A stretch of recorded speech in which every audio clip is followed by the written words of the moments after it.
members of the House of Representatives, I now take this opportunity to recite the Belize National Prayer. Let us pray.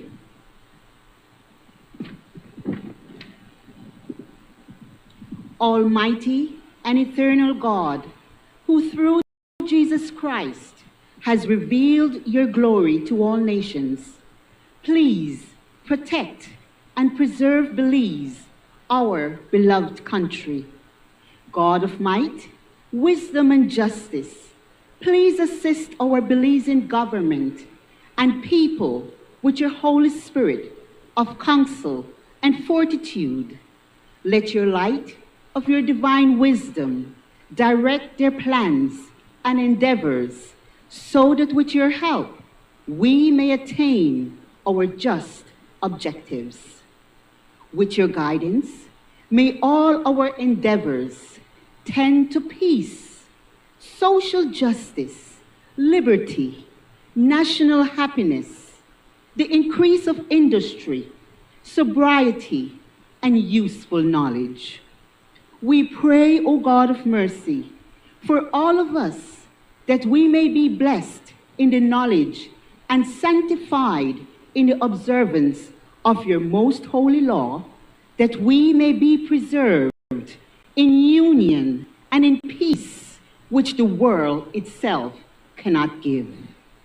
And after enjoying the blessings of this life, please admit us, dear Lord, to that eternal reward that you have prepared for those who love you. Amen.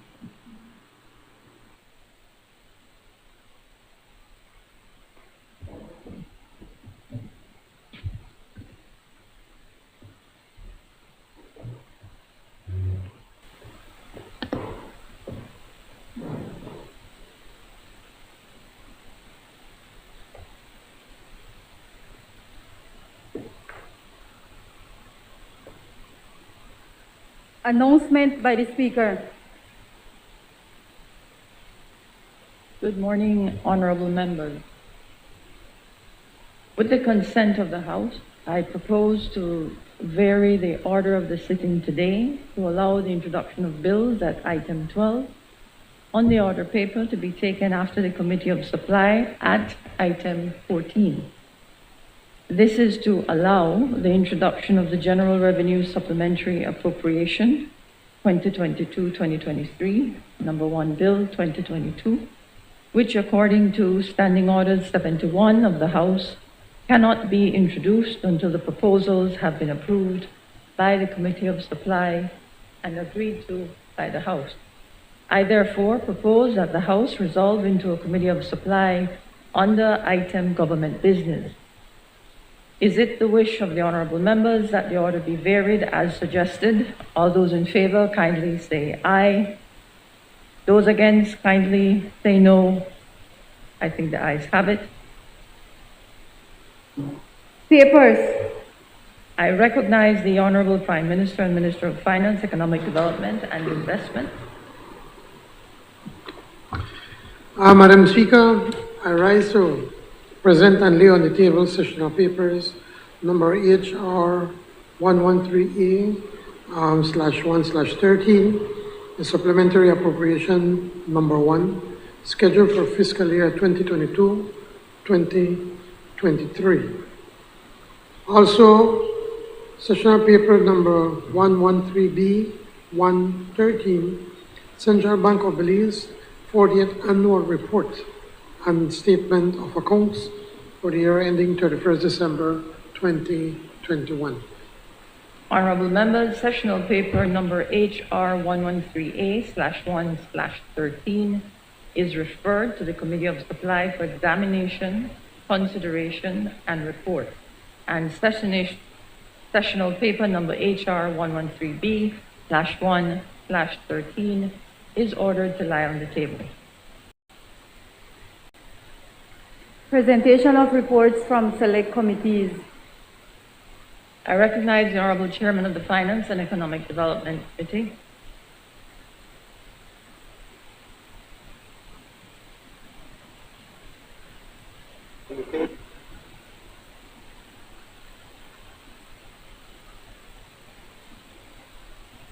report from the Finance and Economic Development Committee on the Central American Bank for Economic Integration, expansion and rehabilitation of the Philip Golson Highway Loan Motion 2022.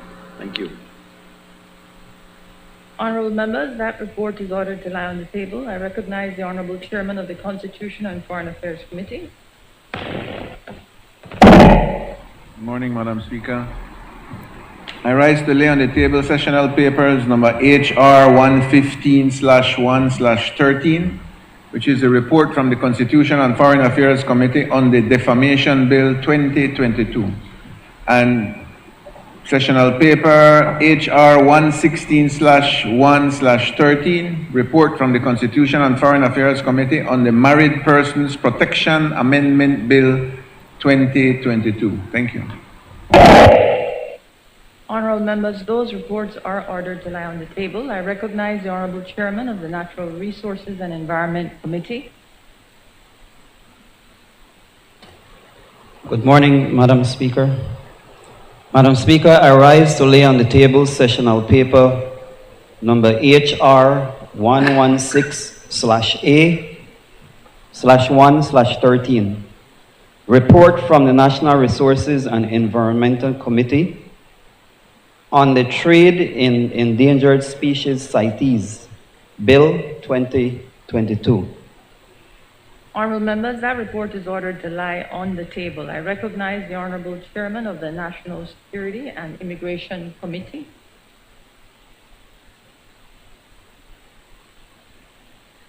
Table sessional paper number HR 117/1/13, report from the National Security and Immigration Committee on the Belizean Nationality Amendment Bill 2022. I thank you. Honorable members, that report is ordered to lie on the table. Questions to ministers. I recognize the Honorable Leader of the Opposition. Thank you, Madam Speaker. Pleasant good morning to all of my colleagues. Welcome back to the former Leader of the Opposition, member from Collet. Wonderful to have you here. And to the wonderful people in Mesopotamia. Will the Prime Minister and Minister of Economic Development please update this Honorable House as to what his ministry is doing to find solutions to the problems that are stalling the Waterloo Port Project proposal, which, if approved, will bring tremendous economic development to Belize? I recognize the Honorable Prime Minister and Minister of Economic Development and Investment. Thank you, Madam Speaker. And since we're into the welcoming spirit, welcome back to the member from Collet, the former leader. I see he is coming closer to the front, right? So, good move, good move. You know, step by step, as instead of baby steps. Been down that road, you know. So, you've been saying a lot of times you've studied what I have done. So,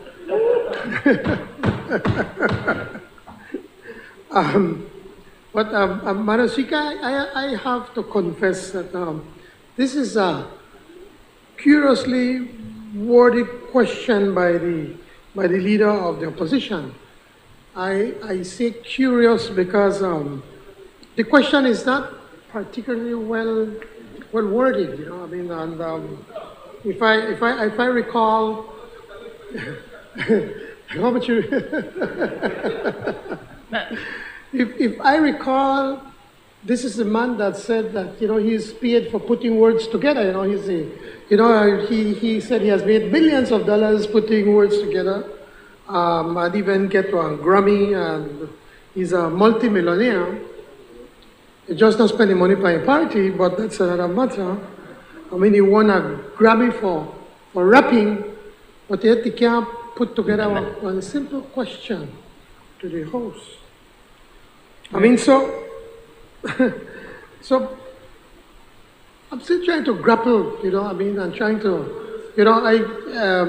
what is it? What is it that he's behind this thing, no? It's quite straightforward, of course, because everybody knows that you're trying to sing for your supper, but in this case, rap for your supper, because obviously somebody... Madam Speaker, on a point of order, members should not impute improper motives on other members.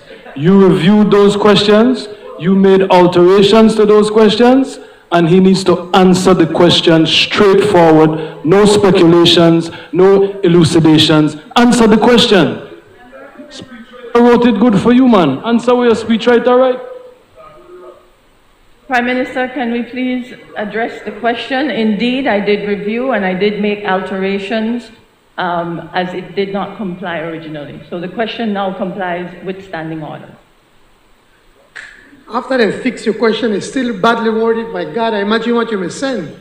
Anyway, but as I was trying to make the point, Madam Speaker, I mean, this is a question that purports to address this stalled projects, but yet it's talking about one project. There's stalled projects, but it's only one project. And the question refers to the problems with the man is rapper's delight, you know, the man rap. Anyway, the question that refers to problems and solutions fails to identify any specific problem or specified solution. And the questionnaire, with neither cause nor caution, makes this arbitrary link between the unspecified problems and solutions and what he calls, quote, tremendous economic development. Of course, I am compelled to note that this is not the first time that the piper or the rapper, the questioner that is, has played this tune before.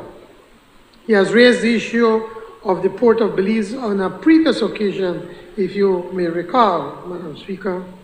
And here he is once again using his privileges of questions to raise a matter that could have easily been addressed with a call to the Minister of Sustainable Development or the Minister of Logistics, who is responsible for ports. But let me provide a concise response, repeating information that has been aired publicly. The National Environmental Appraisal Committee, an independent body charged with assessing and approving environmental compliance plans, continues to review the environmental plans for the proposed cruise ship terminal at the port of Belize site in Belize City. In the most recent update to Cabinet, indicated that certain critical information from the applicant remained pending, and the absence of that information, approval or disapproval could not be given. Nobody is above the law.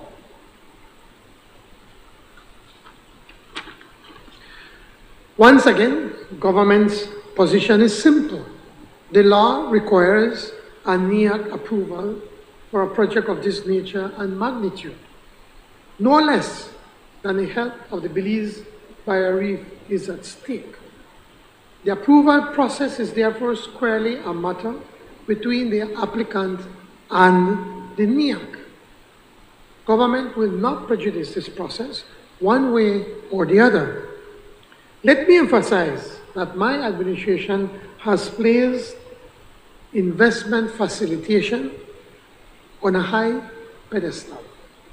Because Belize is open for business, our economy grew by 5.5% this year, this first quarter of this year.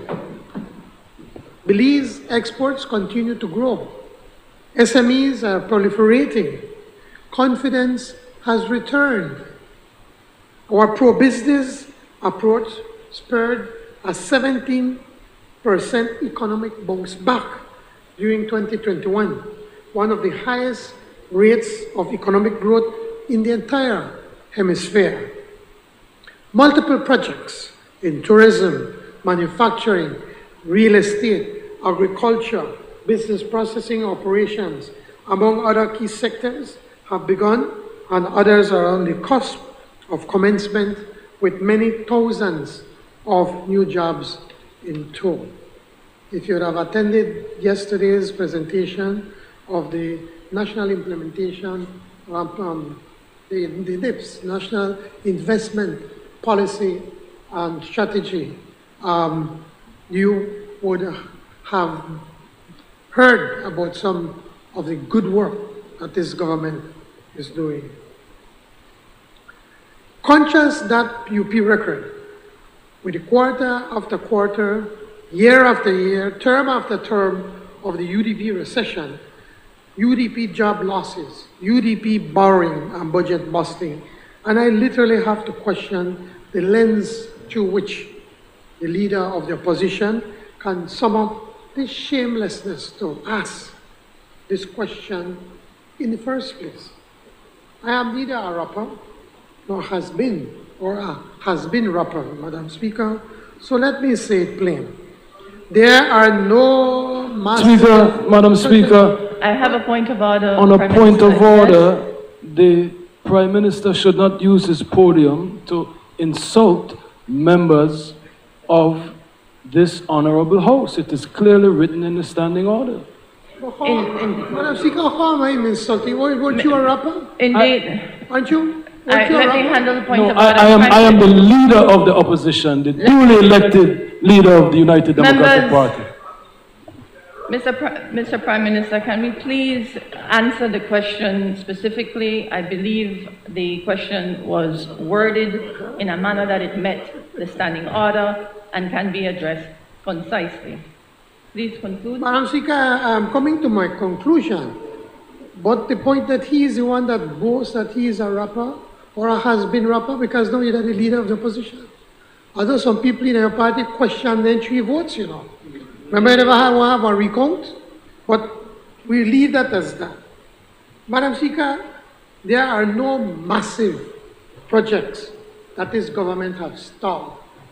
If the Port of Belize project is a good one, this government will support it.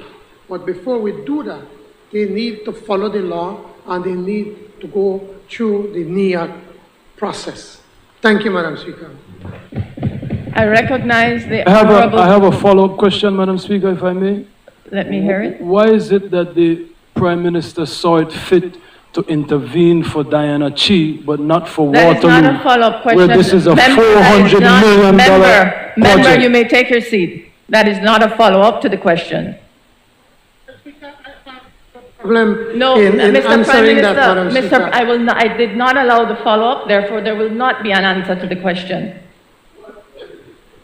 You all fight for the big man, but you don't fight for the leader. I recognize the Honorable Prime Minister and I recognize the Leader of Opposition.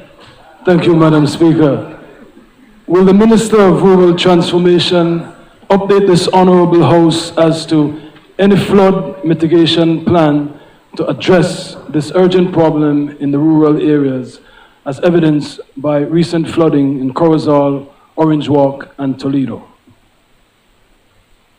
I recognize the Honorable Minister of Rural Transformation, Community Development, Labor. Good morning, Madam Speaker. Good morning to my honorable colleagues in the House here this morning. Madam Speaker, I want to start off by reminding the Leader of the Opposition that the village council's elections are over, sir. And if you were trying to gain some points for the village council elections, you and your party took a beating. Let me remind you of that.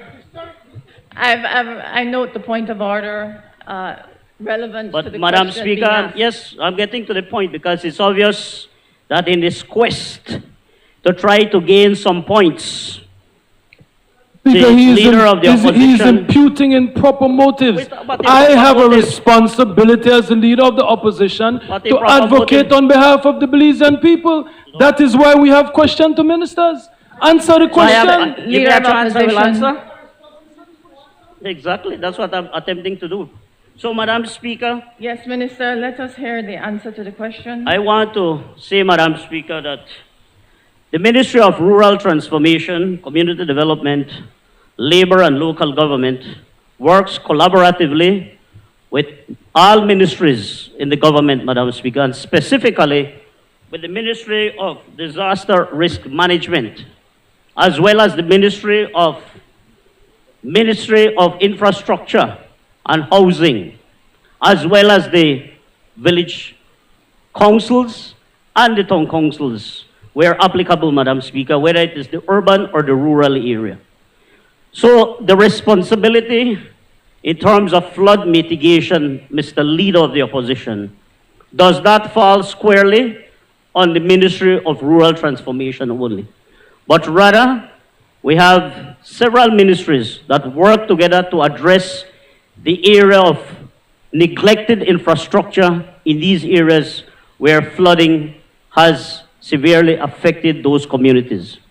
But I want to say to you, Mr. Leader of the Opposition, that it seems that you have conveniently forgotten. You seem to have amnesia, sir, that your party, your government, your father was in charge. They were in charge of the rural area for 30 long years. No, it's relevant. It is relevant. Madam Speaker, the question is straightforward. Not what Dean Burrows, Said Musa did. What are you doing? What is your government doing? Mr. Leader of the Opposition, I need to hear the response. It is a bit... And I am being straightforward too. Speaking... Sorry, Madam. Minister, may you please take your seat? No, Minister, I will allow you to continue, but please allow me to just make a few words. I realize it's been a while since we've been in this house. I can appreciate the banter that goes across the aisle. I will do my best not to be overly strict, but I also will do my best to get us through this agenda today. Mr. Leader of the Opposition, I can only do that task while respecting your right to stand on a point of order. Allow me, Mr. Leader of the Opposition, the respect to call on members, whether they're members of the government or the opposition, to rein it in. That's all I ask. Minister? Thank you very much, Madam Speaker. So, Madam Speaker, over the last 19 months that we have been in government, significant work has been done in the rural areas as never before. As never before.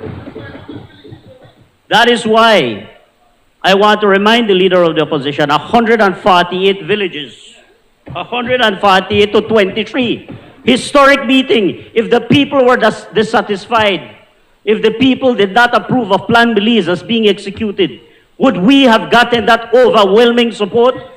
Please. Mr. Minister.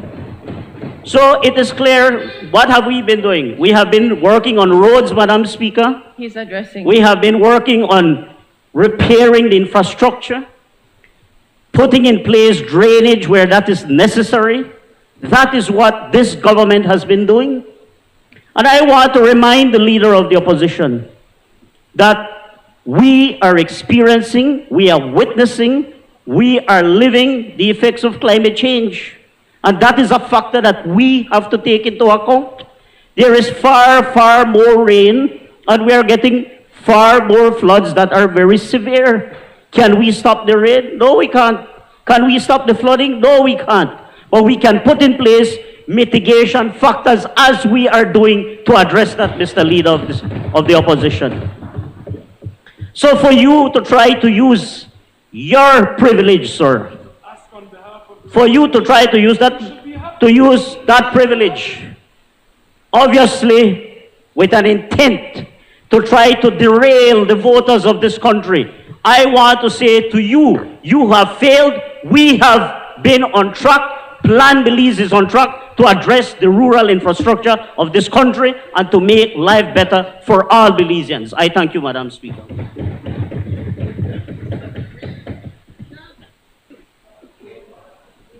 I recognize members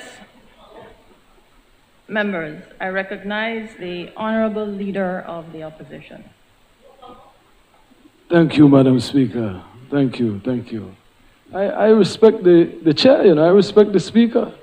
I try to obstruct the speaker like, you know. Will the Minister of Public Utilities update this honorable House as to the plan to ensure that all rural areas, including the most remote, have access to electricity and internet?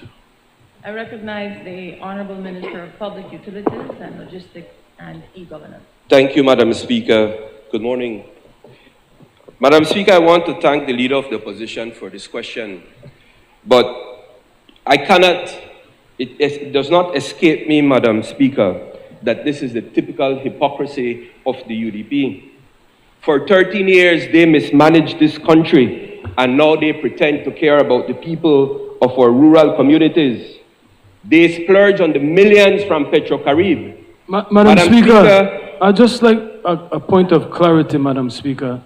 I was not in cabinet for 13 years. Doesn't matter. So my question is relevant for today, Madam Speaker. You Speaker. referred to the previous government administration. I don't believe he pinpointed yourself. I am the one that is asking the question. Yes, Madam Speaker. He needs to sit down and listen. Referring to the past government administration and not a particular member. Madam Speaker, they spent the Petrocarib money on tacos and bibil. Ask your former leader, Mr. Leader of the Opposition, how that money was spent.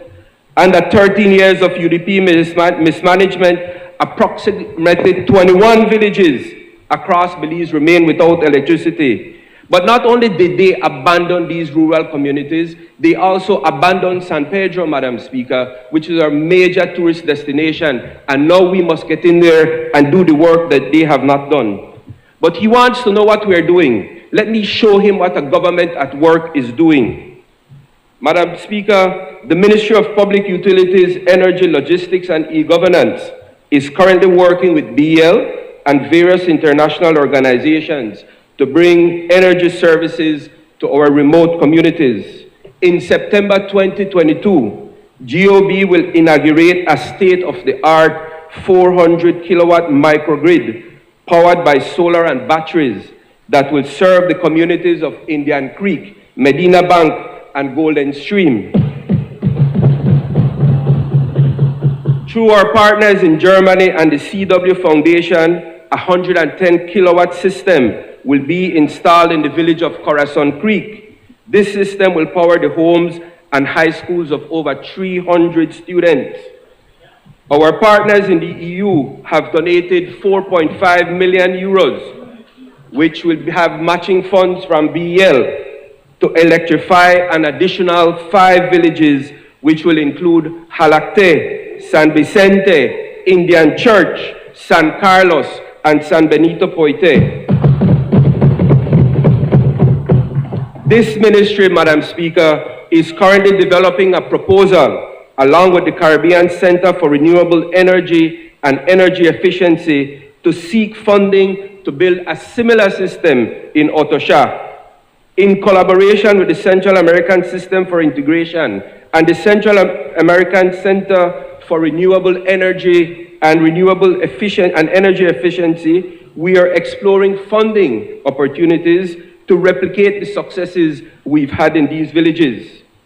In addition to the work being done by this PUP government, BL continues to expand their network to connect rural areas to the national grid.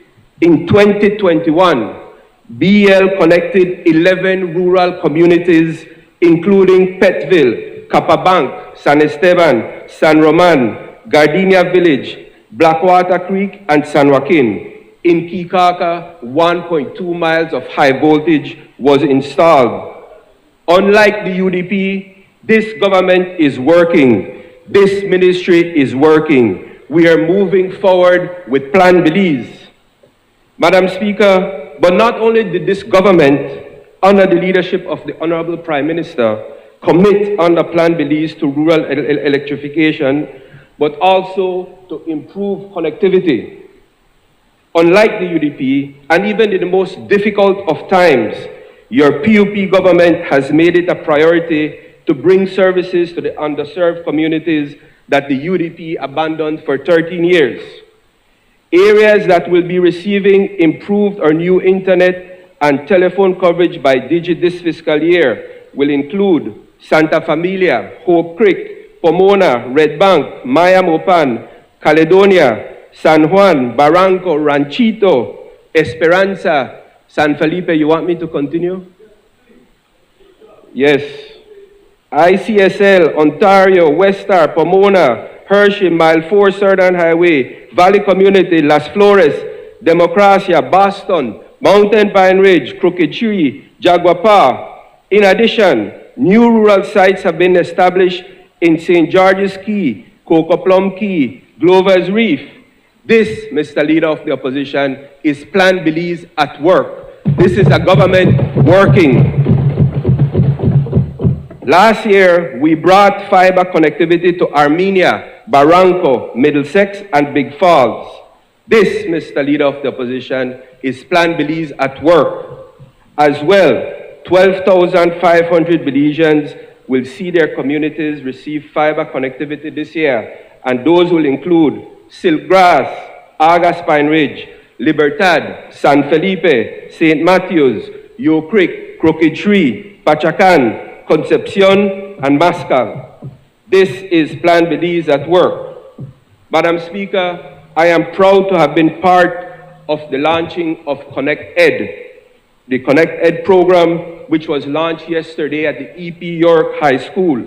And I want to pause to commend the Honorable Minister Fonseca, CEO Mejia, and the entire team at the Ministry of Education, Culture, Science, and Technology. This program that has been made possible through an agreement with BTL will see Wi-Fi being supplied to some 197 schools all over this country. But we are not putting Wi-Fi only in the principal's office or only the IT labs, as the UDP did when they were so-called rolling it. But now, today, we are bringing our students into a new area of connectivity. These schools and students will have connectivity in all their classrooms as well, thanks to the commitment of the Minister of Finance and Prime Minister, and to the commitment of the Honorable Francis Fonseca. This is Plan Belize at work. This government, this PUP government, understands the key role that ICT plays in the development of our nation. We understand that in today's digital age, strengthening our citizens' access and capacity to leverage ICT is central to transforming their lives by providing new opportunities for economic growth. We know that in this digital environment, marginalized communities face the danger of being excluded due to lack of access to ICT, digital literacy, and awareness.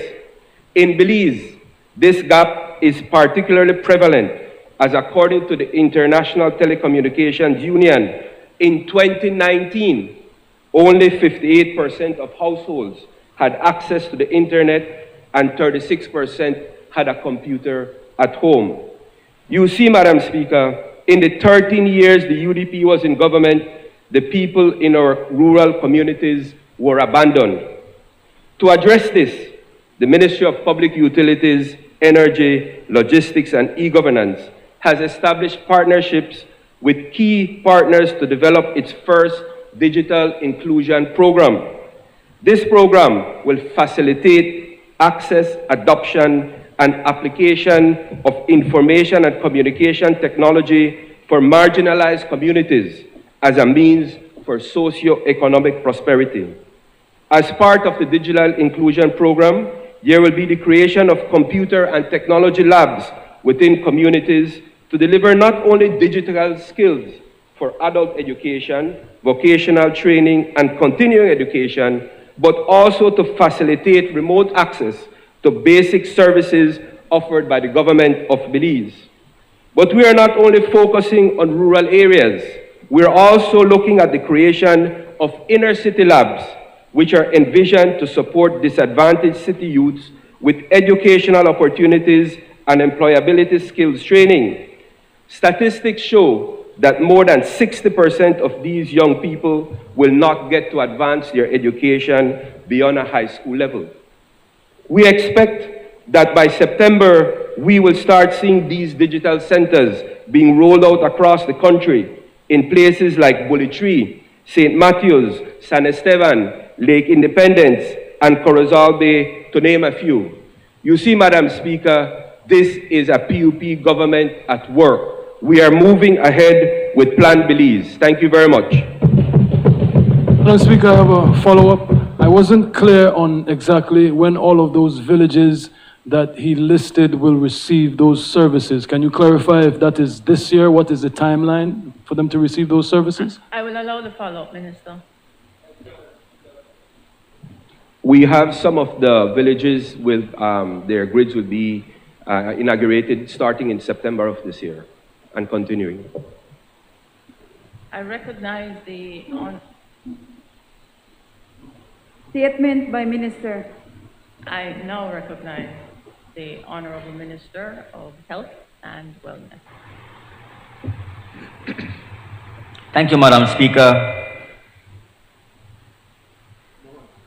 Madam Speaker, I'm always grateful to my people of Orinjo East, because without their support and confidence, I would not be here in this honorable house today to update the nation on significant developments in the Ministry of Health and Wellness. We are grateful also to the Prime Minister of Belize, our Cabinet, and our regional and international partners in health. Their consistent support has allowed our ministry to recognize unprecedented health strides in a short period of time against the backdrop of the global pandemic and the economic devastation we met when taking office just about a year and a half ago. Our government, Madam Speaker, and the ministry have placed emphasis on health infrastructure. It was critical because our health system had been so neglected. To put it simply, Madam Speaker, in a lot of communities, there were so-called health centers where I would not even want to put my pet. The past year has seen, Madam Speaker, the retrofitting of the Ladyville Health Center, Belmopan Polyclinic, Cleopatra White Health Center, a new health center at Kukitri, as well as one at Kikarka, Santa Teresa, and San Pablo. Smart facilities retrofitting is ongoing for the Punta Gorda Community Hospital, Southern Regional Hospital, the Corozal Community Hospital, and the Northern Regional Hospital. Through the support of the EU, the UK, and PAHO WHO, upgrades have been made in districts where upgrades were critical, with a focus on primary health care services and public health services, while not forgetting the importance of curative services at the secondary and tertiary medical facilities. We also recognize, Madam Speaker, that our facilities are only shells without the people inside. Building capacity in our teams is one of our steadfast priorities. Training is ongoing in many areas in health, from administrative and management training for administrators and middle managers to training on advanced life support, basic emergency services, monkeypox surveillance, infection control and prevention improvement, gender-based violence training, PCR and genomic sequencing training, all are ongoing. The field epidemiology training program, being done in partnership with the Council of Ministers of Health of Central America, COMISCA, concluded the basic level training of personnel. These individuals will now strengthen our surveillance system. 12 of these persons will pursue the intermediate course. Radiographers are currently being trained in Taiwan to support the rollout of digital X-ray services and computerized imaging at the KHMH, the Western Regional Hospital, the Northern Regional Hospital, and the San Ignacio Community Hospital. Specialists in pediatrics and internal medicine have been trained on the care and management of severe acute respiratory infections and COVID-19. We have implemented training for the rollout of pre-exposure, prophylaxis, and self-testing for HIV. This was done with the assistance of PAHO, the Caribbean, MedLife, and countries such as Barbados, Guyana, Ecuador, and Guatemala. The mental health team has been able to successfully train primary care staff through the MH gap, training on how to address common mental health illness in primary care and secondary care settings. This has now been extended to community health workers all over our country so that mental health concerns can be addressed in rural communities, including those most remote. Refresher training, Madam Speaker, is being conducted in many areas, including updates in COVID testing and management protocols, and the sensitization of our technical team on monkeypox, with the distribution of protocols having been completed. Madam Speaker, laboratory testing for HIV, tuberculosis, and COVID-19 has now been decentralized. These tests being now done in each region, allowing for a timely response to patients demanding these diagnostic tests. Collaboration continues with the Baylor College of Medicine regarding SARS-CoV-2, genotyping, and sequencing for Omicron variants, as well as the acute febrile illness that we have seen countrywide. Necessary upgrades to medical equipment in health facilities countrywide is ongoing. New X-ray equipment has been installed over the past month in the Northern, Western, and Southern Regional Hospital and the San Ignacio Hospital. 3 oxygen generators should be received shortly as a donation from the U.S. Southern Command. These will enhance oxygen therapy for persons with COVID-19. Madam Speaker, the Ministry of Health and Wellness recently acquired new first-line and second-line antiretroviral regimens and post-exposure prophylaxis drugs for persons with HIV infection.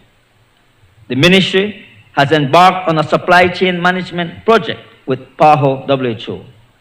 This will enhance the forecasting and acquisition of drugs to treat HIV, tuberculosis, and malaria. It will include medical technology and accessories used in surveillance and diagnosis. The introduction of pre-exposure prophylaxis medication for HIV has begun and is geared towards the reduction of HIV infection in vulnerable groups. Likewise, Madam Speaker, nurses are the backbone of our health system, and this does not go unrecognized. Priority has been placed in ensuring the filling of many vacancies in the primary and secondary care facilities in our country. The nursing department is currently focusing on enhancing nursing practice by ensuring an adequate cadre of nurses is available to provide care. Therefore, filling all the vacant posts for nurses is important. And to date, approximately 95% of the vacant posts for registered nurses and 98% for practical nurses have been filled, inclusive of the 75 newly created posts on April 1st, 2022. The areas where it is challenging to fill vacant posts is San Pedro Town. Thus, the Ministry is currently working on updating the compendium of allowances with a focus on nurses and other essential healthcare personnel as part of its retention strategy. In March of 2022, Madam Speaker, 19 nurses completed the specialization training in midwifery at the University of Belize. Of these 19, 18 were successful in the midwifery licensure examination and are waiting promotion to nurse specialist 2. We must congratulate our frontline workers. On June 20th, 2022, 16 nurses started training in midwifery at the community level at the University of Belize. An estimated cost of $350,000 plus relief replacement at $250,000. To strengthen primary health care, public health nurses are essential.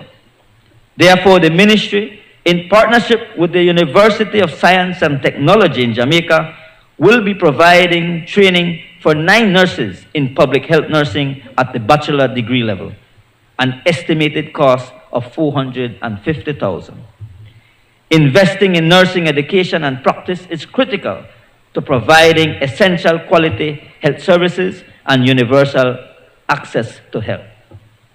Of note, Madam Speaker, is that Belize has recorded 3 consecutive years of no malaria cases in country, and we have written to the Director General of the World Health Assembly requesting an assessment to be conducted.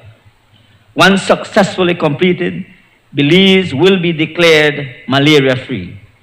This, Madam Speaker, has only been achieved by 3 other countries in the region of the Americas. The Health and Education Unit has been instrumental in conducting necessary training for over 200 community health workers in both rural and urban areas in Belize, aimed at improving accessibility to healthcare services. Our public health units, nutrition, environmental, vector, HIV/TB, HECOPAB, ENDAC, have been visiting schools, workplaces, and communities with an aim to improve health literacy and to promote disease prevention, conducting many parallel programs and projects to improve the health status of Belizeans.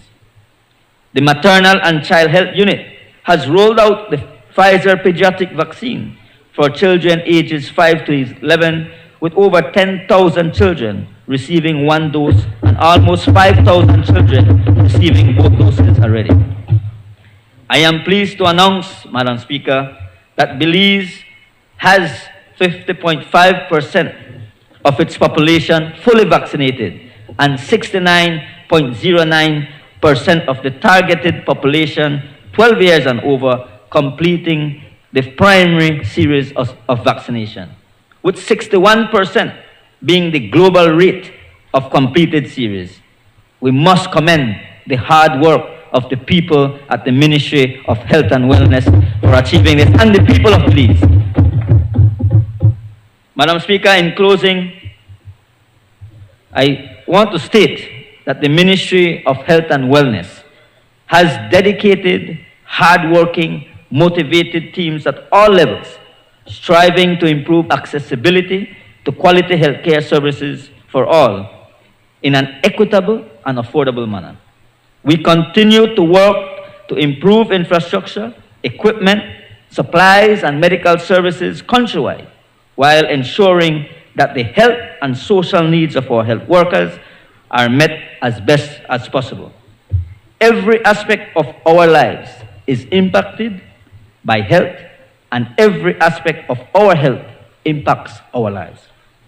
We recognize this and continue to improve on building a resilient, sustainable, robust health system delivering on Plan Belize. But before I close, Madam Speaker, I also want to take this opportunity to congratulate our many Belizean students studying abroad and who are returning pretty soon from Cuba and Taiwan with their degrees that will help to continue improve the health system in Belize. I thank you.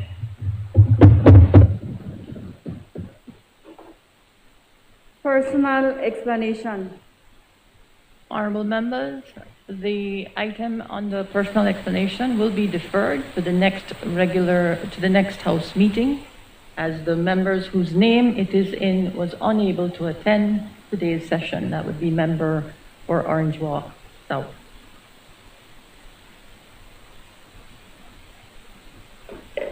Public Business, Government Business, Committee of Supply. Honorable members, the House will now resolve into a Committee of Supply under the chairmanship of the Honorable Prime Minister and Minister of Finance, Economic Development and Investment. In accordance with Standing Order 65, the deliberations of this committee shall not take place in public. I must therefore ask the visitors in the galleries to leave. They may, of course, return after the Committee of Supply has concluded its business.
Motions.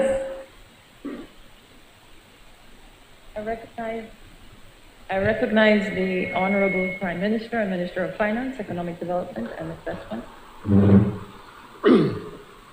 Madam Speaker, I move that the Committee of Supply has met and approved the proposal set out in the sessional paper number HR 113A113, supplementary appropriation number 1, scheduled for fiscal year 2022-2023. I now seek the indulgence of this Honorable House to agree with the proposal approved by the Committee of Supply. Honorable members, the question is, be it resolved that this Honorable House agrees with the proposal approved by the Committee of Supply for supplementary appropriation number 1, schedule for fiscal year 2022/2023, motion 2022. All those in favor, kindly say aye. Aye. Those against, kindly say no. I think the ayes have it. I recognize the Honorable Prime Minister and Minister of Finance, Economic Development and Investment. Madam Speaker, this is the Central American Bank for Economic Integration, Expansion and Rehabilitation of the Philip Golson Highway Loan Motion 2022. With your permission not to repeat the recitals, I move now therefore be it resolved that this Honorable House, being satisfied with the loan proceeds, that the loan proceeds would reduce transportation costs and accident rates, increase access to services, increase employment opportunities, and improve climate resilience, approves and confirms that the Government of Belize may enter into a loan agreement with the Central American Bank for Economic Integration on the terms and conditions set out above, and further authorizes the Minister of Finance to execute and deliver the said loan agreement and all other documents associated with.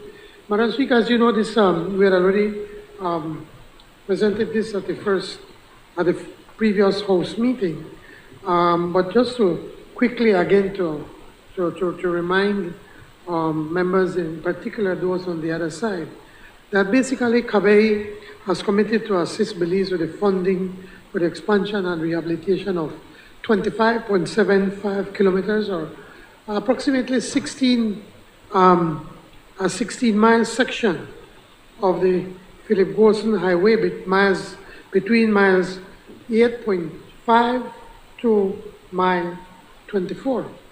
It is important to point out that the highway has been improved and paved from Belize City all the way to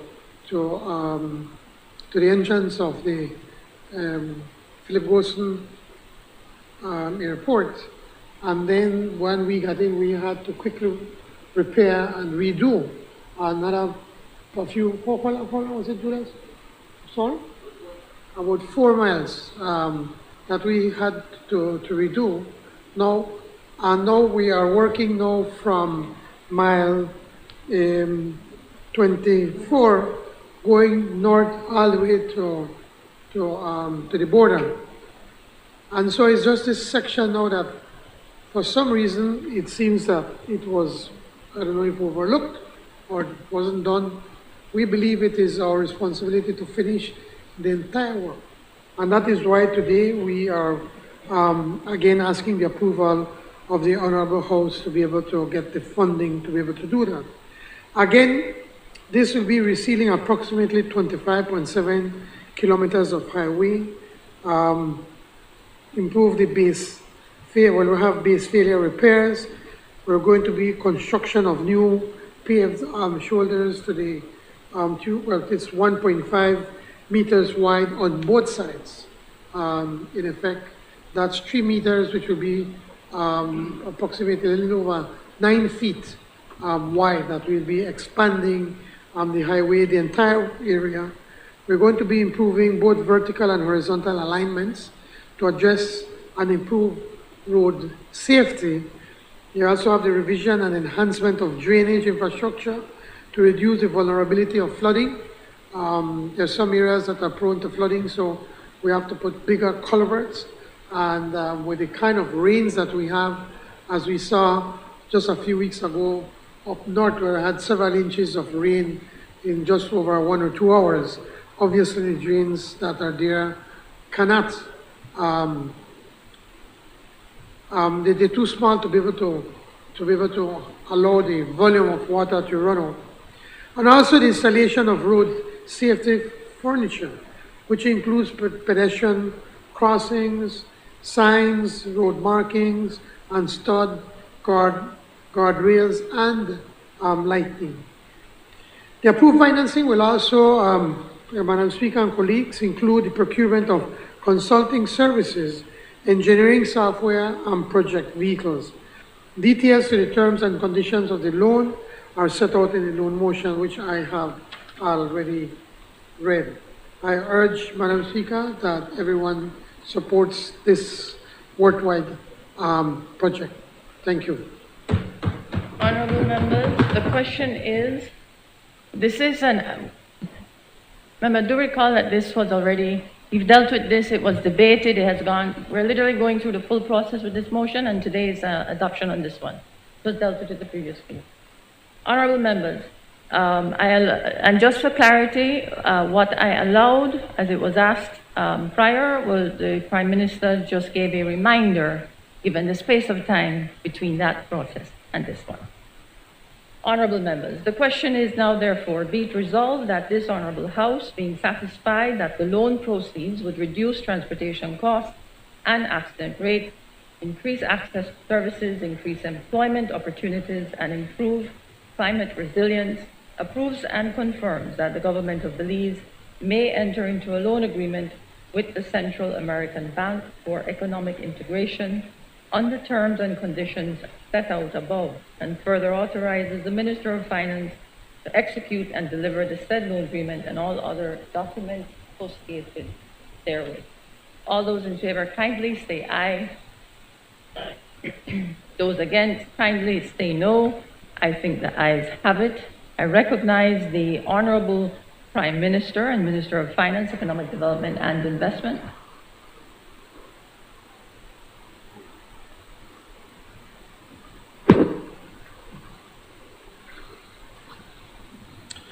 Madam Speaker, this is the government of the Republic of China, Taiwan, loan commitment under the Bilateral Cooperation Program of US $75 million loan motion 2022. With your permission, and not to repeat the recitals of the motion, text of which has been circulated to all members, including the members of the opposition, I move, now therefore be it resolved, that this Honorable House, being satisfied that the loan proceeds will be utilized for the purpose stated above, approves and confirms that the government of Belize may enter into a loan agreement with the Export-Import Bank of the Republic of China, Taiwan, on the terms and conditions set out above, and further authorizes the Minister of Finance to execute and deliver this said loan agreement and all other documents and agreements connected thereto. Madam Speaker, to give a short explanation, the government of the Republic of China, Taiwan, brought through its 2021-2025 bilateral program with Belize, has committed to provide financial support to the government of Belize in the form of US $75 million loan. So we've already agreed to that in when we got in and negotiated with them. Now, this loan that we are talking about, Madam Speaker, is this loan is being granted under highly concessionary terms from the Export-Import Bank of the Republic of China, Taiwan, and it is to be used for general financing purposes.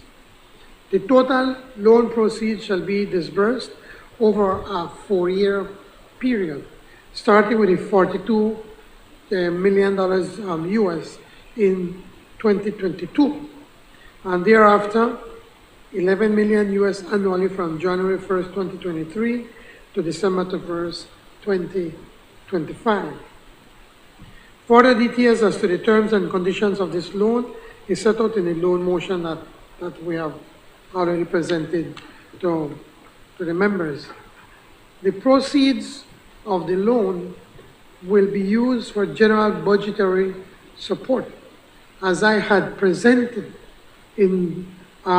as I have stated in my presentation of the budget earlier this year. So we've already said that this loan was coming. It's not nothing new, but we couldn't present the loan motion then because we're still working out the legal documents. So this loan, this $42 million is the first disbursement of the $75 million total that Taiwan has agreed to lend Belize for budgetary support.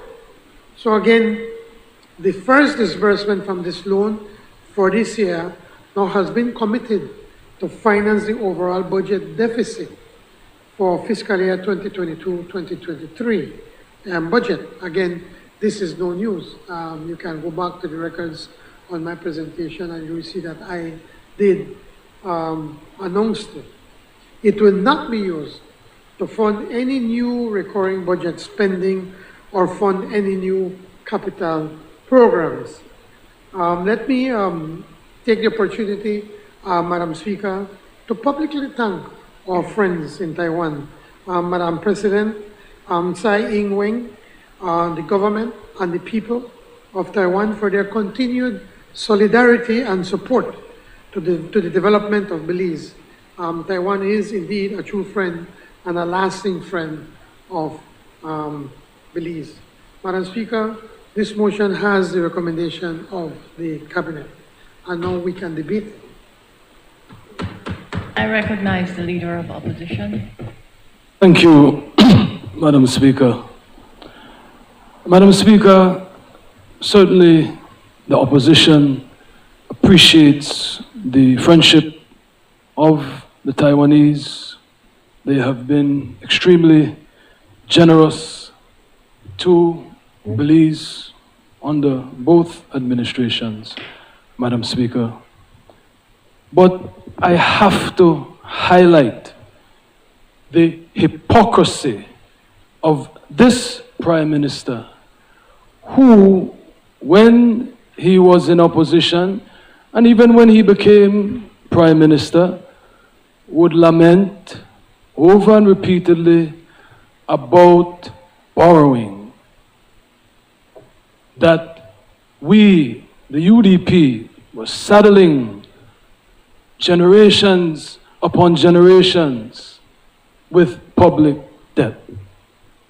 And the Belizean people have to appreciate that this Prime Minister and this government is doing the exact same thing that they criticized the Barrow administration for doing.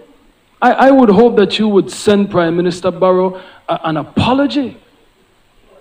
Have the decency to recognize the error of your ways. Because I know that, I guess when you're in opposition, your job is to just criticize everything. But then you don't have any integrity or decency because you get into this government and you started by saying all of the terrible things that the UDP did for 13 years. But you turn around and do the same thing. You have, Prime Minister, you and your government have borrowed almost $400 million since you have taken government. And it hasn't even been 2 years. So you need to explain to the Belizean people, how is it that you keep having these epiphanies? You had an epiphany with infrastructure. That project that you just spoke about started under the UDP. Yes, the Taiwanese have loaned to both governments. But for some reason, when they lend to the UDP, oh, we're borrowing. That the Aldine Barrow and the UDP know how to do. So what you know how to do, Prime Minister Briceño? And what should give the Belizeans massive concern, unlike the UDP, who restored the Belizean government back to its rightful status in the international community with the IFIs. It was this government, yes, you from Fort George, your father, under the Musa Briceño administration, who brought our country and government to disrepute by taking the Taiwanese loan and misusing it, which led to that prime minister being arrested. So I am very concerned when I see these monies coming in. You say to supplement the budget, and you spoke about it. Your speech was so ghastly boring that I totally missed it because I was asleep listening to whoever wrote that speech for you.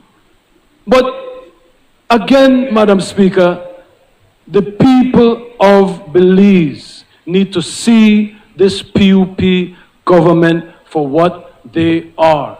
Hypocrites who had no plan. Plan Belize, them is scam Belize. All you wanted to do was have your turn to follow the Barrow playbook, right? Which was the best thing that ever happened to this country, Madam Speaker. Infrastructure. We use those loans. We have to show for those loans. You look at that beautiful civic center. You look at all of the schools, the infrastructure that the Minister of Education, the former Minister of Education built around this country, the sports complexes. We have to show. PUP administration led by the Musa Briceño government had nothing to show for the 659 million in public debt that you added from 98 to 03, and another 793 million from 03 to 08. So, Madam Speaker, I am alarmed. You know, bless the hearts of the Taiwanese, but I do not trust this government with any responsibility for the finances. They have proven in the last government, in the last budget reading that they had, where they provisioned and kept coming back and coming back, supplementary after supplementary. And again, Madam Speaker, we are not even at the 2-year mark, and this government has already borrowed almost $400 million, Madam Speaker. So we are headed on a dangerous path to burden grandchildren, great-grandchildren with public debt, and I am guaranteeing this country that this government will have nothing to show for it at the end of the day, Madam Speaker. Thank you. I recognize the member for elect. Thank you, Madam Speaker. I join. Thank you, sir. Thank you, and thank you for all of you who have welcomed me back. It is good to be back, Madam Speaker. Let me join with my two colleagues, the Prime Minister and the Leader of the Opposition, in offering gratitude to the government and people of Taiwan and President Ing Tsai, who is wonderfully a fan of Belize and, of course, supports Belize's development every opportunity she gets. But it is not only the current president. We've enjoyed a long history of support from Taiwan. But as my colleague said, Madam Speaker, we have to be concerned sometimes because we don't see where these proceeds go all the time. Remember, Madam Speaker, there was an incident where monies were allotted, and at that time, things were not as transparent as they are now. And I will give some credit to the Prime Minister in terms of bringing these supplementaries to the House, albeit sometimes after the spending. He has tried as well to do some of it even before the spending takes place. But back in those days, we did not hear of some of these monies that were being borrowed. And the Leader of the Opposition has a right to be concerned because there was an occasion where monies that were allotted for a particular purpose was diverted to pay for a private hospital. And it was under the leadership of the UDP that we were able to regain that $20 million and put it to its rightful use, which was for housing. My friend, the member from Lekai, will remember, because the very generous member from Mesopotamia, not you, brother, the one that preceded you, the very generous member from Mesopotamia at the time, who was the Minister of Housing, in fact, who was the Minister of Housing at the time, in fact, when we received the money back, he distributed the monies, rightfully so, to constituencies, because the money was dubbed from Taiwan for housing. But before he could even satisfy his UDP colleagues, he gave to divisions like Lekai and Fort. You remember? And you will remember, Madam Speaker, that, or maybe others don't remember, so I am trying to share just to bring back some of what these younger fellows in the House might be missing. Not younger in age, Madam Speaker, younger in tenure. There was another 20 million before. In fact, it was 20 million US. That was how the game was played, you know, Madam Speaker. It was 20 million US, and the then Prime Minister wasn't altogether truthful with the nation and told us that it was only 20 million Belize. And this was just before the 2008 elections. And in fact, he proceeded to give all his candidates a bazaar. I remember I won't be unkind to her, Madam Speaker. She's our colleague in the National Assembly now. But the person who was my opponent at that time got a fat, tidy sum to give to people in my constituency. Still didn't help her to win. But she was given hefty sums of those monies to assist people at the time. So it was when the UDP came to power, and in fact I was acting Prime Minister when we received back in the Central Bank the $20 million, and then my colleague from MESOP disbursed the monies to all constituencies evenly, fairly, even those constituencies that were not UDP. I raised that to remind people, Madam Speaker, that while we have no quarrel with the generosity of Taiwan, in fact, I'm sure that even at that time, the leadership of Taiwan had the best interests of Belize. They wanted our people to get housing. But it was those individuals from that party over there, Madam Speaker, that concocted schemes to divert the money, and so we have to be very careful. I was pleased to hear the Prime Minister explain the $84 million in support from the 2022 tranche of the money that will be used for budget support. But again, this is the problem.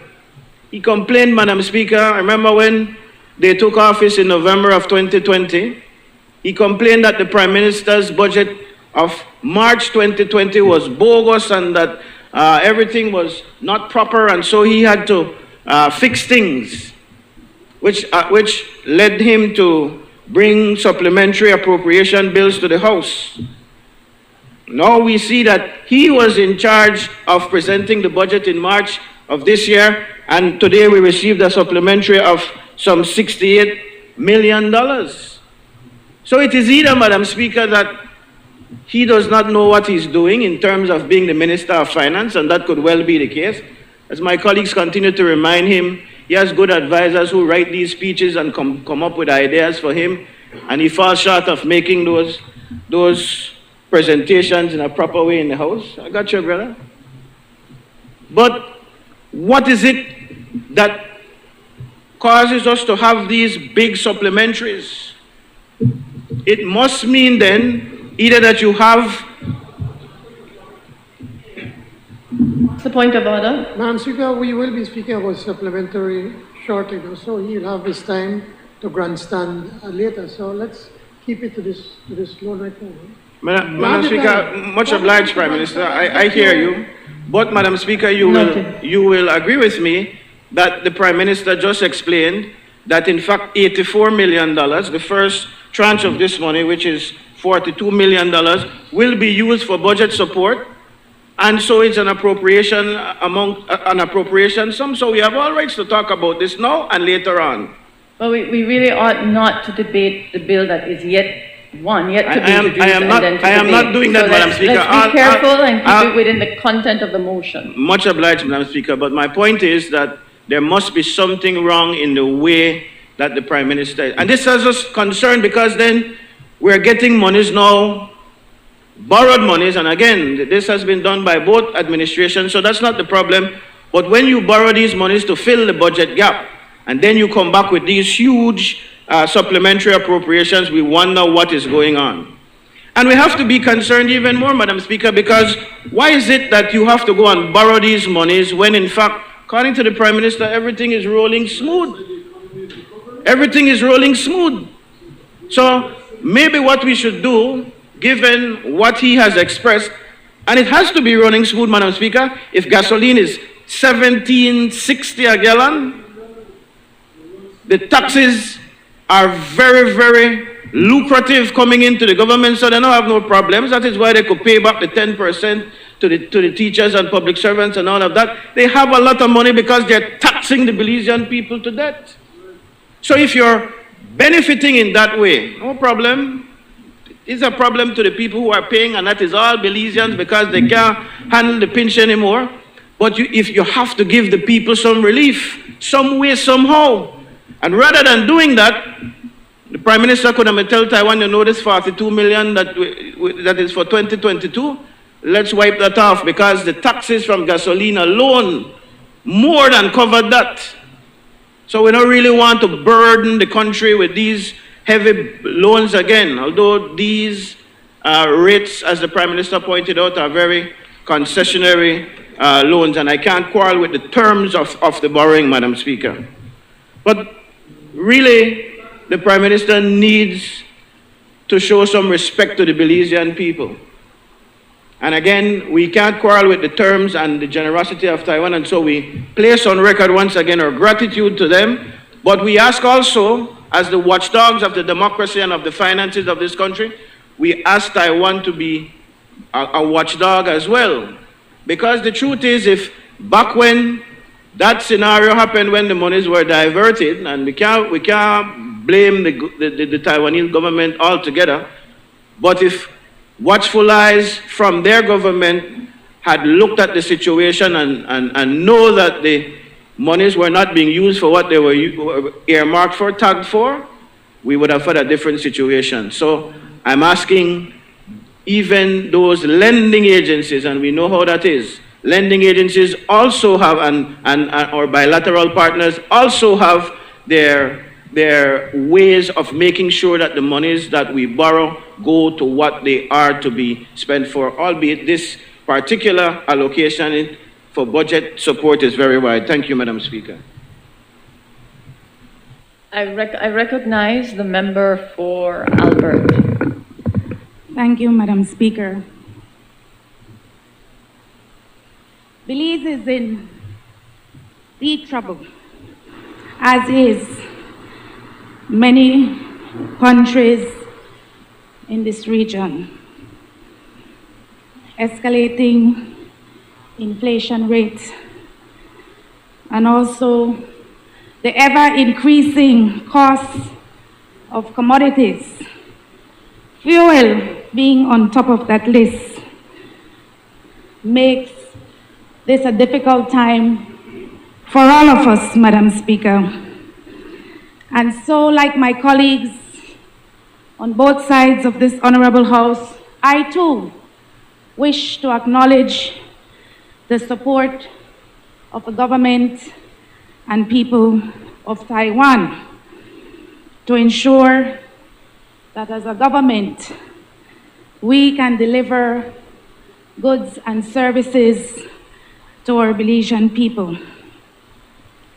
Madam Speaker, for my count, we have, since April of 2021,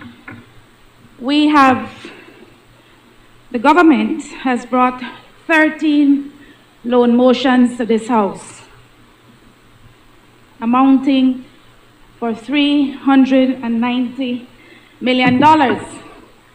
And this does not include, Madam Speaker, the refinancing of the blue bond. You see, Madam Speaker, in opposition, the Prime Minister criticized the Barrow administration for borrowing more than $1 million a day, borrowing $1 million a day. If you look at where we are today, Madam Speaker, 1.5 years into this administration, they are borrowing more than $1 million a day. And when the UDP administration was borrowing at the rate of $1 million a day, Madam Speaker, the public servants did not have a cut in their salaries, Madam Speaker. And the safety net programs were intact. Food pantry, education assistance helped to keep particularly our young boys in school through the subsidy program. Madam Speaker, when the UDP was borrowing $1 million a day, fuel prices were less than $9 a gallon. And so, Madam Speaker, as this administration continues to borrow at alarming rates, I would like to urge the Prime Minister and his cabinet to ensure that the money is used to serve the people. I hope, Madam Speaker, that this accelerated funding from Taiwan will be used for the focal areas that the Prime Minister mentioned in his budget presentation back at the beginning of this fiscal year. Food, Madam Speaker, particularly for those who are living on the margins. I heard the member from Fort George in a recent interview, and also the Prime Minister, speak of these grocery bags that are being given to families living on the margins, Madam Speaker. Well, there are no grocery bags for the residents of Albert, and none for the people living in Colette or Queen Square. And so I urge the Prime Minister to remember, particularly on the south side of Belize City, where we see the crime rates escalating, Madam Speaker, that we pay attention to the needs of the people as it relates to food, as it relates to shelter, as it relates to access to health care, as it relates to education, as it relates to the delivery of public services. The Prime Minister has spoken that this loan motion for $150 million Belize will be used for over a 4-year period. Just a gentle reminder, Prime Minister, that it is the job of the government to serve the people and not the other way around. I thank you, Madam Speaker. Member, before we proceed, may I just do the 12 o'clock hour?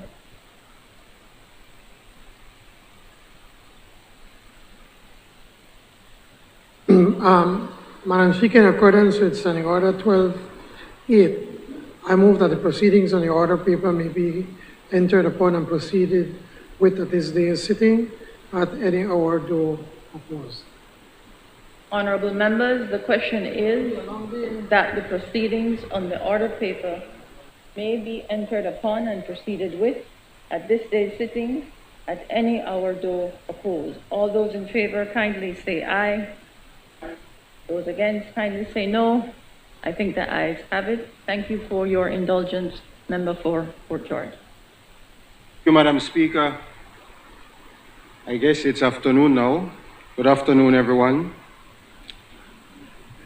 Madam Speaker, a few brief points. I wasn't planning to contribute this morning on this particular motion, but I think after listening to the members of the opposition, I think it's critical to clarify some points that they have made.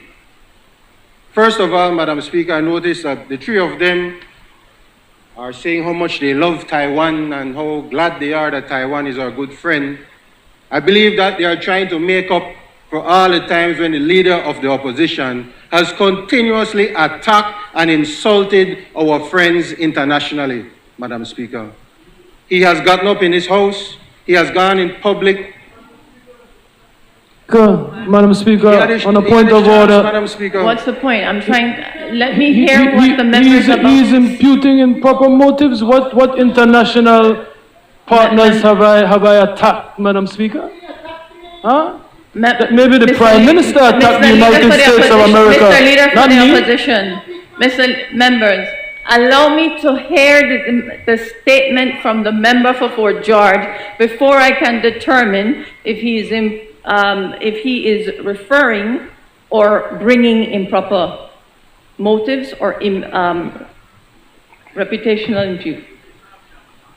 Madam Speaker, I can't understand how the leader of the opposition is so... He catch a fast, man. I don't understand it. Madam Speaker, all I wanted to point out was I'm glad to hear the opposition finally saying thank you to our friends. That's all I was trying to say, leader. Because really for the last few weeks and months, you have gone on an attack on different entities, different countries, but I don't understand where that is coming from. You know? I wonder if that's the position of his party, but thanks for acknowledging Taiwan, and certainly we want to thank the government and people of Taiwan for their continued assistance and friendship with Belize. Madam Speaker, the leader of the opposition spoke about the IFIs recognizing Belize in the previous administration. But how is that even possible when it was the same IFIs, Madam Speaker, in their 2018, 2019, 2020 reports that condemned the action of the previous administration? As a matter of fact, they said that the country was on the brink of economic disaster because of the policies of the previous administration. Madam Speaker, I believe the term that they used was, it was a generational mess that the previous administration left this country in. A generational mess, meaning that it will take a generation, 20 years, for Belize to get out of the economic disaster that the UDP left this country in. Yet, after only 20 months, Madam Speaker, we are seeing this economy turn around, thanks to the People's United Party government. Madam Speaker, maybe they live in a different world, I don't know. I have to commend the member from Albert for giving a sober presentation this morning. The member from Khaled, well, he's been away for a long time. Maybe he has forgotten what was happening. Maybe he's living the good life over that side for a little while. But Madam Speaker, if things were so rosy under the previous administration, how is it that the poverty level, when they had the Helicon days of Petro-Carib and BNE oil and everything else, the Helicon days of that, poverty level in this country went from 40% to 52%, and that was in 2018, Madam Speaker. That's a 30% increase, Madam Speaker. This was before COVID, before inflation, before everything else. This was under a UDP administration that were just, let me be nice today, let me be kind. The member from South says I'm getting soft, but I just want to be nice, Madam Speaker. Well, because let's stick to the standing order, shall we? Of course. Thank you. Of course. But I just wanted to remind this nation exactly because they get up and they say things that are not true.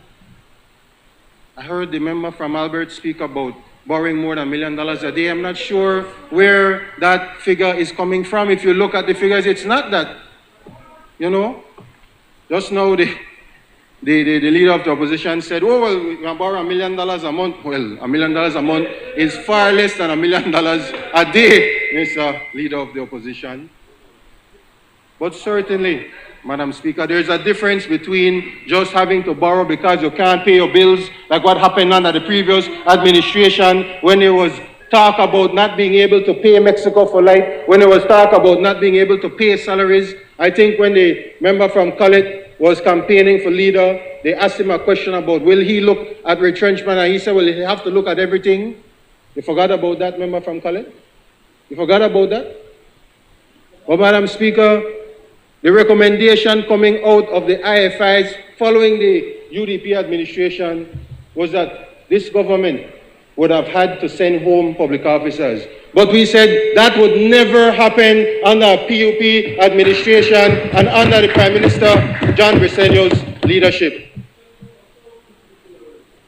So, Madam Speaker, we had a homegrown plan to rescue this economy, a homegrown plan to make sure that we put this economy, this country back on the right economic footing. And that's where we are right now. And yes, responsible borrowing is needed. Using that money for productive purposes is responsible in the development of any nation.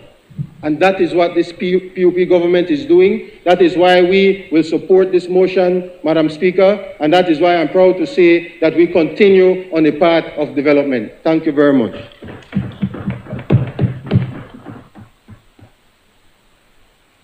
I recognize the Honorable Prime Minister. Madam Speaker, these over the side, all over the place. Whenever somebody tell you that something is boring, you know it's boring? Because they can't understand it, you know. They can't comprehend what they tell them. And so I am offering the leader of the opposition, you know, come to my office, sit down and I'll give you the ABCs and 1, 2, 3s, so you could understand. We could understand what we talk about. Now this is the man. Members, this is the man, the please, same one. I need to hear the member who's on his feet. Please remember the standing order. This is the man. This is the man that claimed that to make tens of millions of dollars, yet he broke, you know. Yet he broke. He broke. Trust me, he broke. And that's why.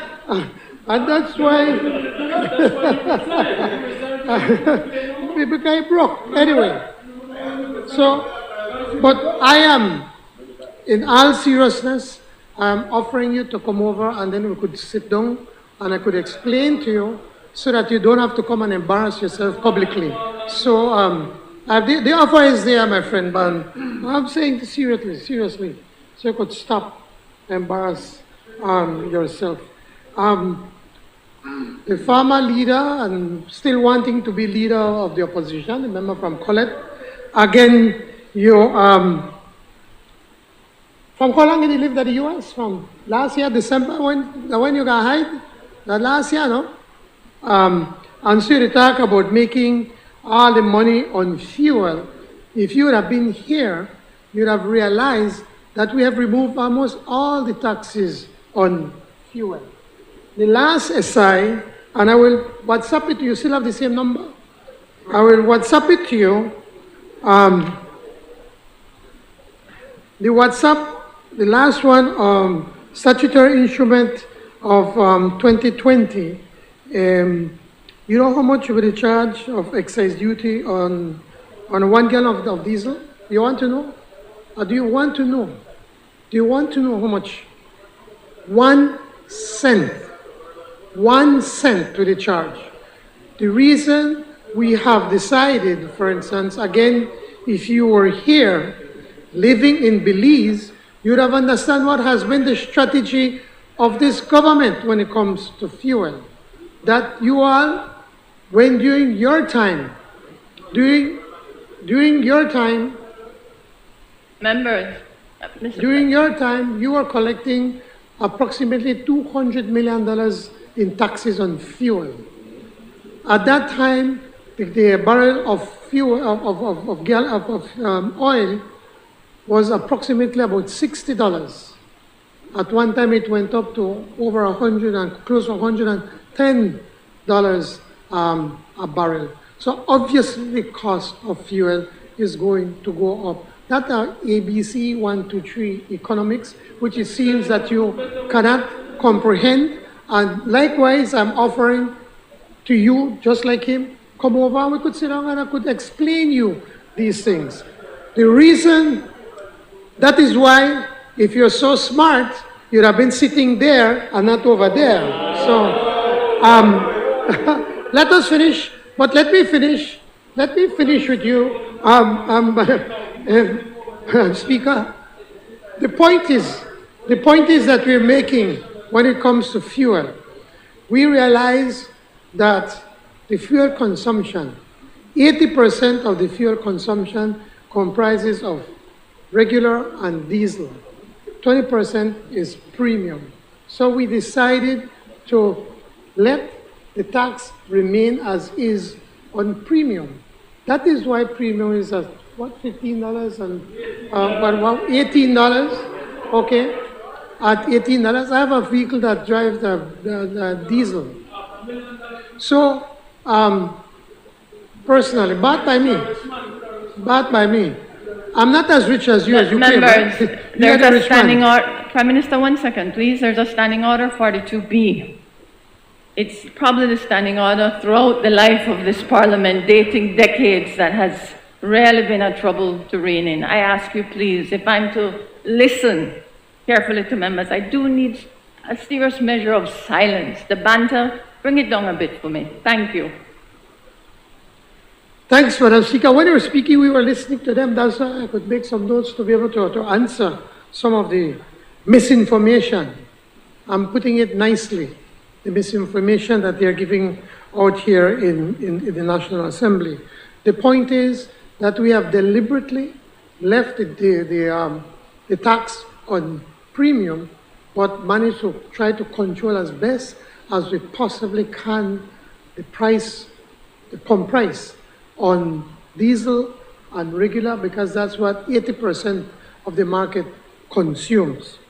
So whilst they were collecting $200 million, we are giving up tens of millions of dollars right now in taxes because we understand how difficult it is for people.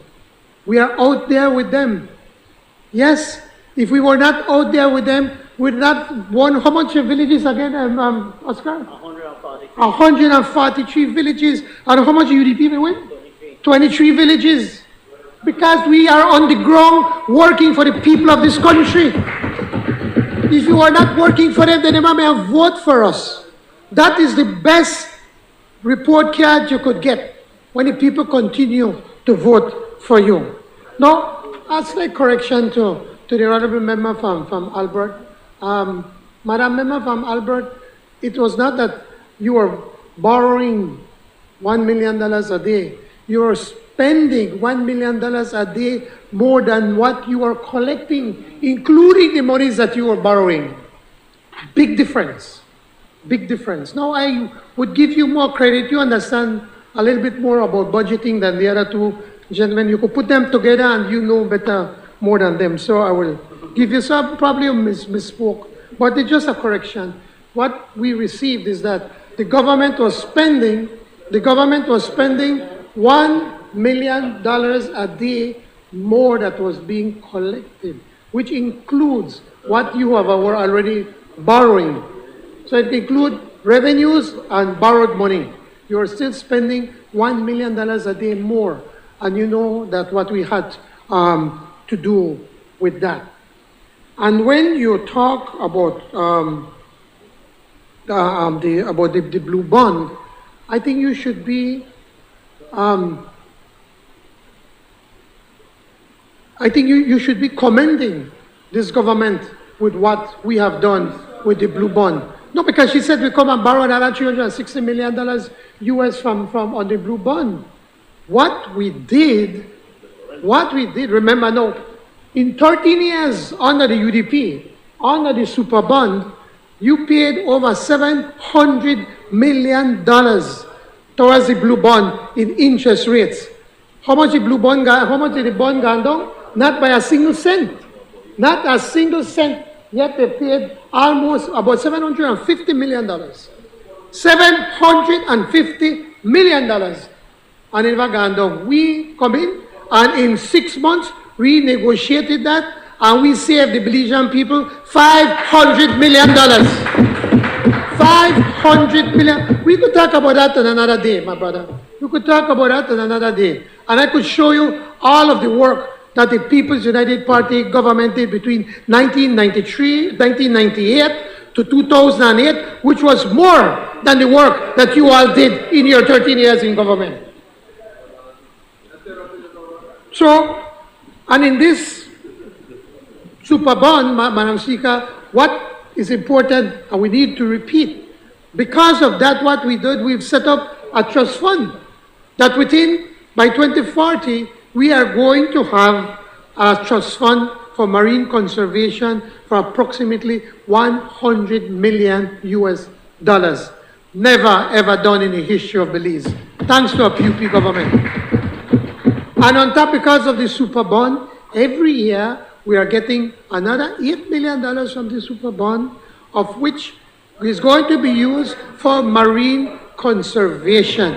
Again, thanks to the work of this PUP government, something that you all could have never conceived.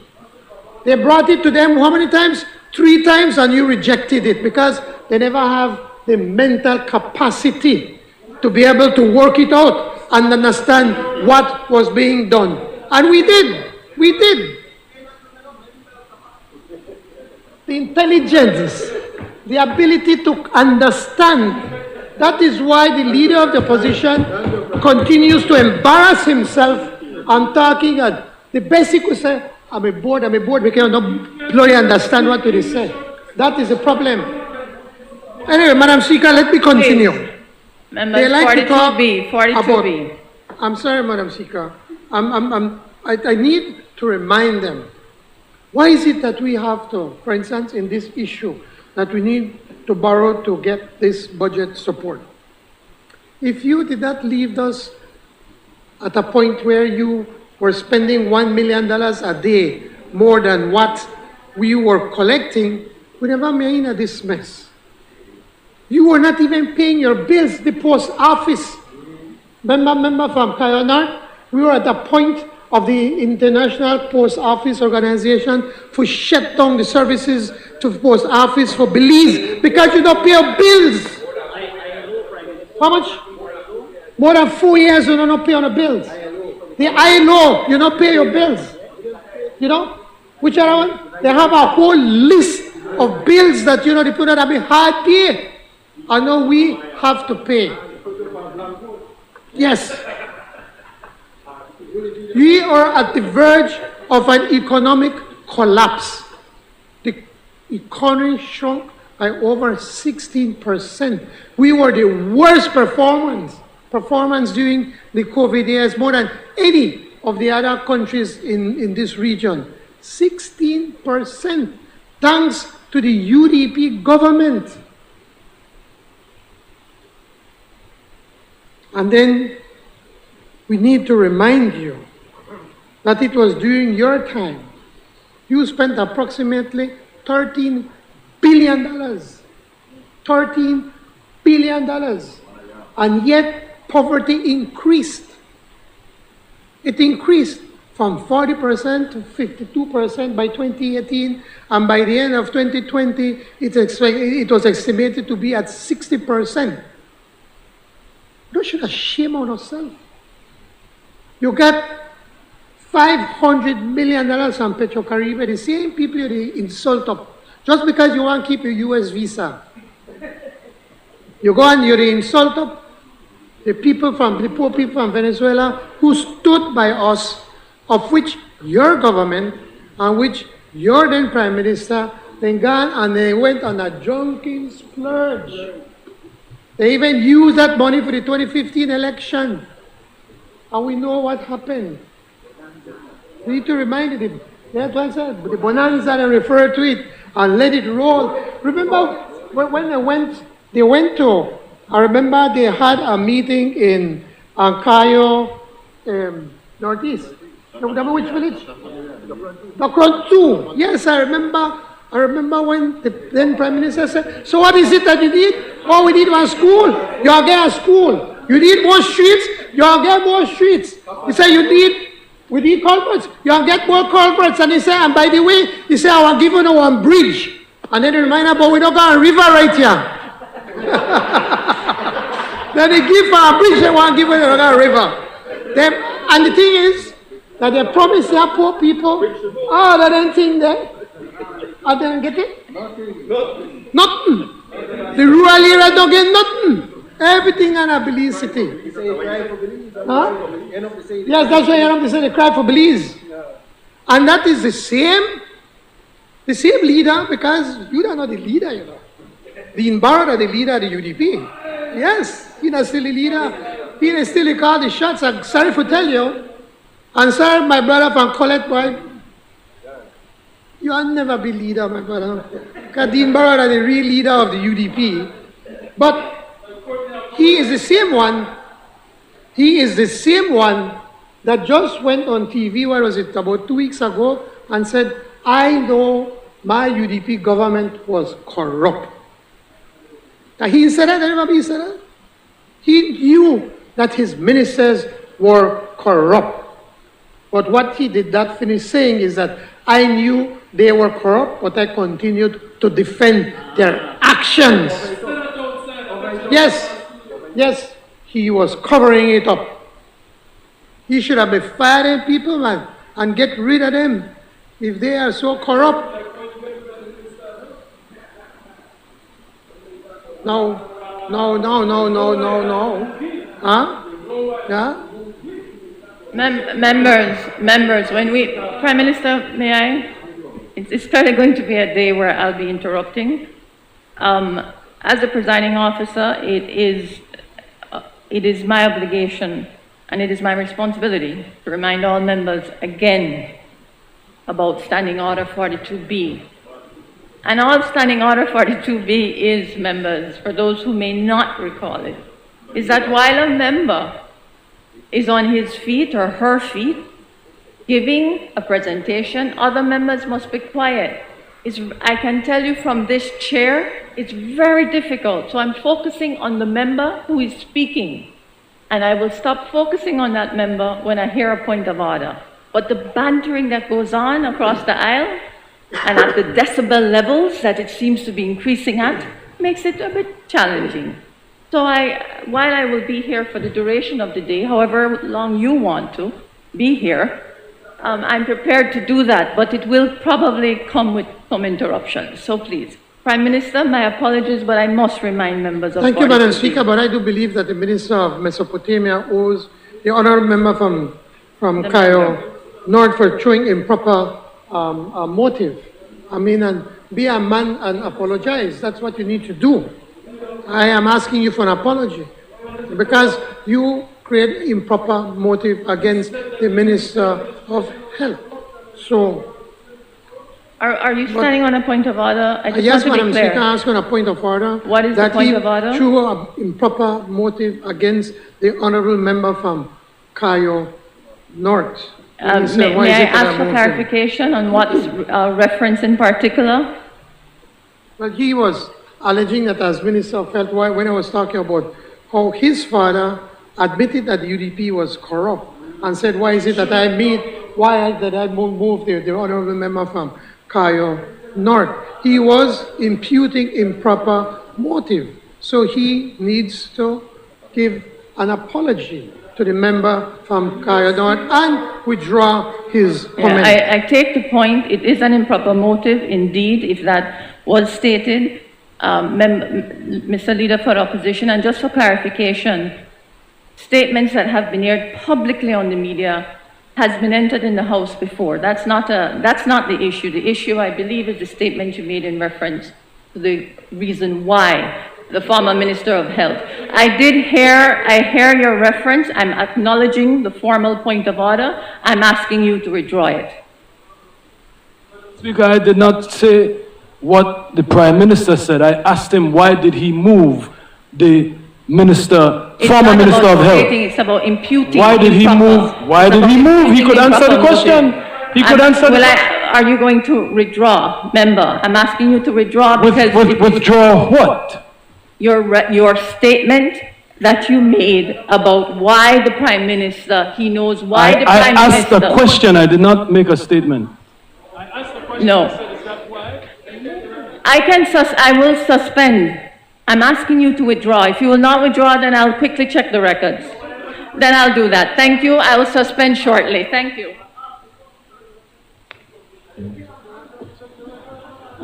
You know.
Members, thank you for indulgence. I reviewed, and to be fair, it really is not audible. So I will not take the point of order. What is happening, members, is a continued disregard for Standing Order 42B. What is happening is I am listening to the member when he or she is on his feet or her feet, and then there's a lot of cross banter. Some is picked up by the mic. Other references are not. So for me to make a determination, I have to hear it in full within the context, the bantering, if I am to honor the point of order. Now I will say this to you. If members, all members, disregard Standing Order 42B, it will require me to have to do these frequent checks. If that becomes simply too tedious for the chair, I will then have to suspend and adjourn proceedings. I will ask members kindly to respect 42B. Now I am reminded, and I will say this, and don't take it in jest, because I do not mean it in jest, of the conversation I have or had with former Speaker, the Honorable Sylvia Flores. And I take her counsel as I am reminded of her wisdom and her words. As she was an educator, this House must be able to operate better than a group of kindergarten students. I am being kind. She was a little bit more specific in her counsel to me. Now, I will ask all members, I have no issue in suspending, checking, coming back. But I don't think that's what we want to do. It's the people's house. There's business to be had. Let's get on with the business. Thank you. Mr. Prime Minister, you were concluding on that debate? Yeah, Madam Speaker, let me just wrap up, and supposed to wasting time in some of the. I just want to, as I explained, Madam Speaker, that this was already presented in the budget. We'd already explained that it was coming, and that, but at the moment, the loan papers were not fully. The full details were not worked out, and so now that it's worked out, we're bringing it here because it is a part of the budget that we presented earlier this year. With that, Madam Speaker, I move the motion and hope and ask everyone for their support. Honourable members, the question is that this motion be taken through all its stages this day. All those in favour, kindly say aye. Aye. Those against, kindly say no. I think the ayes have it.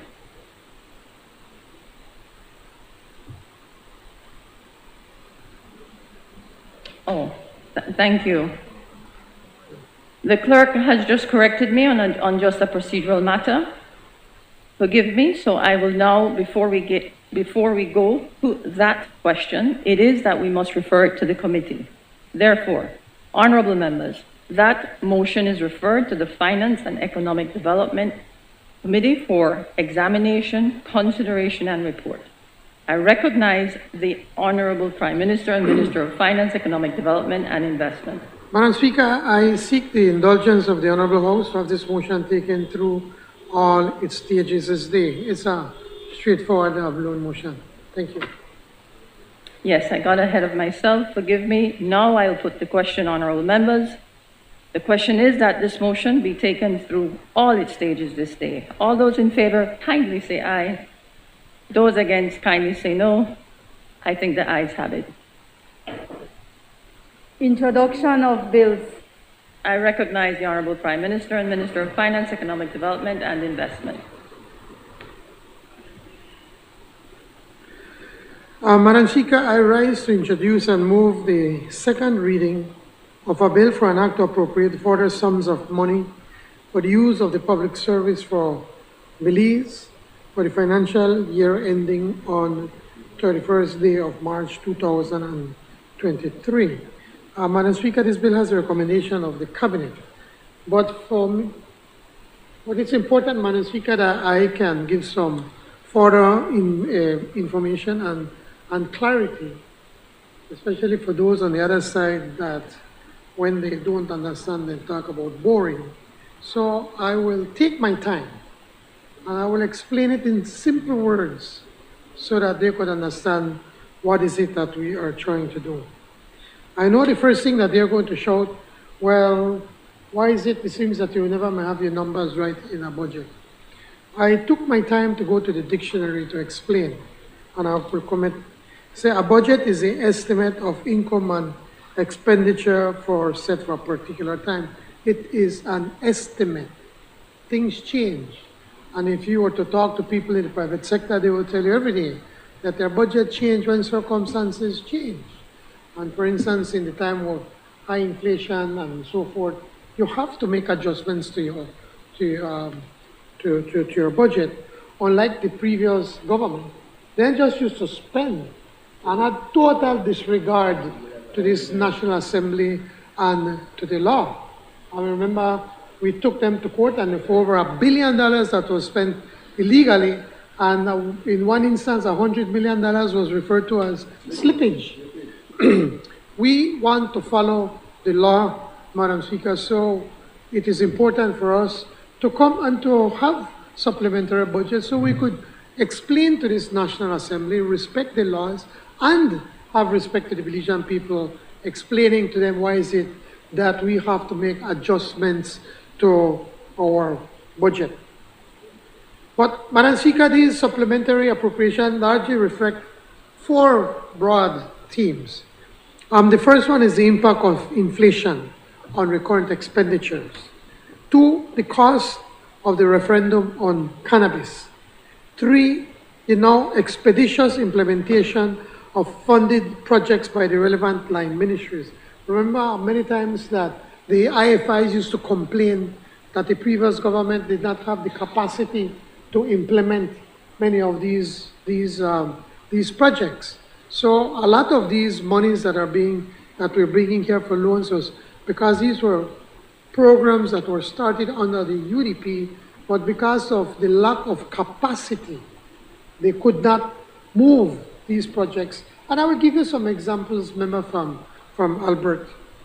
And 4, the enhanced access to grant assistance by this hardworking PUP administration recognized by the international community as being fiscal, responsible, and committed to good governance. Now, let me speak on inflation. It is no secret that inflation in Belize has been on the rise. The Statistical Institute of Belize has reported that year-to-date inflation rate in the first 5 months of the year stood at 5.3%, with roughly half of that increase explained by the increase in prices in the transport category due to the rise in fuel prices. As a small and open economy, Belize is directly and uncontrollably impacted by external factors and who it conducts business with. Belize's major trading partner, the United States of America, just 2 days ago reported that its inflation rate stood at 9.1%, also driven by rising food and fuel prices.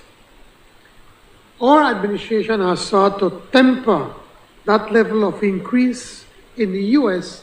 by fixing the pump price on diesel and regular gasoline for the past 3 months by reducing excise taxes thereon to almost zero, to almost just a little. As I mentioned, in diesel, it's 1 cent per gallon. We have also introduced targeted subsidies to the public transportation sector and tour operator businesses. So the social programs continue.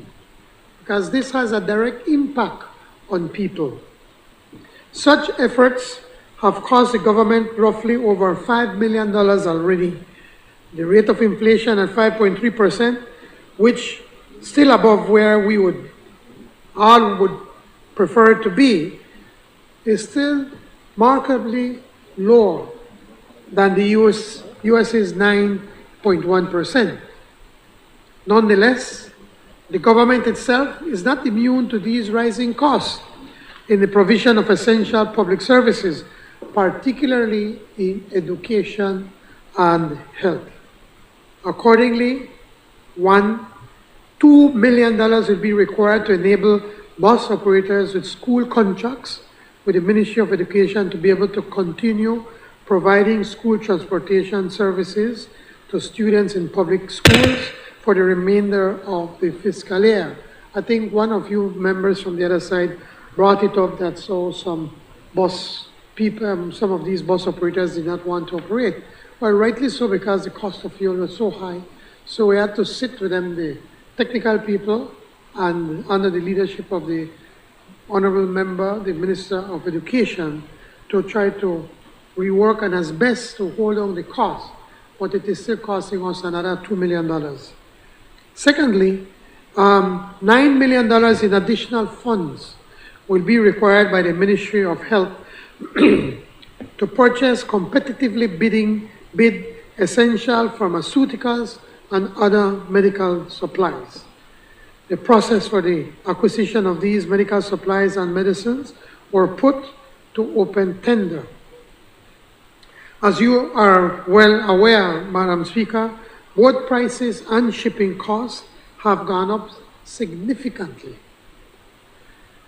And thirdly, roughly $250,000 is required to cover increased fuel costs for both the Ministry of Home Affairs for the police and the Ministry of Agriculture.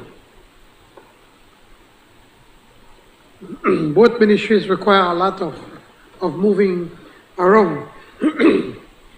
A further $400,000 is separately required by the Ministry of Home Affairs to cover costs associated with securing additional police recruits with a view to ramp up citizen security.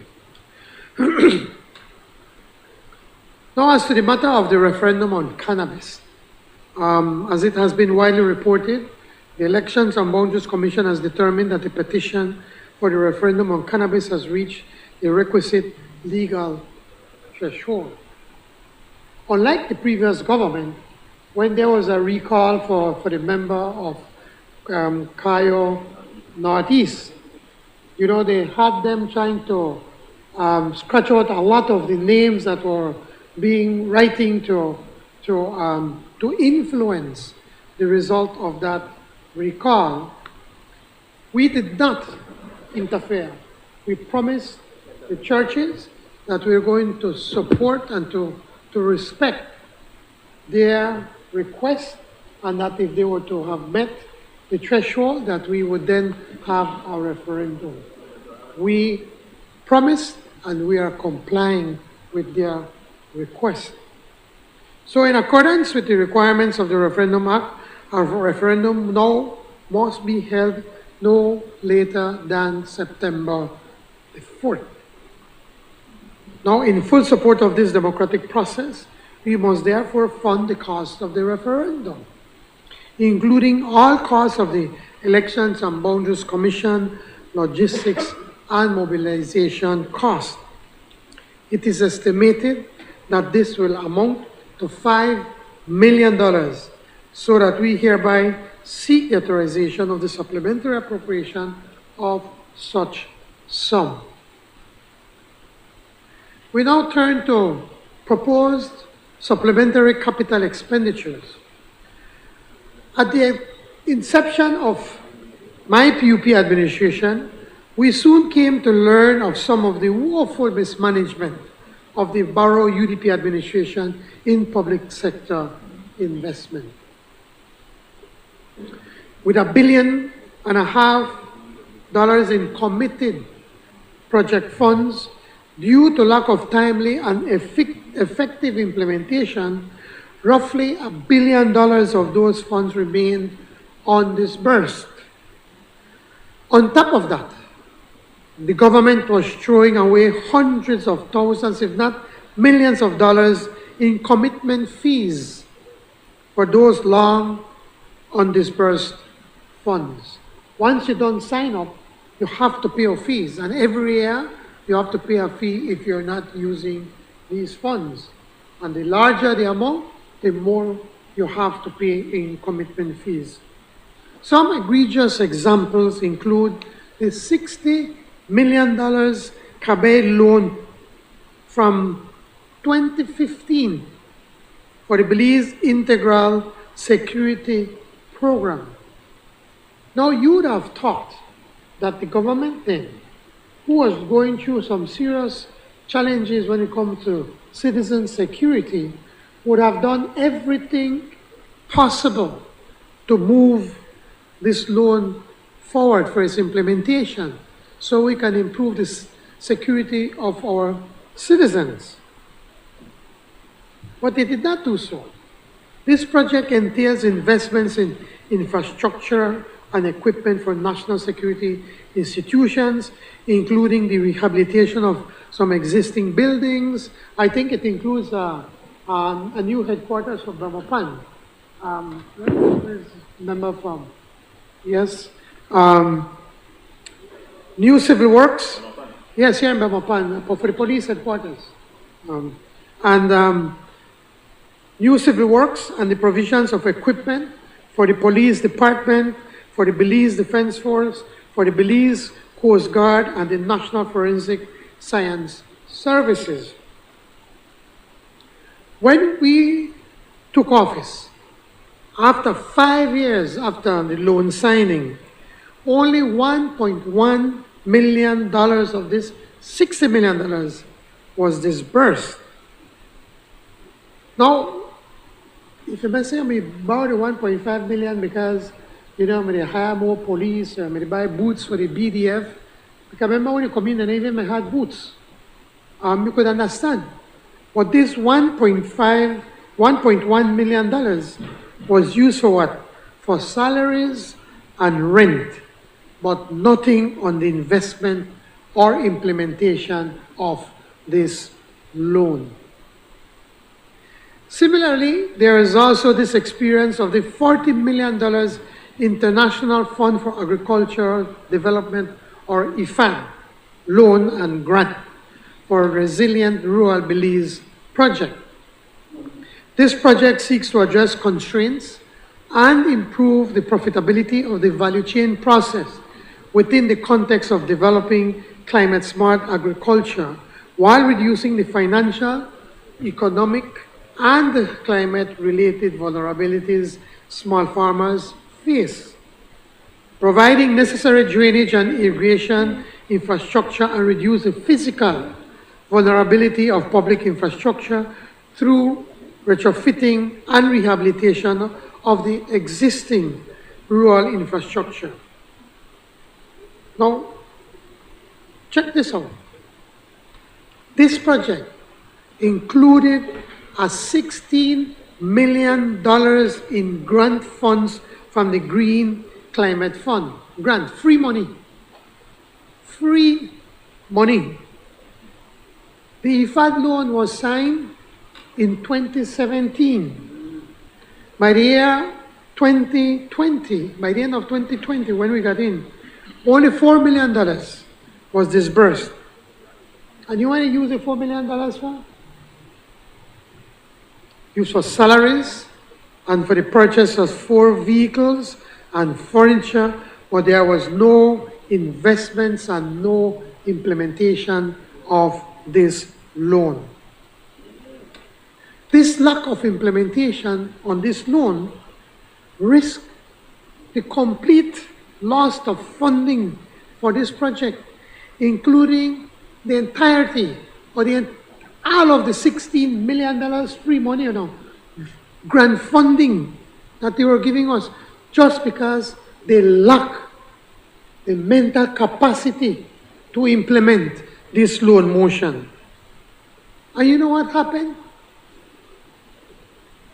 IFAD was at the point of telling us, you know what, we are going to shut down this loan program because obviously Belize not serious.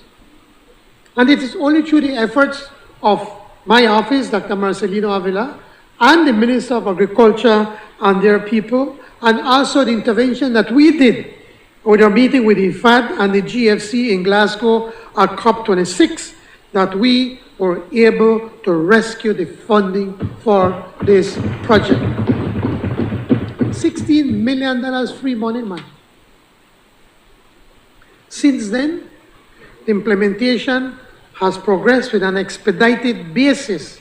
Thus, the recent launch of the roadworks under this project at Nagobank in the Belize district.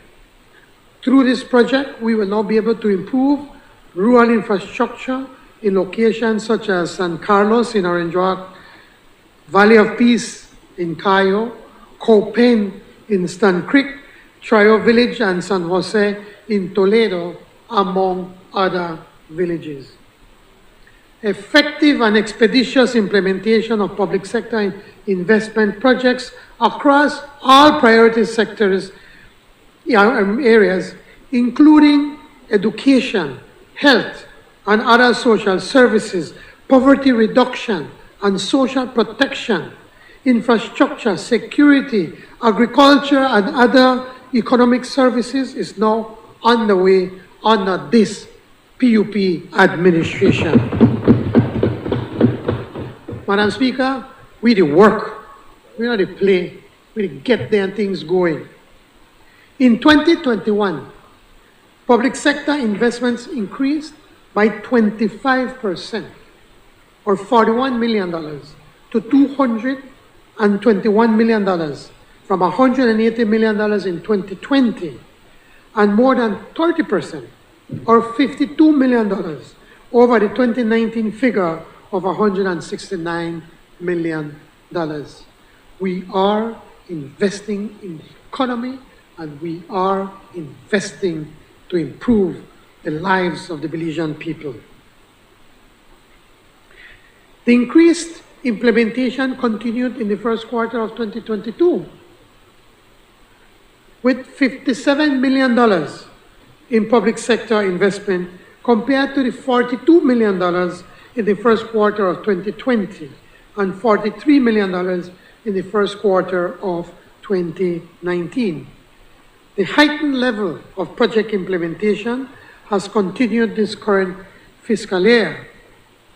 This in turn translates into additional project loan disbursements and government counterpart funding. In this regard, additional project loan disbursements amount to over $18.7 million, while government counterpart funding amounts to $2.5 million. Together, these public sector investments amount to over 30% of the proposed supplementary appropriations.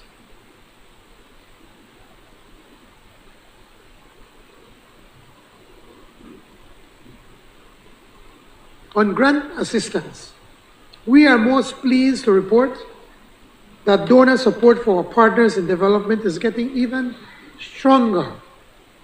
Taiwan continues to step up for Belize with an initial grant of $10 million, of which we seek supplementary authorization. This grant will be used primarily towards the numerous Ministry of Education initiatives, including the National Healthy Start Feeding Program and the BTL-DG Connect ED initiative, which was launched just yesterday to broaden and deepen internet access in schools for students. How many years did the former Minister of Education come here, house meeting after house meeting, talking about they are going to implement it, and here it takes no less than the Minister of Education, the Honorable Member from Freetown, and this People's United Party government to make it a reality. You see, Madam Speaker, we not just spend taxpayers' money on tacos, parties, and excursions. We are investing in the development of our children and our young people's future. Connected to the earlier mentioned Rescued Resilient Rural Belize program, the Resilient Rural Belize program, a $5 million grant from the Green Climate Fund has been committed to rural infrastructure works at the Valley of Peace. Free money, you know, $5 million. Other grants have been secured from numerous agencies, including the IDB, the CARICOM Development Fund, the UNDP, the UNICEF, the International Labour Office, the ILO, the International Organization for Migration, the British High Commission, the Commonwealth of Learning, and even the University of Taiwan. You want me to repeat this? These grants amount to a total in excess of $17.1 million, or 25% of the total proposed supplementary appropriations. Just so that you never may bored and you never understand, I will repeat it. These grants amount to a total sum of in excess of $17.1 million, or 25% of the total proposed supplementary appropriation. On other material expenditures across ministries, they include $2 million for the Ministry of E-Governance to commence the digitization of the vital statistics and civil registry.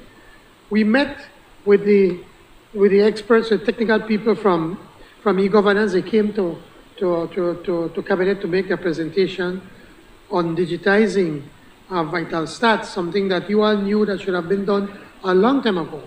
But we didn't get it done. But they were saying that well, they're going to go, and the IDB has also offered to loan us the money. But if we were to do that, it is going to take us between 3 to 4 years by the time we get the loan and do the implementation. So what we are going to do, Honorable Member from College, we are going to front end the money. We are going to today do a supplementary from our own money to pay for to start the digitization, because we tell them we need to finish this now. People use this every day, so we're giving them no more than 2 years to do the entire digitization of this unit. And we expect that before then, the loan for the IDB will come in place, that then we can repay back ourselves the $2 million that we are using. I know you kind of look puzzled, that's why, but later I could sit down with you and explain it to you in greater detail. Number two, we are spending, Madam Speaker, $1 million for the Ministry of Infrastructure Development for the renovation. We're spending $1 million for the renovation. I lose hope with your present leader, and also I think more you could understand, member from Colette. Number two, we are putting up $1 million for the Ministry of Infrastructure Development for the renovation of the Charles Bartlett Hyde building to accommodate the Vital Statistics Unit and the Family Court. The UDP should have never put Vital Stats in that small office they have on Queen Street. It's way too small that people have to be standing up outside in the sun and sometimes in the rain to be able to get in there to get the work done. I have visited the installations, and you have the poor people where they work in almost on top of one another. You know where they have the printer? They have it under the steps. You know, they have one step to go to the third floor, right under, they put one table where they try to print the birth certificates, etc. So we're spending $1 million to fix that, and also for the family court, so that they could have a bigger space to be able to serve the people. 3, there's a $1.6 million to the Ministry of Finance to cover numerous costs, including the maintenance and repair costs of the Eleanor Hall building, the Civic Center, and the Customs Headquarters building. As you all know, the Customs Headquarters building, the roof, the leak from ages, and again, the UDP spent up the money and never got fixed. The biggest revenue earner, and they still not fixed the roof. Well, we are setting aside $1.6 million to be able to do all of this. Number 4, we are setting aside $900 million to the Ministry of Health and Wellness for the Cuban Medical Brigade. We have increased the stipend that we have been offering these Cuban doctors, rightly so. They have been working in many of the areas where some of our doctors don't want. We don't have enough. When we have enough, we're not there yet, and we're moving to get there. They're working into the deepest corners of this country where a lot of our local doctors would rather not go. 5, we're setting aside now another $1.5 million to the Ministry of Health and Wellness for COVID relief measures. As the minister explained, the new variant that is out is even more infectious. Thankfully, it seems that it's not as dangerous, but it is infectious, and the Ministry of Health has to continue the aggressive testing of people free of cost when we suspect that they have COVID. 6, we are setting aside, we're voting for $1 million for land acquisition payments and $900,000 to commence the operations of the Belmopan and Dangriga Transfer Station for Solid Waste Management for the Ministry of Natural Resources. The UDP built their thing, you know. They built the transfer stations in Belmopan and Dangriga and never did open it. And they have a sub-PG, they had a Corozal, because, well, you know, they hustled up on the contract, on the building, not on the operating. So they built it and then shut it down, not do nothing with it. So here we are now, after long discussions with the DPM, making the case that we need to start to open these transfer stations. So we need to vote another $900,000 to be able to open and get these 2 transfer stations in operation. And of course, well, land matters, things always they come up. What the previous government was signed, and then they go to court, and now we are found legally bound to be able to have to pay these people. So we have to find another $1 million to pay for land that was acquired under the UDP. On 7, we're voting for $1 million for the Ministry of Immigration for the amnesty program. We have explained, we will talk some more about the amnesty program later on, but we will have to, there's a cost for the operation of this massive undertaking that the Ministry of Immigration is taking. And 8, $200,000 for additional fuel costs for the housing and population census. Again, this is again a massive undertaking where people are going to every single house in the entire country, and when the budget was done, fuel was not at the cost at where it was. So we have to, there's a shortfall of $200,000 for fuel, so we have to make the monies available for them to conduct an effective and efficient population census. So the total recurrent expenditures added to approximately $12.7 million. The cumulative sum of Capital 2 expenditures amount to $22.2 million, while externally sourced Capital 3 expenditures amount to about approximately $33.8 million, for a grand total of an additional supplementary appropriations of $68,659,017 These expenditures reflect both the times and the work ethic of this PUP administration. We committed to serve the people, and we followed through that commitment effectively and with due expedition. Madam Speaker, I look forward to the support of this Honorable House for the due enactment of this bill. Thank you.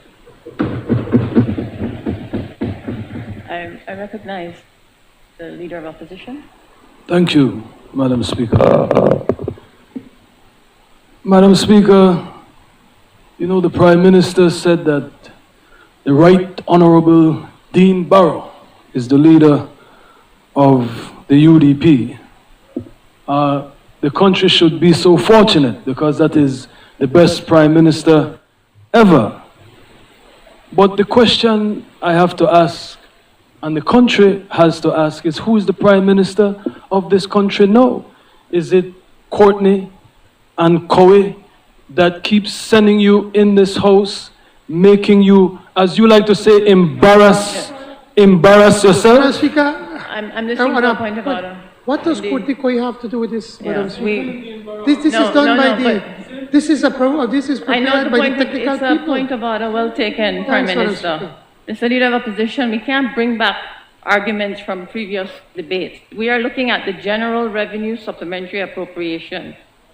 I restrict you to, I turn your attention to Standing Order 71. It's very specific. On this particular bill, it must be confined to the elements listed in that bill. Madam Speaker, as you always say, allow me to complete my paragraph and then you could determine whether or not I'm restricting myself to that. No, I don't But I'm always- guided. I don't always I'm say guided. that, I'm getting but- into the substance of Please, this bill. this Yes, is the thank bill. you. Thank you. So, as I was saying, Madam Speaker, the Prime Minister comes in here and embarrasses himself.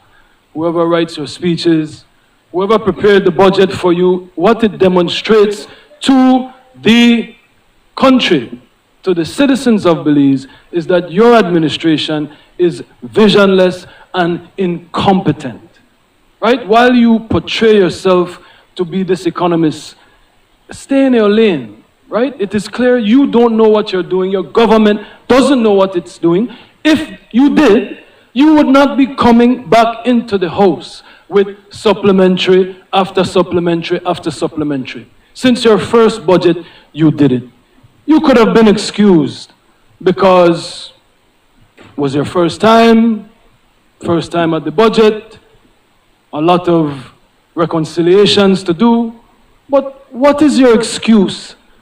90 days after you pass a $1.4 billion budget to come back now for any more money. Madam Speaker, okay, the referendum, that's $5 million. That was not anticipated. But you knew about amnesty when you devised that budget, or Madam Speaker, Minister Coe is his finance minister.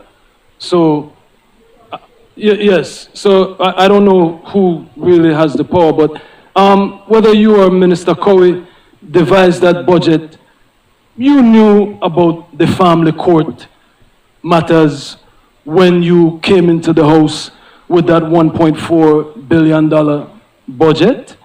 You knew about the maintenance that needed to be done in the finance building 90 days ago when you came with that $1 billion budget.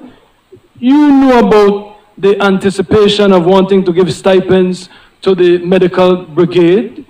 We are grateful for their contributions, but you knew this when you passed that $1.4 billion budget. So this is, again, Madam Speaker, a gross demonstration of incompetence. You don't know how to manage the finances of this country. It is not just talk.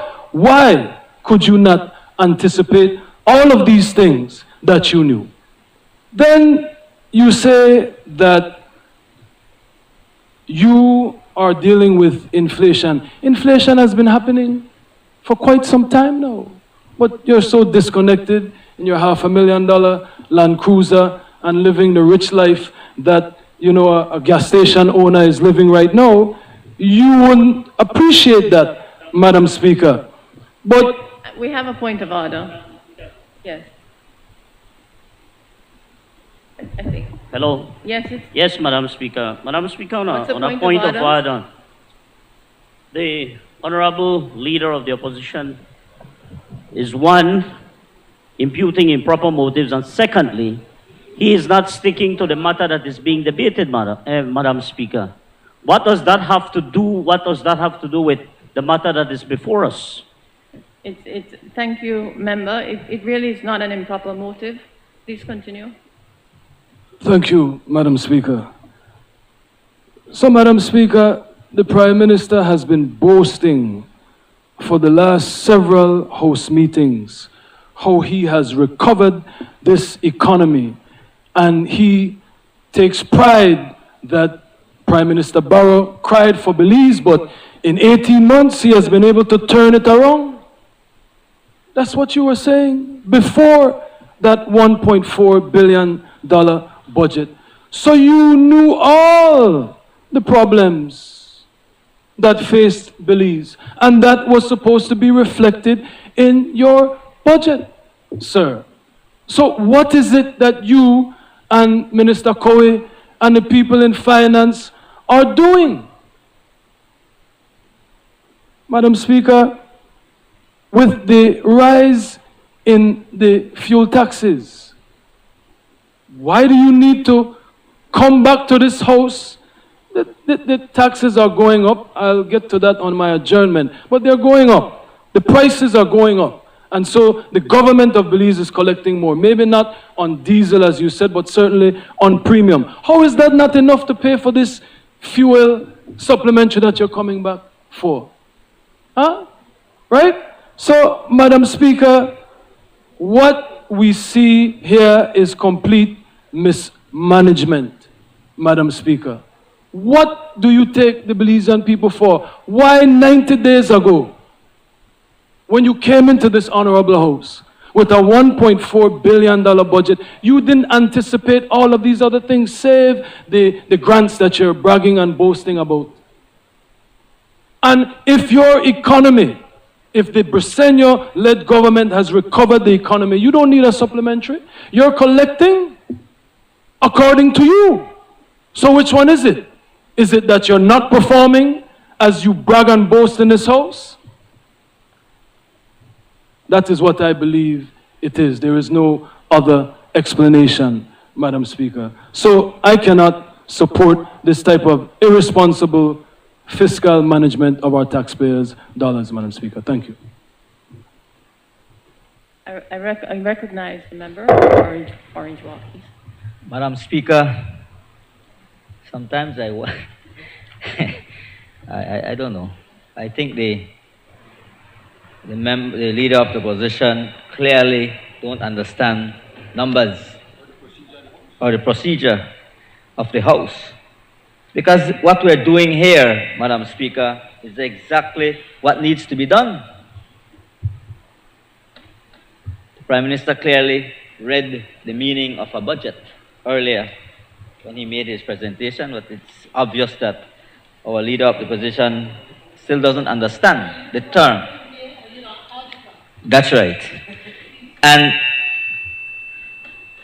I stand here, Madam Speaker, to support this supplementary allocation. And if the leader of the opposition was being true to the Belizean people, he would understand the dynamics of a budget. You prepare estimates, that's what we did and presented. Things change, and there is needs. So you are saying, and I will go back to what you said. I will go back to what you said, that if we knew the situation of the Magistrate Court or the Supreme Court, let me give you some history and some facts. Earlier in my message to the Belizean people, I highlighted some of the deteriorated health centers that we found across this country. If we were to come to this honorable house with a budget just to fix the mess you all did, the UDP did for the 13 years, we will need much more money than this. But at the end of the day, Madam Speaker,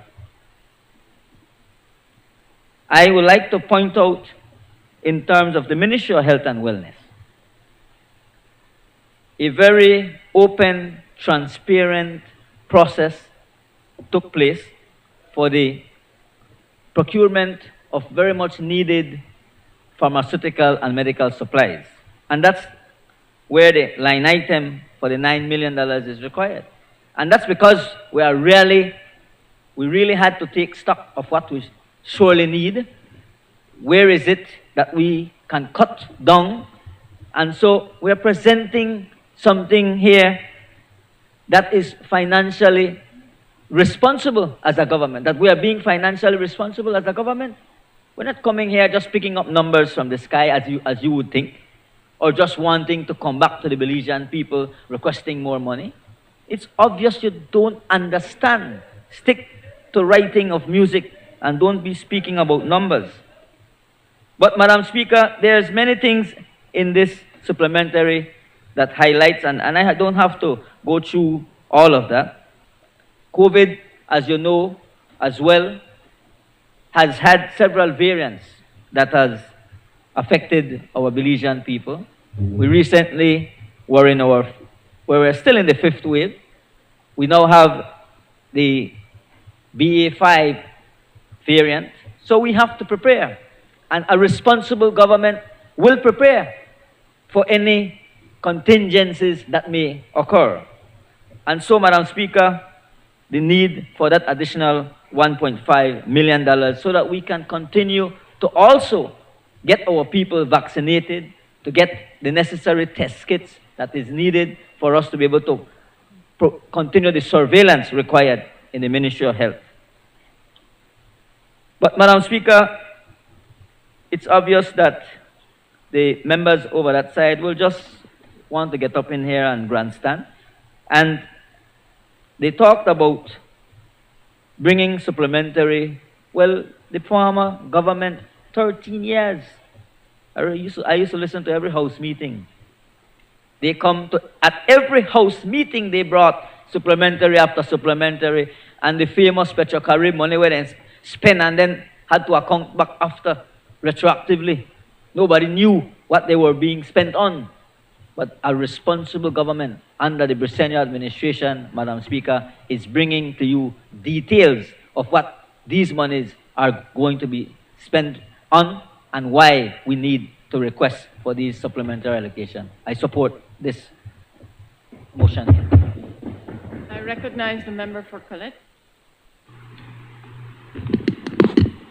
Thank you, Madam Speaker. I beg your indulgence before I begin my presentation to ask you for us to take a moment of silence to remember our colleague, former leader of the United Democratic Party, but also a candidate and minister, I believe, under the People's United Party. Sorry? Dr. Ted Arana. So, Madam Speaker, if that is acceptable to you, I'd like to ask for at least 30 seconds of silence to remember him. May we stand? Thank you.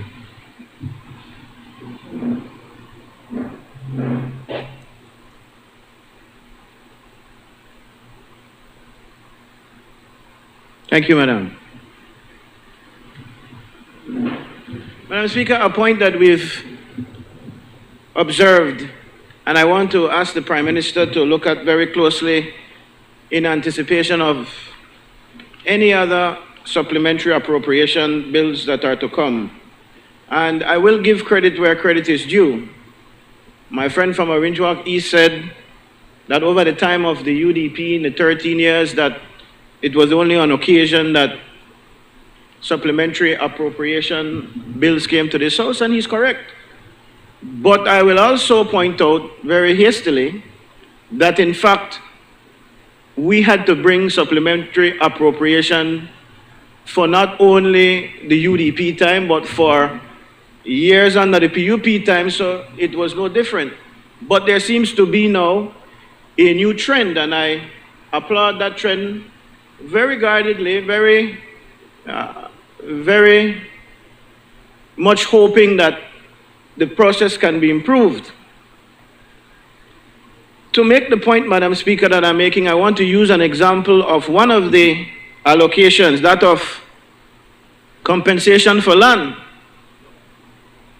Last financial year, there was $12 million allocated, and there was a slew, maybe about 3 or 4 supplementaries that came afterwards where additional monies were allocated for land compensation. Am I correct, Member for Lakei? And all the explanations were given, all the accusations were given, but the problem was that every time one of those supplementary appropriations came, what we saw is the categories that are here. So you see what was approved when the budget was read by the Prime Minister, and then we see what is being allocated in that particular supplementary appropriation. But we don't see what a subsequent, or a previous appropriation supplementary put there. For instance, when they allocated $12 million, 3 months later they came and they asked for $1 million. So what that document showed was $12 million was approved estimates, and then supplementary estimate was $1 million, but it does not show you the subsequent allocations that are made. So while this is the first supplementary after your budget from March, Prime Minister, could I suggest that when it comes again, whenever you bring a supplementary again, you show not only the approved estimates, but also show us what previous supplementaries indicated so that we can know what the actual spending has been before you come and ask for the appropriation. Does that make sense? Yeah, but the Belizean people don't see it. They don't, and we don't see it when it comes here. And the reason why they put approved estimates is so that we can reflect on the spot. That's the other problem, you know, Madam Speaker. This came to us yesterday, as far as I know. Came to us yesterday. This meeting was called from last week, Friday, Thursday, something like that. Yeah, but the point that I'm making is you knew very well that you were going to come to this house to ask for $68 million more to be appropriated. You knew very well that you were coming to this house to ask us to support the loan from Taiwan. Why can't you provide those documents very early? Even if it is you send something to us that you have to revise later on, so that we can have some idea of what is going on and so that we can have an accurate picture. But having made that appeal, the Prime Minister can listen to it or not.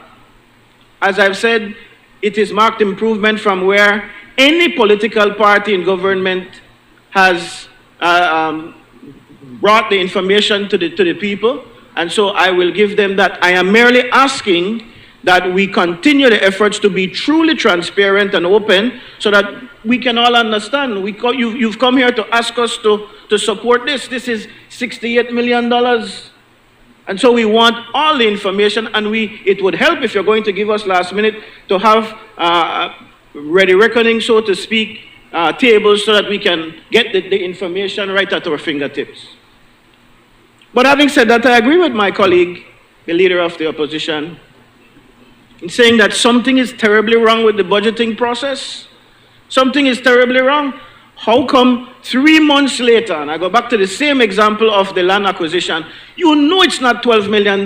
For whatever reason, you knew that.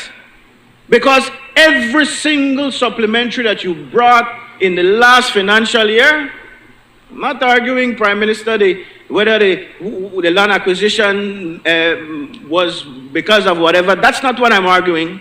The point that I'm making is that you knew when you came to this Honorable House in March that you would need more than $12 million for land acquisition. But you didn't put that in You know why you didn't put it in? Because it's a way of, as your friend from former member from Freetown used to say, it's a way of cooking the books, making the figures look attractive, making it look like you have the economy under control. Let me make another example. For education, I was Minister of Education for 13 years. And I am telling you that in any given year, $4 million allocated for school transportation is not accurate. We spend $8 million a year in providing school transportation in this country. My friend from Stanquick West will know that the bulk of that money, $4 million alone, probably is spent down south in Toledo. My other friend, the member from Toledo West, will tell you because he was an education officer, you know, Madam Speaker. I fired him one time. Yeah. That's a joke. And I promise him I wouldn't have raised that again. But the point I'm making is we all know, if we're being real, that these figures aren't correct. So why would we allow only $4 million to be allocated for school transportation when we know that that's not going to be an accurate figure?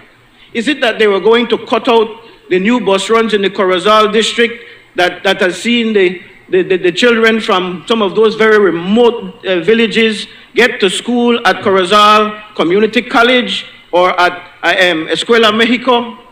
Was it that you're going to cut all of those runs that come from rural Stanquick and bring them to Delil and to Ecumenical? Is it that was what was going to happen? No. And don't tell me about COVID, so we were expecting a lower amount of buses running because this was a budget that was read in March of this year when we fully anticipated school to be in swing. The minister and they went on the record several times trying to encourage the entire nation and our schools to get back to school. So it is either lacking ability, and let me tell you for the record, Prime Minister, because you keep talking about capacity. Mental capacity, you could never be smarter than me, and I have papers to prove that. You know, I watch and see Madam Speaker criticize me and talk about a doctorate which I have not finished, which I'm finishing now, which is why I'm outside of the country more frequently than I want to be. But, Madam Speaker, even with my incomplete,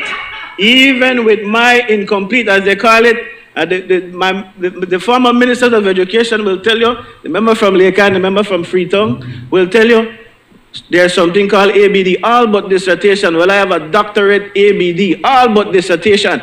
And any way you turn and twist that,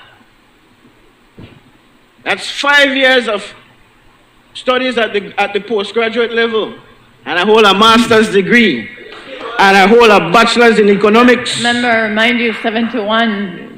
Sorry? Article 71, we must stick to the confines. But then I am merely responding because the Prime Minister went on. He was beyond himself to try to say that he is smart and we are dumb on this side. Well, my papers say otherwise. I am sure he is well, they gave him an honorary doctorate the other day, but as far as I remember, he has a bachelor's from UTEC, Texas or somewhere. So not talk about education and qualification. And as my friend, the leader of the opposition said, everybody know that the Chris Cowie write all your thing there and the brains behind the government, not you at all. But I said, will teach me, Henry, that's true. But I went beyond the associate degree level. That's my point in saying all of this. We're not debating educational qualifications. We're debating Madam Speaker, the supplementary bill. Can we get back on track? Let me get back to the point that I'm making, that the Prime Minister is flawed. I did not say that.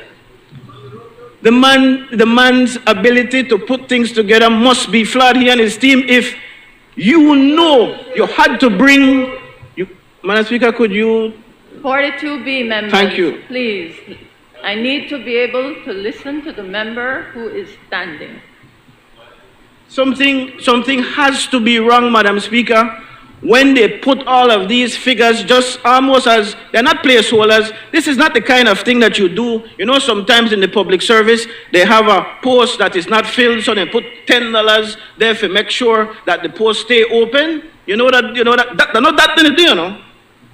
What they're doing, they put an actual number that everybody knows is not accurate. $12 million for land acquisition when they had to come here 3 times last year after the budget was read for supplementary appropriations for land acquisition. No matter why. To put the school bus thing again, but it's riddled with things like that. It's riddled with things like that. Then, Madam Speaker, some of the things that they're spending money on, this has got to be the other problem. Either you are lacking the capacity, and that, while I won't be any further unkind to the Prime Minister and say that he don't have the ability. People who surround him know. I think people like Chris Cowie, then that Chris Cowie is a sharp man. I know that he don't know. But then what happens, Madam Speaker, then?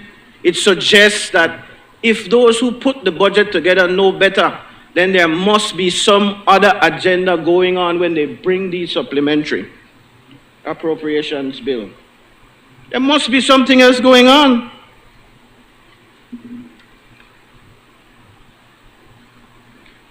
Look at, I heard the Prime Minister talk about the Charles Hyde building, criticize the UDP. By the way, Madam Speaker, much of what they talk about and boast about, listeners, he spoke about the IFIs and all of that, all of those things that are in the pipeline, all of what is in Cap 3, the UDP put their things together. Please. Nothing new. I will get to that again in the adjournment when I talk about education. Come like, oh, we talk about DG and Ed Connector. Nonsense. Nothing new. Nothing new.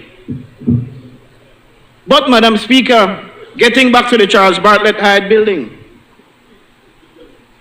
the member from Kayo South got up in this honorable house. He said he gone up to the Eleanor Hall building and he looked down and blah, blah, blah. And he criticized the Eleanor Hall building. Criticized. The Prime Minister too had a lot of things to say. You know, I tell you that he is now occupying space up in that building.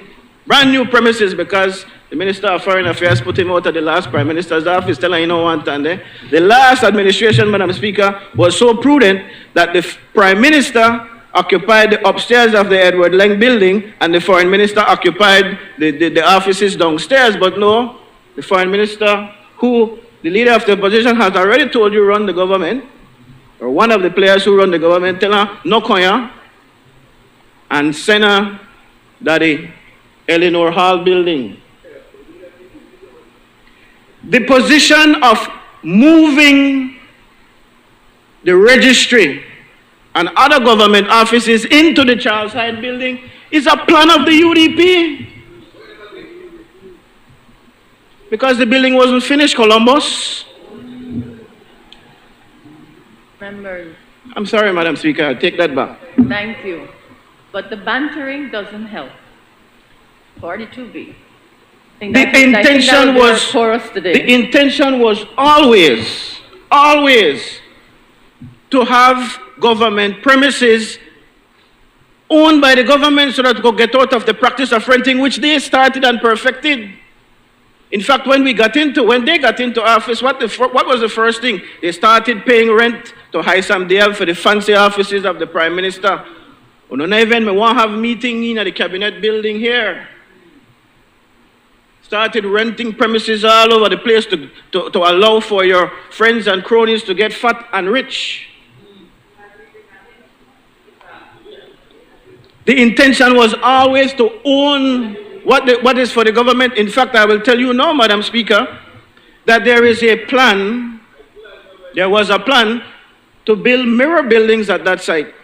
2 buildings were to go there, in order to provide government-owned space so that we don't have to pay high cost of rent. That is the purpose of building the building there.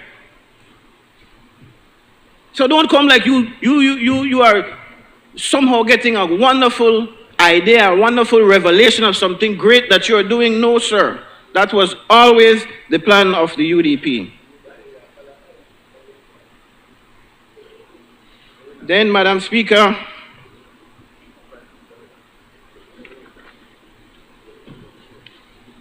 I wonder, what is it that you're allocating for the referendum? $5 million? It's almost like they're saying to the churches, uno me want a referendum and see breeze blow pelican, same place where they want to go. I need to see the details of what you're going to spend that $5 million on. Because to me, Madam Speaker, it reeks of corruption. We'll see some other things in play here, I am sure. And again, while I applaud the government for bringing this kind of information, a lot is still lacking, you know. We still not get to a lot of the information, the details. And as you all know, the devil is quite often in the details. Housing and population census. So are you telling me the $5 million that you allotted for that is already spent? I hear the Prime Minister give an explanation about $200,000 more because they didn't anticipate the high cost of fuel. Well, you spent $5 million already? Is that what you're saying? I don't know how many Belizeans even know a census to go. You don't have to come back and ask for 200,000 count. Don't spend 500,000 and the census not even really up on the ground good yet. I don't know. But tell me. So, Madam Speaker, we have serious concerns about these supplementaries, and I hope that the Prime Minister will accept and appreciate that I have been very objective. I've tried to be very objective in making these points. Then, sorry, one more thing before I sit down, Madam Speaker. One more thing.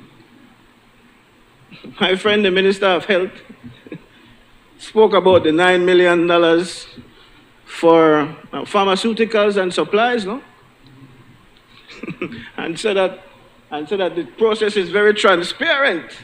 Please, this man think we forgot that, in fact, in the last financial year when there was need to purchase pharmaceuticals and supplies, that the number of companies almost tripled overnight, including, I don't call nobody's name, Madam Speaker, and impute any improper motive, but some people on that side, family members and drivers and everybody turned pharmaceutical provider overnight.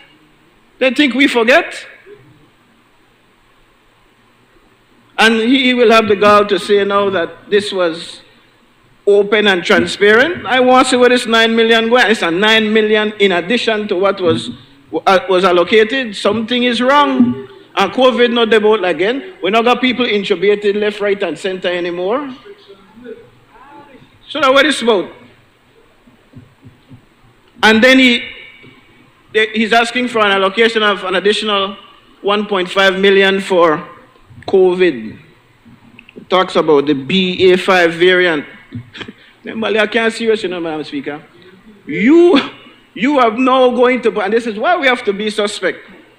We have to suspect that they're doing something, because 1.5 million for this new variant, and you say all you need for protect Belizean people from that, but in the same vein, you put out a release to say we will relax all the measures, even at the airport. You don't even have to show that you're vaccinated anymore to come to Belize. You don't have to show a test. You don't have to do anything. We relax everything. Then now you want the Belizean people to pay for those people who get sick,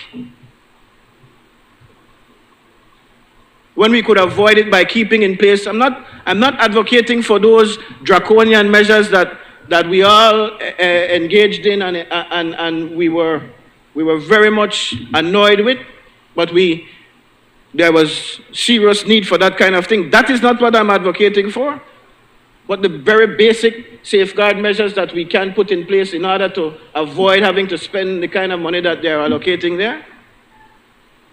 But to be fair again, Madam Speaker, there was one good thing that I heard the minister say.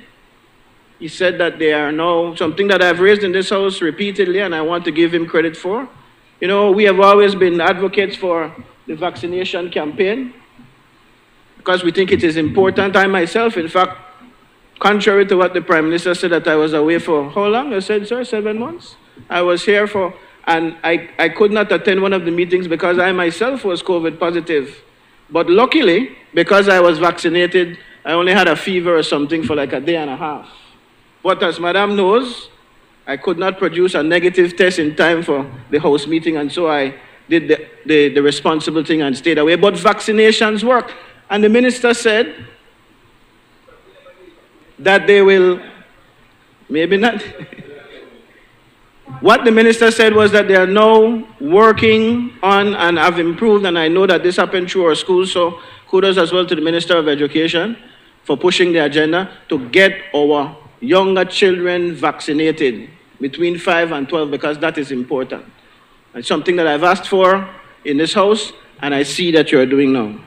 But overall, Madam Speaker, we can't support this appropriation, this supplementary, because of the still very secretive way that things are put, despite the improvements, and we would hope that we could continue to cooperate with the kinds of suggestions that my colleagues and I are making on this side, and ideas that they might even have on that other side, so that we could improve, because this is what is necessary for good, transparent government. Thank you, Madam Speaker.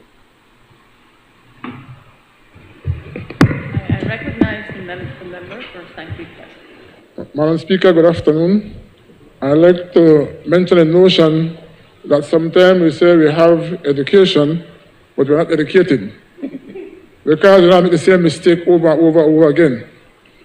And Madam Speaker, I rise to support this appropriation supplementary. As we see the rising costs of goods, not only in Belize, but across the world, even those who might sign a contract to build a building, at the three-quarter point of that contract, they realize that they have busted their budget because the cost of goods have risen.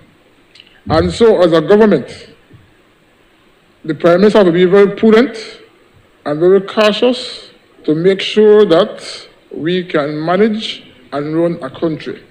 And so, with that said, with my few words, I want to say that I support this supplementary bill.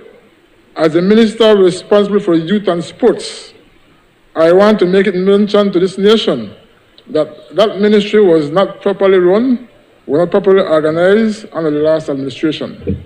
I'm doing my best to bring it back to stability.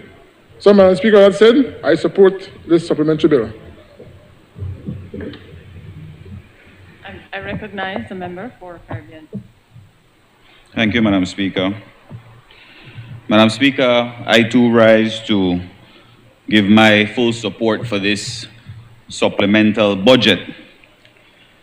And I listened to the member for Collett, who has made his cameo appearance, because it doesn't sound like he will be here full-time either. We have a traveling leader of the opposition, now a traveling member for Collett. Well, I'm not sure what part of the states the member for Queen Square there, Ellie DeVille, maybe, I don't know. But she hasn't shown up. We soon know our opposition, Madam Speaker, because it seems like not that they have any interest to represent their constituents in this honorable House. But if I may, Madam Speaker,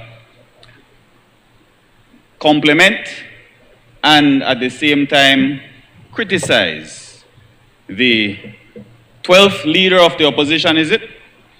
I think in 11th and 13th, you're the 12th leader of the opposition, for acknowledging today, Madam Speaker, that we are a far more accountable government than his administration.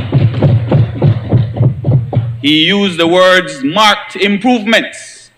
And so I want to thank him for being very candid and honest with his words today, that he is seeing improvement in the financial management of this country. Madam Speaker, he was insinuating that there was, after he complimented us, that there seemed to be some cooking of the books in relation to the $9 million at the Ministry of Health. But, Madam Speaker, how easily does he forget that he sat in a cabinet that squandered $1 billion without any approval? Not $9 million, $1 billion, and they had to go to the Supreme Court where it was declared that his Prime Minister, Dean Barrow, was guilty of spending $1 billion without any authorization from this National Assembly. So you want to talk about cooking the books? You sat in that cabinet. You sat on this side of the house. Where was your voice then?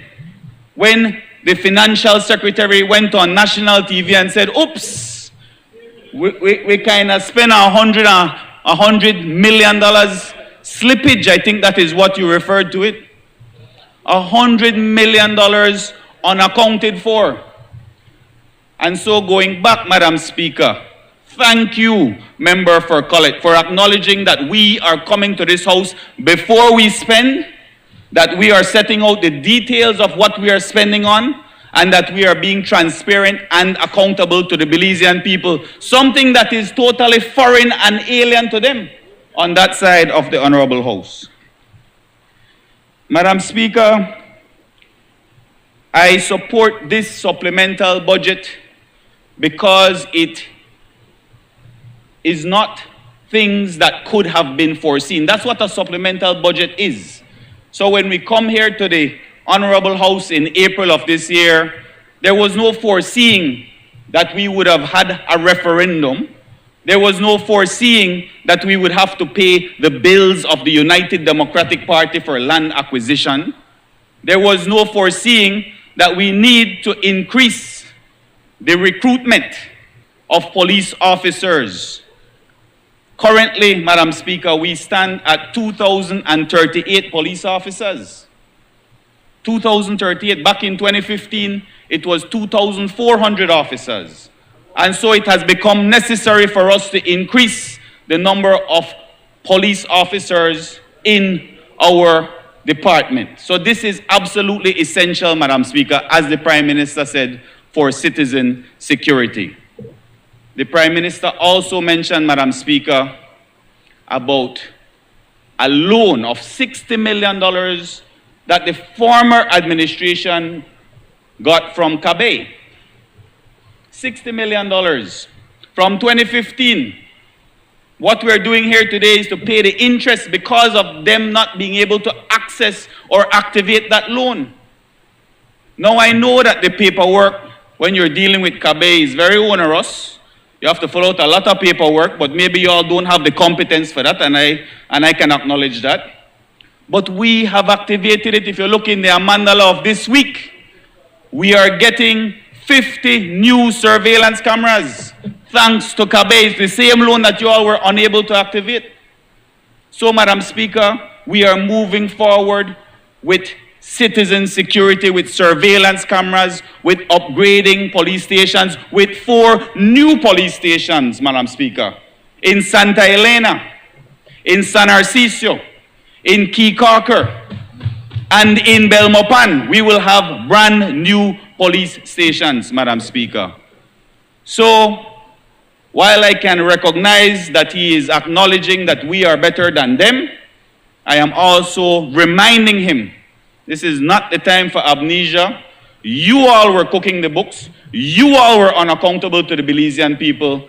And that is why, Madam Speaker, this is a responsible and prudent administration that comes to this National Assembly for approval before we spend. I support this budget. Thanks, Madam Speaker.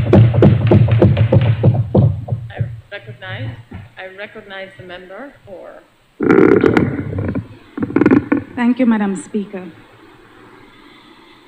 I wish to remind my colleagues of this Honorable House that in March of 2022, March 15th to be exact, the Prime Minister made his budget presentation. Chest out, teleprompter and all, Madam Speaker, to announce to this Honorable House that we would be spending $1.4 billion in this fiscal year. And in his words, Madam Speaker, It's the most robust and largest budget presented to the Honorable House on behalf of the people of Belize, Madam Speaker, all on the prudence and careful planning of his administration. Let us recap. We are here to consider the supplementary appropriation bill first scheduled for this financial year. $12.7 million in recurrent expenditure, $22.2 million in capital expenditure, and $33.8 million, Madam Speaker, for projects that are funded primarily through the IFIs for a figure of 68 million. In addition to that, Madam Speaker, in addition to the $1.4 million that was allocated for this year, and another 68 million that is being considered by the House today, we have, Madam Speaker, borrowed $390 million in loans. We have refinanced the super bond, which is now the blue bond, for a figure of what, a little over $500 million.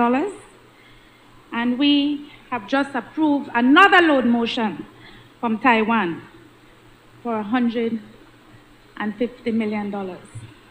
All Belizeans know, Madam Speaker, that a budget is funded through three sources: taxation, loans, and grants. In terms of taxation, Madam Speaker, the people of this country are bleeding to death when we look at the cost of commodities and also the taxes on fuel. Let us not forget, Madam Speaker, that the Prime Minister, the then leader of the opposition, had all the answers to address escalating fuel prices when he was on this side of the bench. He was vociferous, Madam Speaker, in his arguments and his proposals to the Belizean people, how you could keep the fuel costs under $8. It seems that all those proposals and solutions somehow magically have disappeared, and the cost, the brunt of the cost in terms of taxation rests on the backs of the Belizean people. The budget is also funded through loans. And by my calculation, Madam Speaker, in 18 months, in addition to the $1.4 million we have collected on the backs of the Belizean people, we are borrowing $900 million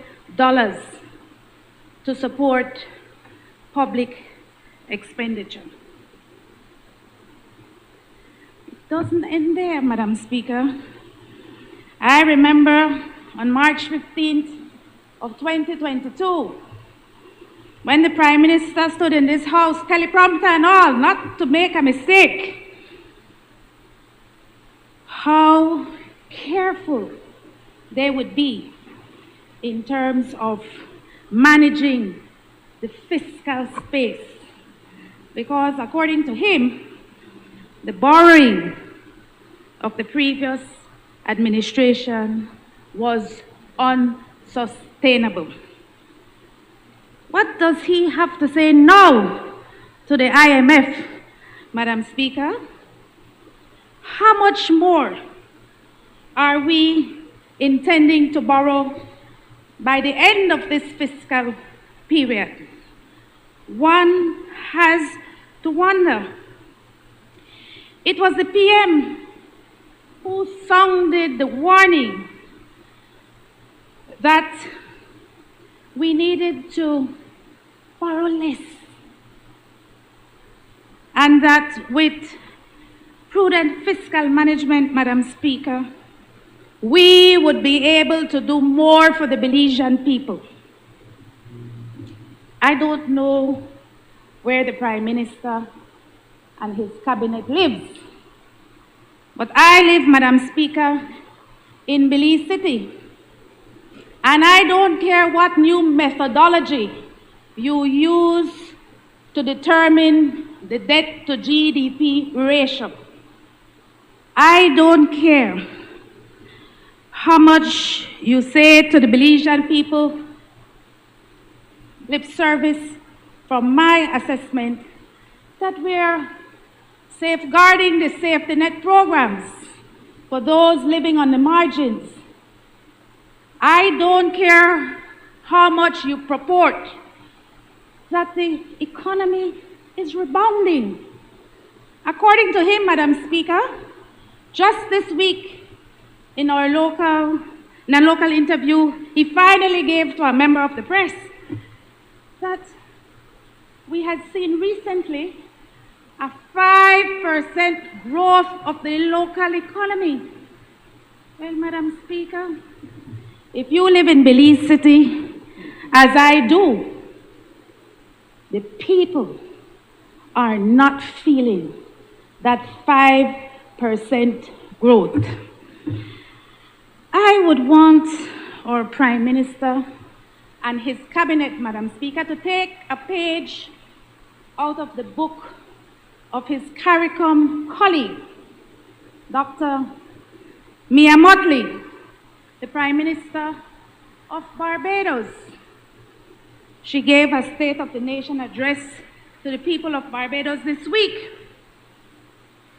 And she, as we recognize on this side of the House, that the escalating cost of fuel and the increasing cost of commodities is not as a result of what a government did or did not do. There are world events, Madam Speaker, that has caused these things to happen.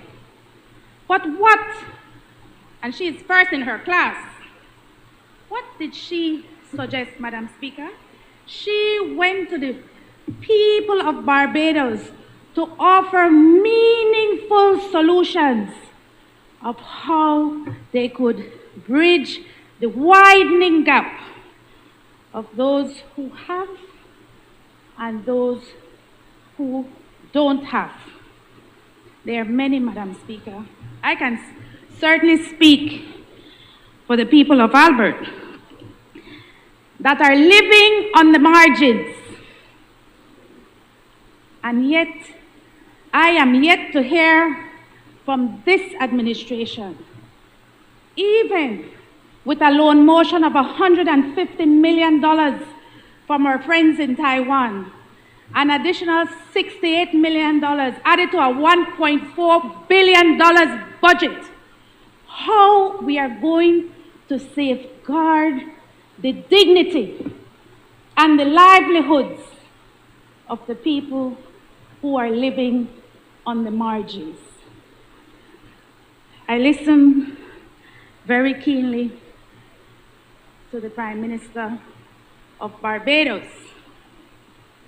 And I will say to you, Madam Speaker, it is clear that she understands the concept that a government must work for the people and not the people working for a government.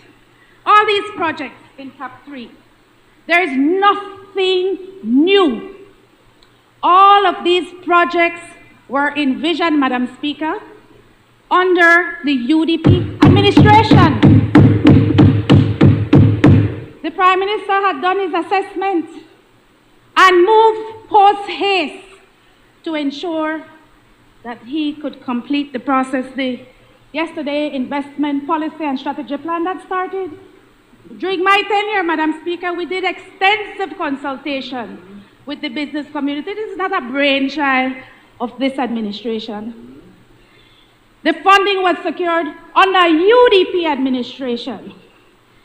So I say to the Prime Minister, and I say to his cabinet, we need to find the solutions that will help to improve the conditions of living for Belizeans in a time like this. It's unprecedented. We agree.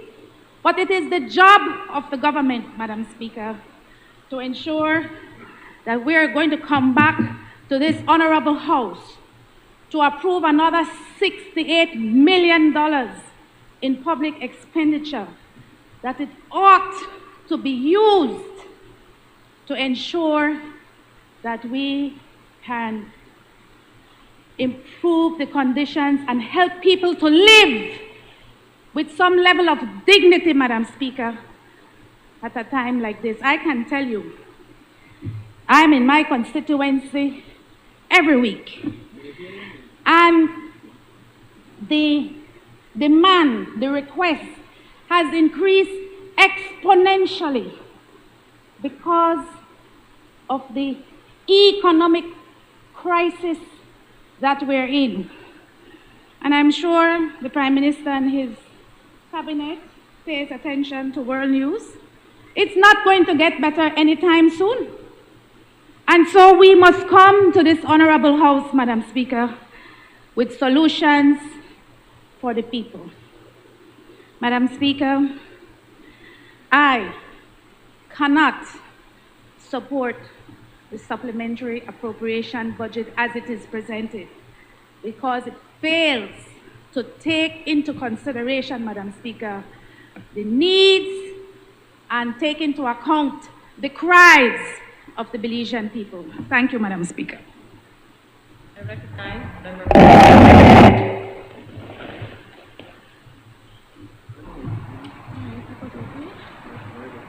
Good afternoon, Madam Speaker.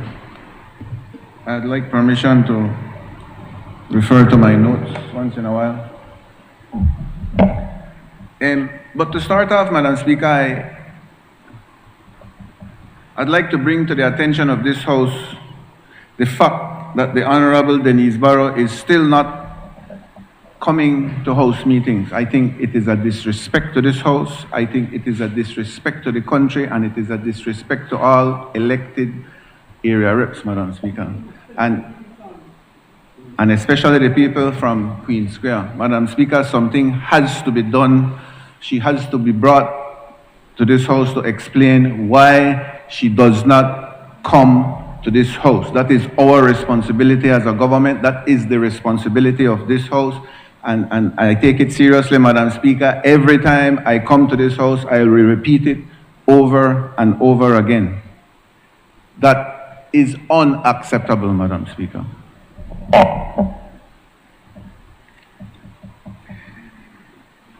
Madam Speaker, there are, in my humble opinion, three basic justifications for this supplementary allocation. One, unforeseen expenses. I have a clear example here that we have a budget allocation for the accommodations for the vital stats. I recall seeing yellow painted buildings all over the country being rented by the government of Belize. These yellow painted buildings were done from the same paint that we used to paint the center of the highways. And these buildings were owned and still are owned by a past member of this House. I remember clearly the past Prime Minister justifying that a previous member from Caribbean Shores was allowed to rent his buildings to the people of Belize, and everybody at the time, including the members over there, were quite fine with it. I remember opponents of my colleague here from Freetown having his buildings being rented out to the government of Belize while being a president of the Senate under their time, Madam Speaker. And so why am I saying this? The government of Belize, under the leadership of John Briceño, is doing everything in his power for us to start acquiring our own buildings so that we can start putting our offices and our administration people in areas that are comfortable and that function well so that they can give service to the people of Belize. That is one that we are doing for the Vital Stats and the Family Court. They don't remember these things, Madam Speaker, and when you tell them, they get offended.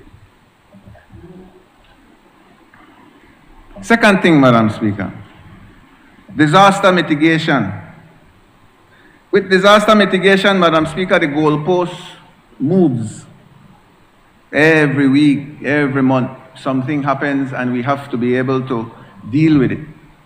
One of that situation, Madam Speaker, we had the George Price Highway from Roaring Creek to, I think it went all the way to Santa Elena. Millions of dollars were spent. When we got into government, there was a flood, and the people from the Cayo district would recall this quite clearly. We had a flood, and even though the road was new, the bridge was new, when Iota and Eta came, we could not cross from the western part of the country to go to Belmopan because there was a section of the road that was low, and that section was the area leading up to the bridge. This that we are going to do, Madam Speaker, is to make sure that the millions that was spent will now be allowed traffic to pass when we have emergencies. So there is a budget that we are putting forward so that we can raise that level approach to the Roaring Creek Bridge and create a flow through Roaring Creek Village itself so that wherever we have an emergency, major flooding, it will not stop the traffic from the Cayo district to Belize City or to the center, which is Belmopan. Madam Speaker, members on the other side are right. There are many projects that we inherited and we have a responsibility to finish. You see, we not got bad mind, Madam Speaker. If it is a project that is for the benefit of the people of Belize, the Prime Minister and Cabinet has given us a mandate. It is a project for the people of Belize. Even though the UDP started it, we have a responsibility to the people of Belize to complete it and complete it efficiently.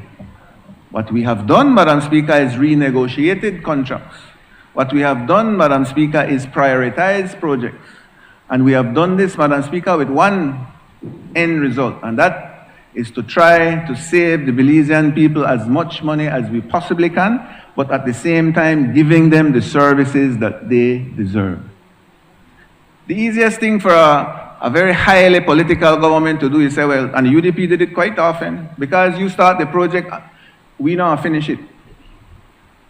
I look at Mahogany Heights, they destroyed it because it was started under the PUP government. I can mention many projects that the PUP government started and they totally dismissed it.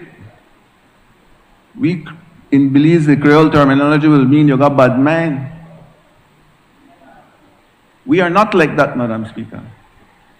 They complain that they don't have no money when they have a constituency development fund of approximately $20,000. We even had that when we were on that side, Madam Speaker.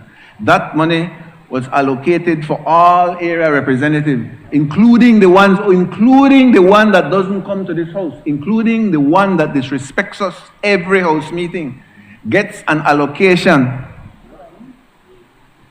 And then they complain. The member from Albert complains about high level of fuel and beat up the boss, gas station owner. But Madam Speaker, I don't know if she know what CNN, I don't know if she know read news, I don't know if she know that on the internet. Madam Speaker, There is a war right now in Ukraine that is affecting the price of fuel worldwide. Belize is just one.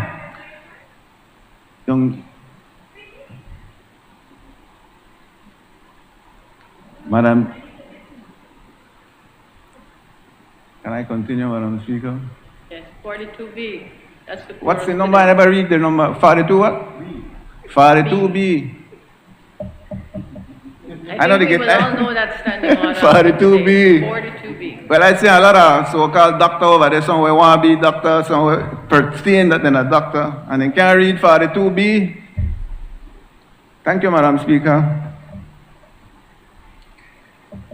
Prices of fuel is rising, and it has nothing to do with Belize. Have you been to Los Angeles? Have you been to Los Angeles and you've seen the price of fuel in Los Angeles? Have you been to Latin America and seen the prices in Latin America? Have you seen what's happening in the world? Do you understand that Belize does not live in a cocoon on its own? We don't produce oil. And so, yes, it's a problem for all of us Belizeans, Madam Speaker, but it is a reality that we have no control of. The government has done everything possible to be able to contain it to a certain level. They know it, but they're just playing politics. I can understand that.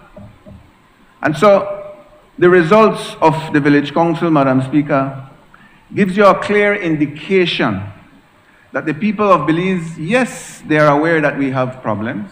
Yes, they are aware that the country can get better. But at the same time, they realize that under the People's United Party, there is hope.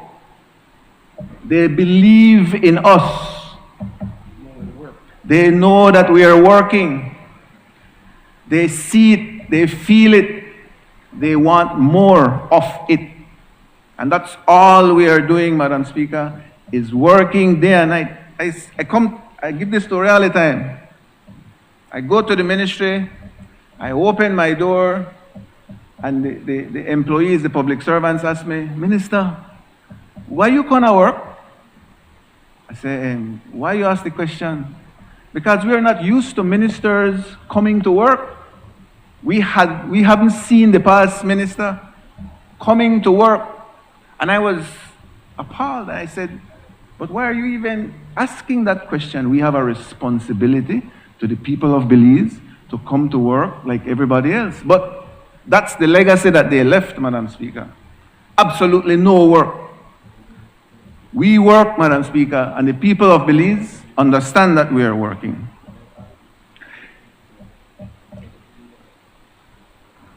Every ministry has an opportunity to sit with the Ministry of Finance and they know that cabinet before a budget, everybody brings their wish list. And it's a large and long list. And everybody at that time believes that their wish list is the priority list. And we raise the voice, we go through a lot of things. But at the end of the day, the Prime Minister and the Ministry of Finance and the Ministry of Finance, they make the final decisions based on priority. Our ministry has projects that are ongoing. We were promised by the Ministry of Finance that, listen to me, some of those projects you might have to slow down a bit because at the time, the economy is not where we would like it to be. But that doesn't mean that a couple of months down the road, or 6 months down the road, or 8 months down the road, or 1 year down the road, if the economy is doing better, then those projects can come online. Our responsibility is to go back to them and say, yes, we understand, but if we delay certain projects more than X time, it will cost the government of Belize much more money. You have to understand, Madam Speaker, that these projects are financed by international financial institutions. They are governed by certain rules. Contractors have already signed contracts. They are commitments. And if the government does not do their part, then you will pay more money because the contractors will end up taking you to court and they are in their right. The lending institutions will penalize you if you don't follow through. Prime Minister is right. We had this infamous Emer Hernandez, and we spoke about him in every possible way that we could, Prime Minister, remember? When we were on that side. The man has had a history of receiving all contracts at the time.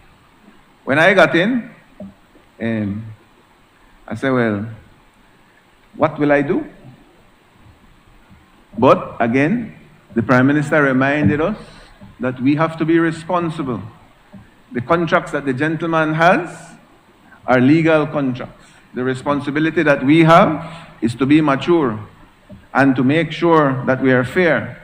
Presently, Madam Speaker, the gentleman is finishing a project that he started, a $100 million project, by the way, and we are ensuring that the people of Belize get value for money. So our engineers are on top.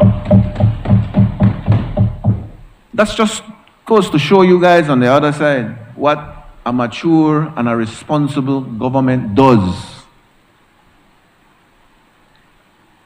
Madam Speaker, nobody likes this concept of having to do supplementary.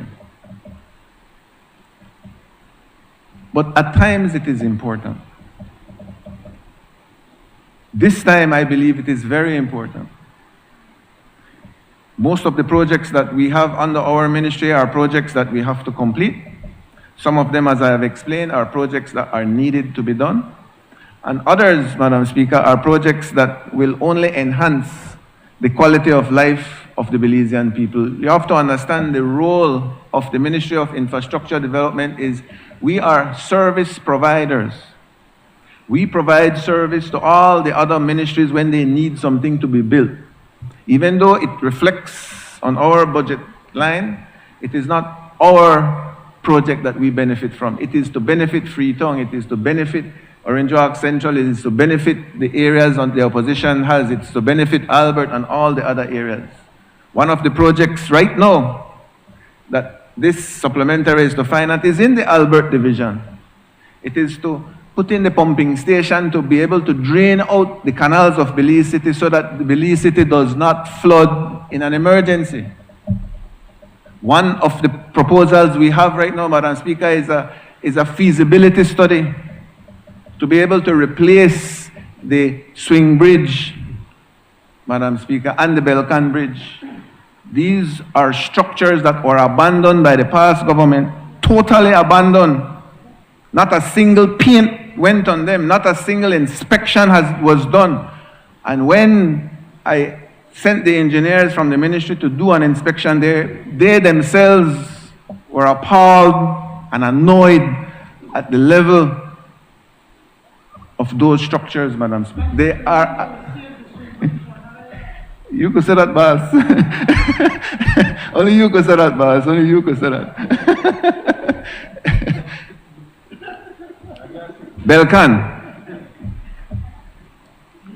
Belcan Bridge seems to be intact. The visible part of the bridge, what they call the superstructure, looks to be solid. But the substructure, Madam Speaker, the pillars, the foundation, they're rotted. The corrosion is at a level where our engineers are concerned. And so we are asking, and we got permission to do feasibility on it. We have gone internationally to seek financing to see how we can replace these structures. Swing Bridge, again, links up the Albert Division.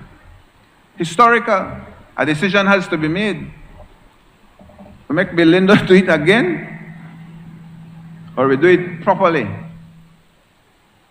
Do we replace it with a new bridge at a higher level, or do we replace or try to mend an existing historical structure? That's a decision Cabinet will have to make.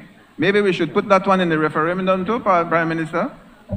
And maybe the area rep from Albert could give us her opinion. Like how you consult in the park, the same way.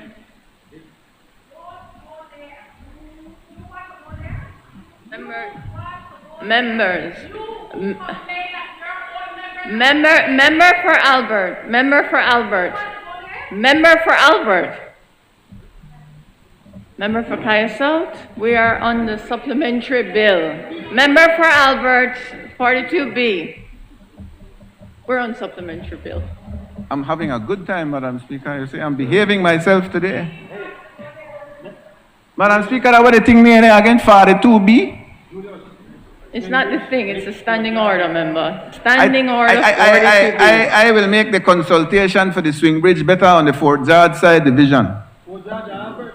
No, yeah, well, only you know that, era rep, only you know that. Members, let's rein this in, please. Supplementary bill, that's what we're on. And I am on the supplementary bill, Madam Speaker. I am on the supplementary bill because the swing bridge is part of the feasibility study, Madam Speaker. Thank you. But I am being interrupted rudely by a member from the Albert Division, Madam Speaker. Thank you.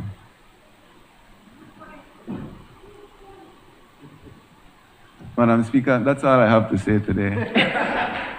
Have a nice day, and I support this supplementary. I recognize the member for Freetown.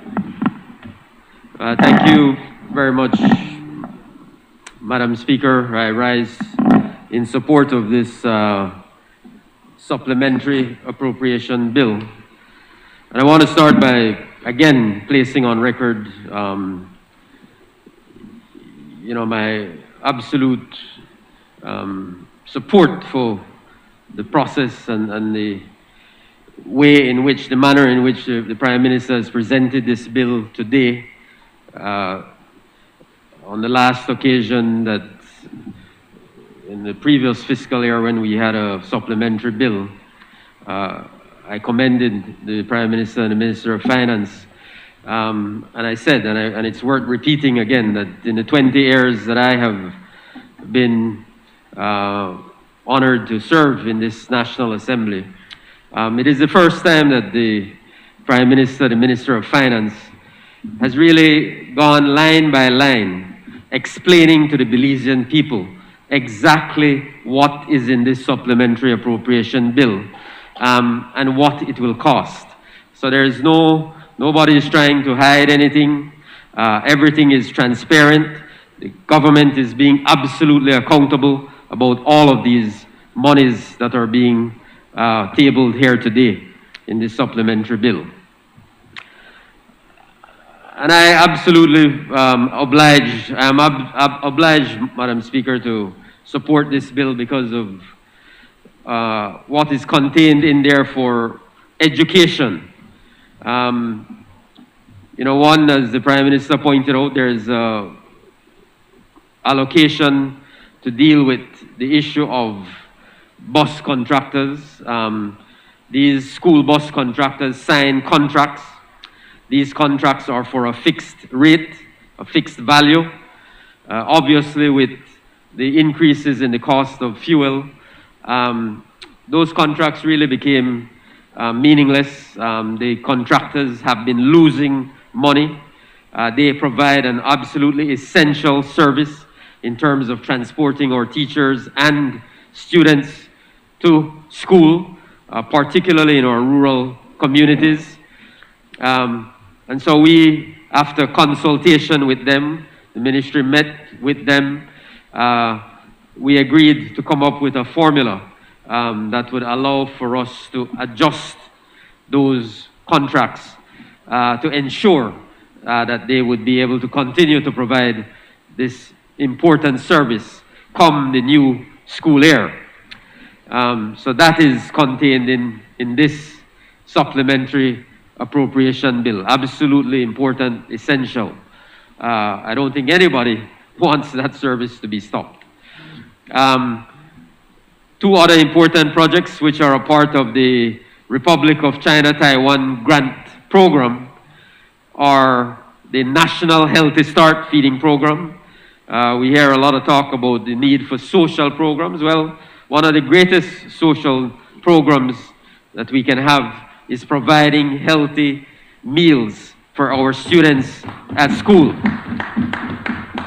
And that is a part of this, the first phase of that National Healthy Start Feeding Program, Madam Speaker, which was a part of our Plan Belize agenda. That is being rolled out come the new school year.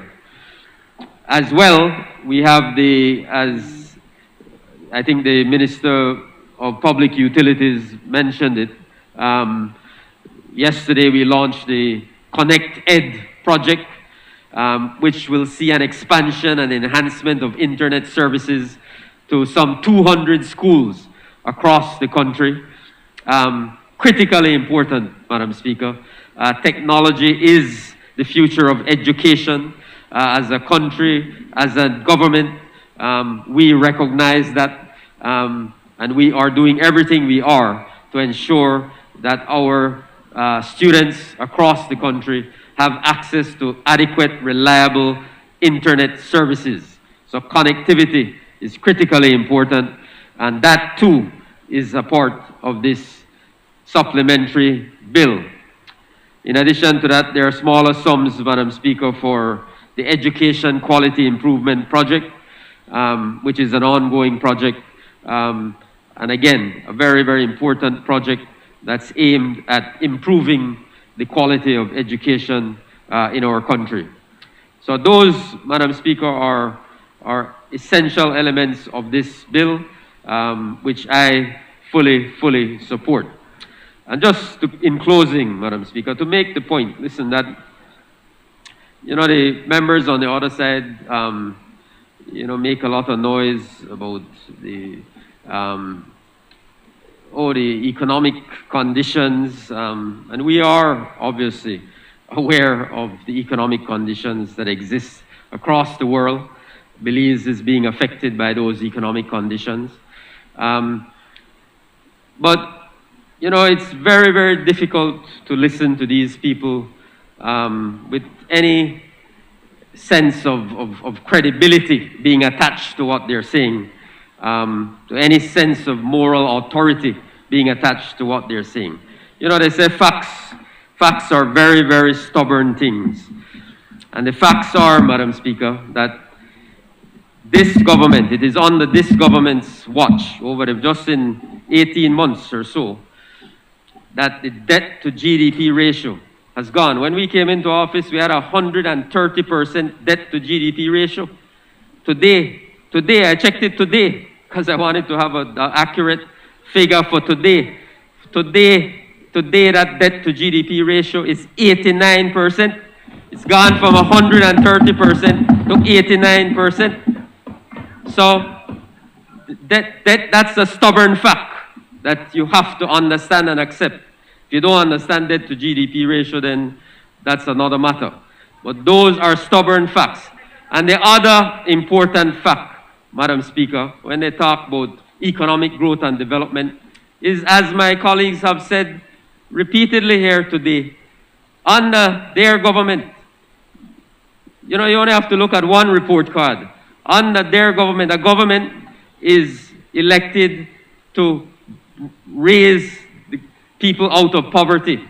That is your priority, no matter what you're doing. You're working in health, you're working in education, you're creating jobs, the agricultural sector, the tourism sector, whatever you're doing. Ultimately, the objective is to lift people out of poverty, to have them in a better place than they were when you took office. And after this 12 years of the UDP, as my colleagues have pointed out, poverty in this country went from 40% to 52%. Those are the stubborn facts. So when you get up in here and you talk about economic growth and development, remember that. Start by confessing that it is under your watch, under the watch of the United Democratic Party government over the past 12 years, that the people of this country fell into deeper and darker poverty. That is the record. That is the legacy of the United Democratic Party. So don't come here giving us any lectures about social programs and about economic development and economic growth, because that obviously did not work. All the hustling and all the corruption that was attached to those programs and to those projects, that is what has kept the the people of this country in poverty. We are about the work, as the member for Cayo South said. This government is about work every single day. I can tell you I'm witness to it every single day. The Prime Minister of this country and every member of this cabinet and all of our support members, everybody is out there trying to do their best to lift the Belizean people up, to help them to improve their lives, to create greater opportunities for them. That is what we are about. 24 hours a day, 7 days a week, 365 days a year. That is the work we are doing for the people of this country. And they are going through difficult times, but guess what? They understand, they recognize that we are working on their behalf and that the hustling that took place over the last 12 years has stopped. And they are rewarding us. That's why you see the results in the village council elections. So, Madam Speaker, I am proud to support this supplementary appropriation bill because it is about continuing the work of this great People's United Party government. Thank you. I recognize the... Madam Speaker, after this... We had the member for Cayo North.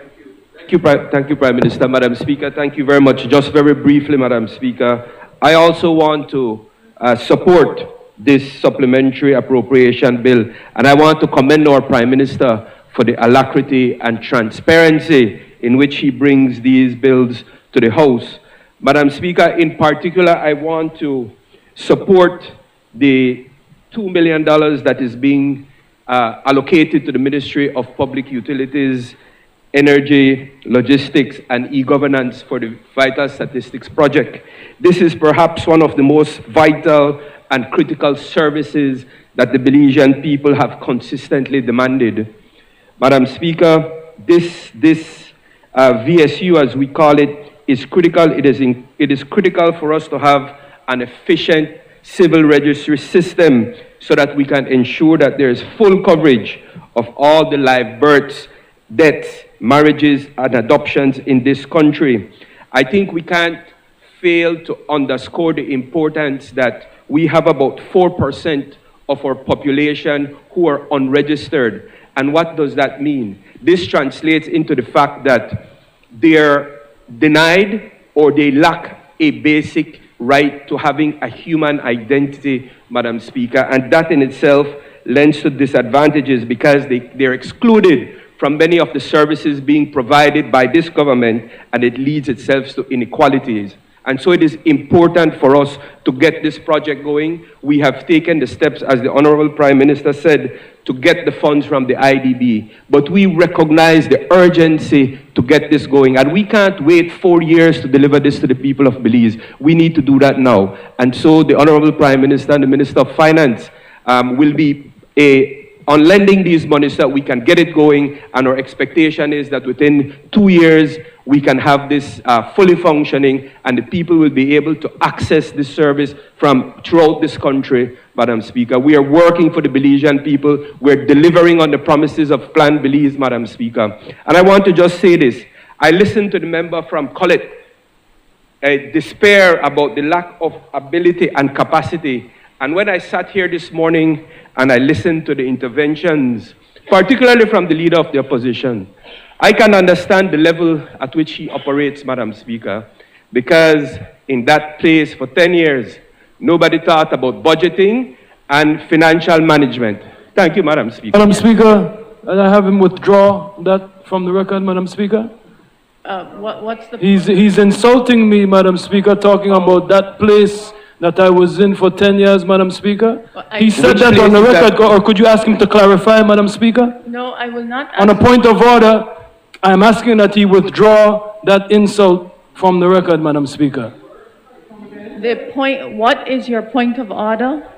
Order is that members should not insult members and impute improper motives. Yes. So I'm asking that he withdraw that statement. I hear your point of order. I'm ruling that is not an insult and that did not impute an improper motive. Thank you. Thank you, Madam No Speaker. point of order.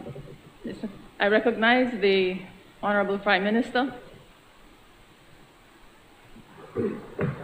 Madam Speaker, I was about to say after we've ended up with quite two energetic presentations right now in the rapport. And there's a lot that I can correct for the misrepresentations from the other side, but I will not do that. It's been a long day. But before you leave, Madam Lady from, well, your daughter, that come first. I agree. Madam Speaker, I think the difference between the mindset of the UDP and our government is that for them, social upliftment is giving money. And whilst giving money can help you for a day or two, it cannot help you for long. That is what they did for the past 13 years. Use government money to give to their supporters so that they could continue to get votes. Our party has a different DNA. Our party believes that we need to empower people. That is why George Rice and Florence Marin started the land revolution, when we started to acquire land from huge landowners and give it to small land to our people so that they could own their small parcels of land. That is what happened in the north, that we acquired the lands from Titan Line and passed it on to thousands of Belizeans in the north so that then they can work and they can have a sense of independence and self-worth. But for 13 years, the UDP used the government, the budget, to give away monies to people. We are putting people back to work, Madam Speaker. That's what we're doing. We have created thousands of jobs. If you were to look at the record last year, Belize was heralded as a country that had the fastest growing rate in BPOs. That's not us that said that. When you look at what we have done in the Ministry of Tourism and Agriculture, the thousands of jobs that we have created, we are empowering people. We are making them proud people again, so they don't have to go and beg from a politician.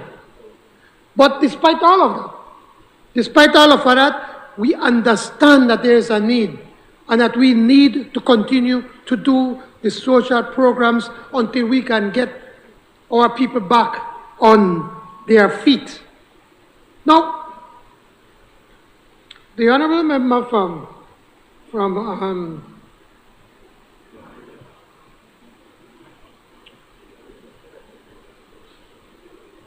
Albert, and some few people get excited when they see Mia Motley saying what she is doing. Mia Motley and I were very good friends, and I'm a great admirer of her. But when she says that she's going to work on her school meals department to provide lunch at schools at age from July the 25th to September the 2nd, only for 3 months we talk about, because 2 months.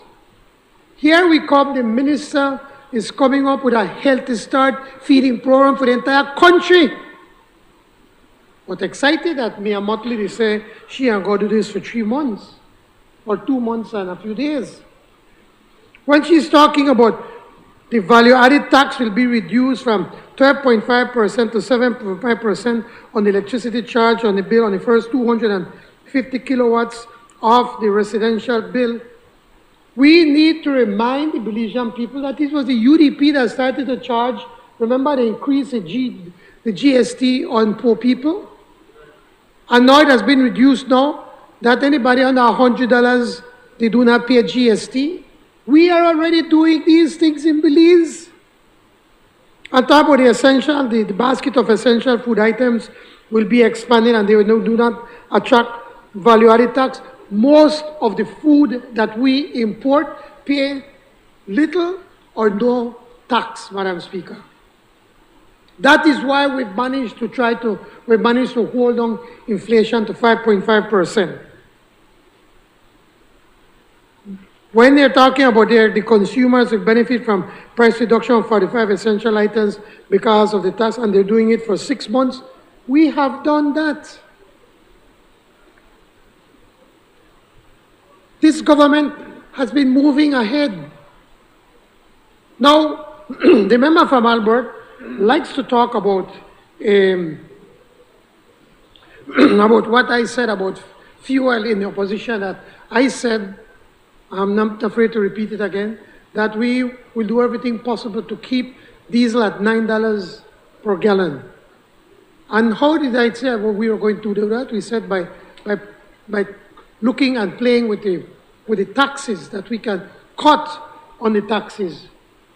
Madam Speaker, at that time, fuel, the barrel was about $60. It has gone up to about over 110. It's starting to go down. But we are now charging on diesel 1 cent on the gallon. You know how much the UDP was charging back at that time when it was already over $10, Madam Speaker? They were charging $3.57 per gallon on tax on diesel. We are charging how much? Leader of the opposition? Leader of the opposition? We are charging, the man they write on lyrics right there. The rap. We are charging 1 cent on that. When you look at regular, the UDP back then, when they were government, they were charging $3.94 a gallon on regular. Today, we are charging 90 cents. We have removed $3.04, trying to control the cost of fuel, because we understand that people they feel. And you know, as a matter of interest, you know what is a gallon of regular in Barbados today? I just Googled it. $17.86. 86.7 cents. $17. I know they play like you know they hear, you know.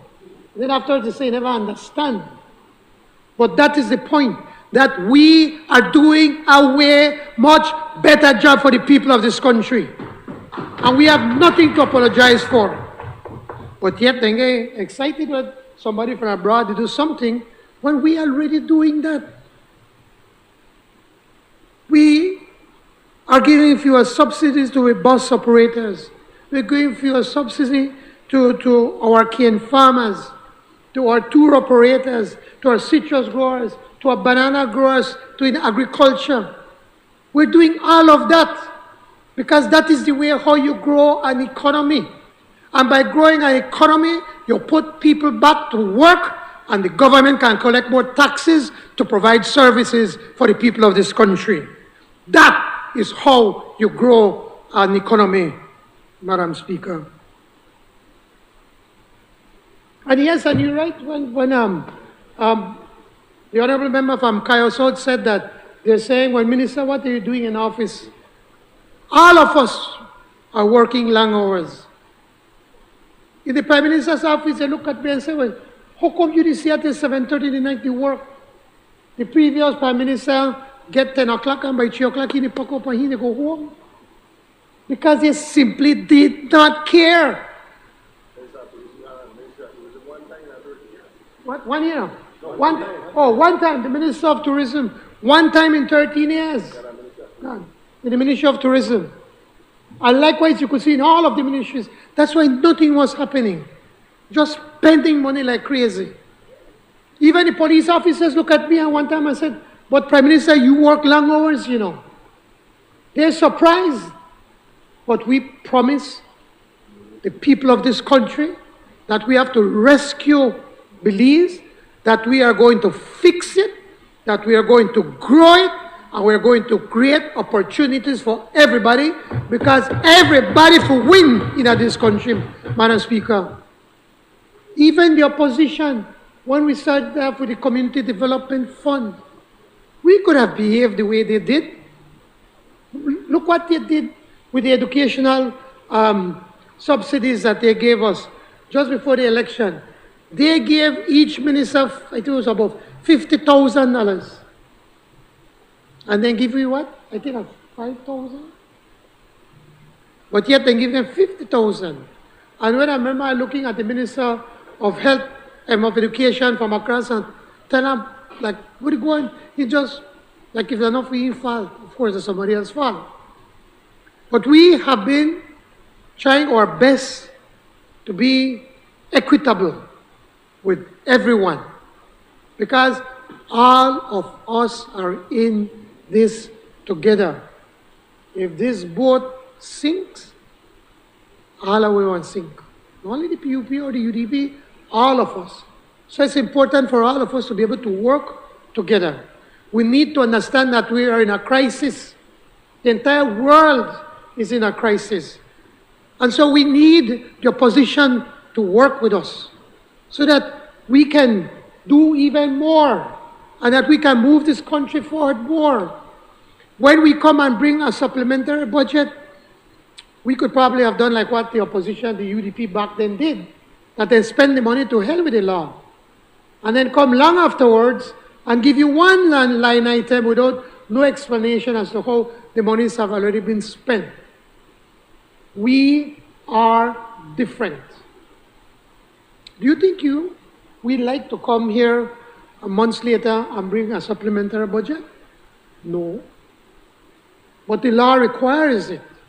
And we want to make sure that we could explain to the Belizean people why we are doing these expenditures.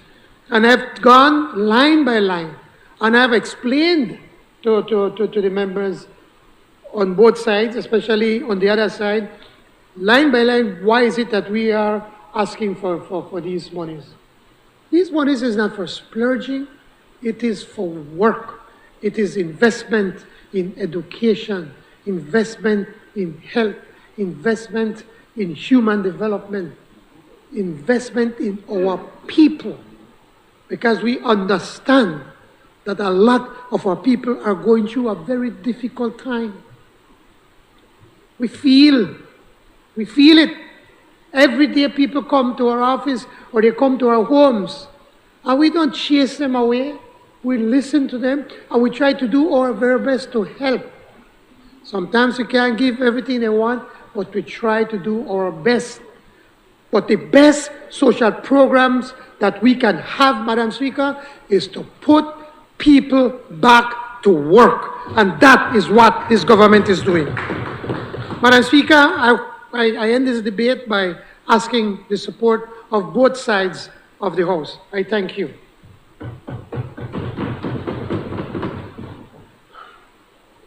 Honorable members, the question is that the bill for an act to appropriate further sums of money for the use of the public service of Belize for the financial year ending on the 31st day of March 2003 be read a first and a second time.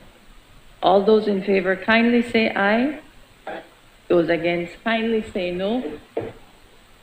I think the ayes have it.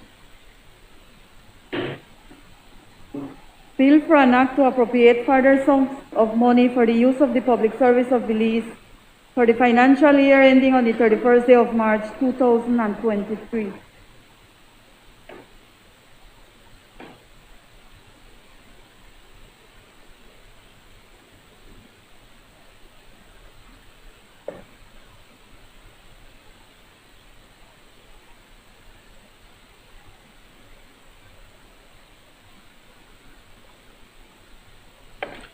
I recognize the Honorable Prime Minister and Minister of Finance and Economic Development and Investment.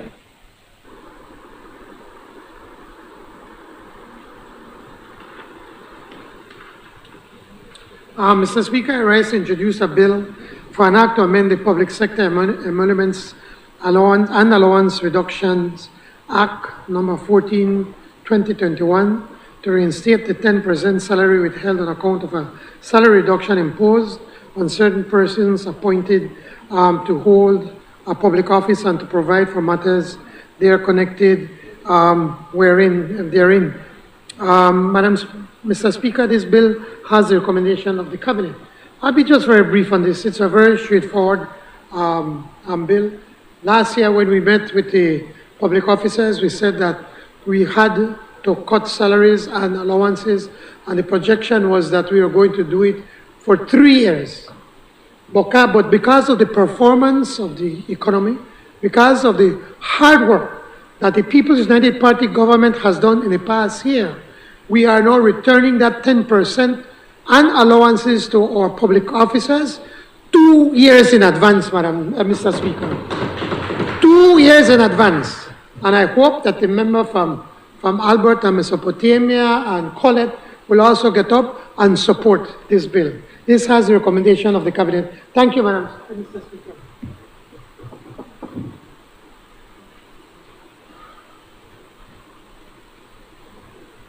Honorable Prime Minister and Minister of Finance, Economic Development and Investment to introduce the under-mentioned bill.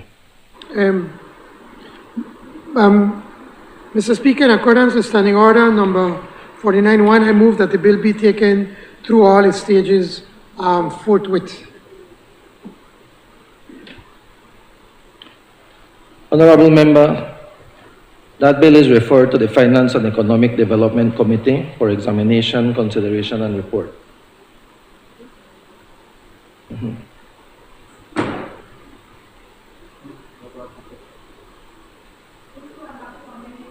Emoluments and Allowances Reduction Act, Act number 14 of 2021, to reinstate the 10% salary withheld on account of a salary reduction imposed on certain persons appointed to hold a public office and to provide for matters connected therewith or incidental thereto. I recognize the Honorable Prime Minister and Minister of Finance, Economic Development and Investment.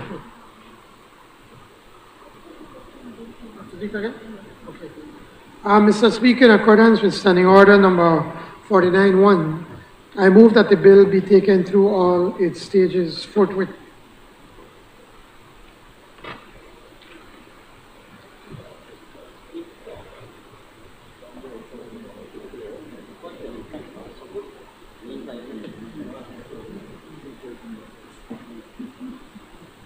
Honourable members, the question is that the next stages of the bill be taken forthwith.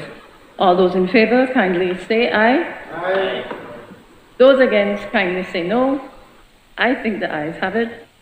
I recognize the Honourable Prime Minister and Minister of Finance, Economic Development and Investment. Madam Speaker, I am assuming you had lunch. I hope you may eat properly because I'm good. so quickly because I don't want you to get sick, Madam Speaker. I need to make sure.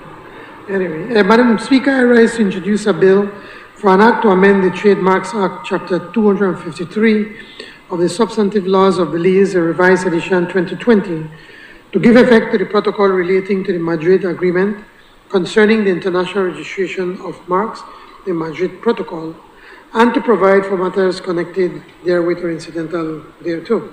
Madam Speaker, this bill has recommendation of the Cabinet, but kindly allow me to give a slight explanation on what is it that we're doing. Basically, what we're doing is modernizing the system. What this bill is doing is it seeks to give full effect to the Madrid Protocol of the 27th of June 1989. This bill empowers the making of regulations to specifically govern international registration of marks under the Madrid Protocol, and generally for giving effect to anything required to be done in relations to international convention or treaty to which Belize is a party. The Madrid system, which was established in 1891 by the Madrid Agreement, is currently governed by the Madrid Protocol, which, as I said, was adopted in 1989. It came into force, however, on the 1st of December 1995 and became in operation on the 1st of April of 1996. As of the 15th of June of 2021, the Madrid system covers 124 countries, allowing trademark owners to to access markets covering more than 80% of the world trade and 70% of the world population. Any state which is a party to the Paris Convention for the Protection of Industrial Property, or the Paris Convention, may become a party to the protocol at no cost to the state. As a member of the Paris Convention, trademark owners in Belize can use the provisions of the convention to apply for the protection of their trademarks in other countries who are signatories to the convention. This means that if a trademark owner in Belize wishes to protect their trademarks in the United States, in China, or the EU, in addition to registering their trademark in Belize, they also have to file separate applications in the United States, China, and the EU. And upon registration, they will have to continuously apply for renewal of their trademarks separately in these individual states. That is how it presently works. So if Marie Sharp and Peppers want to copyright their name, their business name, they have to have an attorney somewhere in the EU to do it for them, in China, in Japan, in the US, wherever it is that they want to protect that mark, or else the others can do it. I mean, it has happened in Belize. Remember once we had Hard Rock Cafe and all of those names that we were using by trademark. Now, Cabinet has taken the decision to accede to the Madrid system to provide trademark owners with an additional route to follow to obtain protection of marks in other contracting parties or countries. The Madrid system allows a single international application to be filed with the WIPO through the local intellectual properties office, for instance, here in Belize, nominating any member of other contracting parties where the protection is sought. It provides a centralized maintenance of an international registration.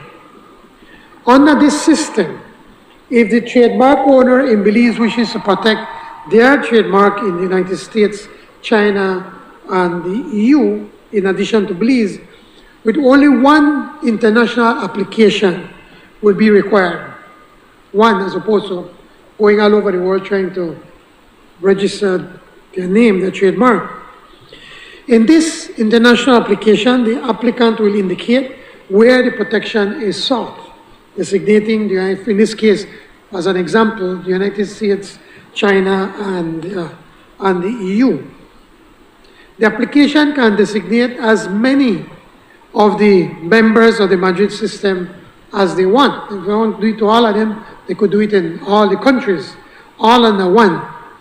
After registration, the proprietor or the owner of the trademark will only have to file one application for renewal, and that its mark will then be renewed in all these designated states. The government anticipates that also there will be an increase in revenue once the legislative framework, including this bill, and subsequent regulations are put in place to fully implement the domestic framework to accede to the Madrid Protocol. Again, Madam Speaker, this ties into Plan Belize and our commitment to create an atmosphere that's conducive to the ease of doing business in Belize. And this bill is a part of our commitment to accede to the Madrid Protocol. This will allow international applications to be made by owners of trademark in Belize to secure the protection of their trademark in contracting states of the Madrid Protocol. Likewise, international trade owners will also be able to apply to have their trademarks protected in Belize, and therefore we should see now an increase in revenue for these international applications. Thank you, Madam Speaker. Honorable Honorable members, that bill is referred to the Finance and Economic Development Committee for examination, consideration, and report. Bill for an act to amend the Trademarks Act, Chapter 253 of the Substantive Laws of Belize, Revised Edition 2020, to give effect to the protocol relating to the Madrid Agreement concerning the international registration of marks, the Madrid Protocol, and to provide for matters connected therewith or incidental thereto. I recognize the Honorable Prime Minister and Minister of Finance, Economic Development.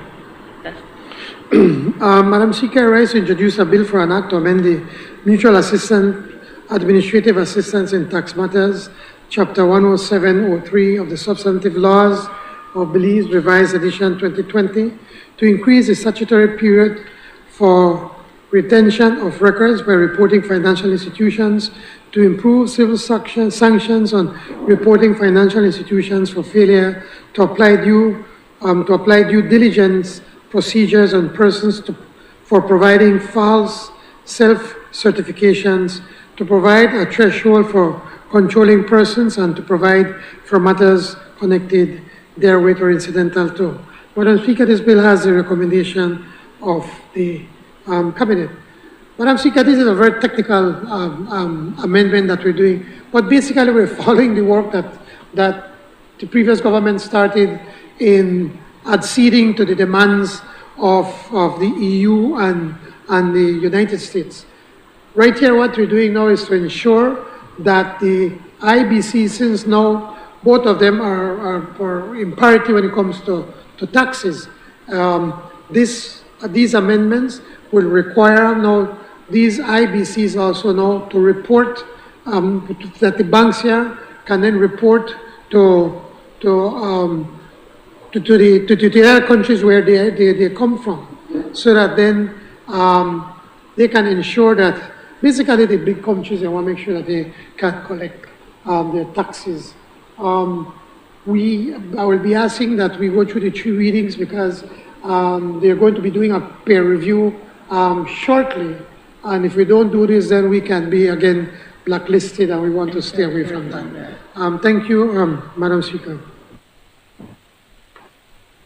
Honorable members, that bill is referred to the Finance and Economic Development Committee for examination, consideration, and report. Bill for an act to amend the Mutual Administrative Assistance in Tax Matters Act, Chapter 10703 of the Substantive Laws of Belize, Revised Edition 2020, to increase the statutory period for retention of records by reporting financial institutions, to impose civil sanctions on reporting financial institutions for failure to apply due diligence procedures on persons for providing false self-certifications, to provide a threshold for controlling persons, and to provide for matters connected therewith or incidental thereto. I recognize the Honorable Prime Minister and Minister of Finance, Economic Development and Investment. Madam Speaker, in accordance with Standing Order 49.1, I move that the bill be taken through all its stages. Honorable members, the question is that the next stages of the bill be taken forthwith. All those in favor, kindly say aye. Aye. Those against, kindly say no. I think the ayes have it. I recognize the Honorable Minister of Tourism and Diaspora Relations. Good afternoon, Madam Speaker. Good afternoon, colleagues. Good afternoon, Belize, and good afternoon, good people of Big Stop. Before I get into the work at hand, I would like to commend you, Madam Speaker, for keeping this discourse today at a high level and keeping order. After all, this is a House of Representatives and not the big house. Madam. Actually, you'd have to stand up and give me the point of order. What is the inference?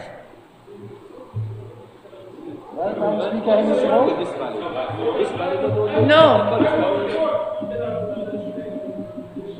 Do you have a point of order on it? Member for Honorable Minister, member for Big Stop. Forgive me, but I believe the reference is Big House, the jail, correct? Thank you, Member for Albert. I'm going to ask you to withdraw that. This is not a big house. Member. I withdraw it, Madam Speaker. Thank you. And let me just say, pardon me, I'm using Standing Order 91 to allow me the privilege to interrupt. Clearly, I have to be doing that. Please do not insinuate, members, that I necessarily get some of the language or references. I will ask that you always be clear. And if I don't know, simply state it and I will make sure I intervene. Thank you for your patience. Thank you, Madam Speaker. Madam Speaker, I rise to introduce a bill for an act to amend the Hotels and Tourist Accommodation Act, Chapter 285 of the Substantive Laws of Belize, Revised Edition 2020, to provide for the Minister to make regulations to adjust the rate of accommodation tax to encourage tourism among certain classes of persons and to provide for matters connected therewith or incidental thereto. Madam Speaker, this bill has the recommendation of Cabinet, and I would just like to give a brief explanation of why we're making this amendment now. Actually, this is a recommendation coming out of the Tourism Recovery Task Force last year, and at that time we were still in the midst of a brutal COVID wave, and the tourist flows into Belize were not as high as they are today. And a large portion of the people visiting our hotels and our tourist attractions came from the Belizean traveler. This is why we're making this amendment, Madam Speaker. Currently, Section 22(4) of the Hotels and Tourist Accommodation Act does allow for the Minister to vary the rate of hotel tax, but it does not allow for more than one category or categories. The implementation of this would only depend on the current situation of the state of the industry and would obviously be with the consultation of the tourism industry. The Belizean traveler represents about 5% of all travel in Belize, and during COVID, like I said, this target audience definitely kept us afloat during these during those very difficult times. So we see great value in continuing to target the Belizean traveler as we move forward. Thank you, Madam Speaker. Honorable members, that bill is referred to the Finance and Economic Development Committee for examination, consideration, and report.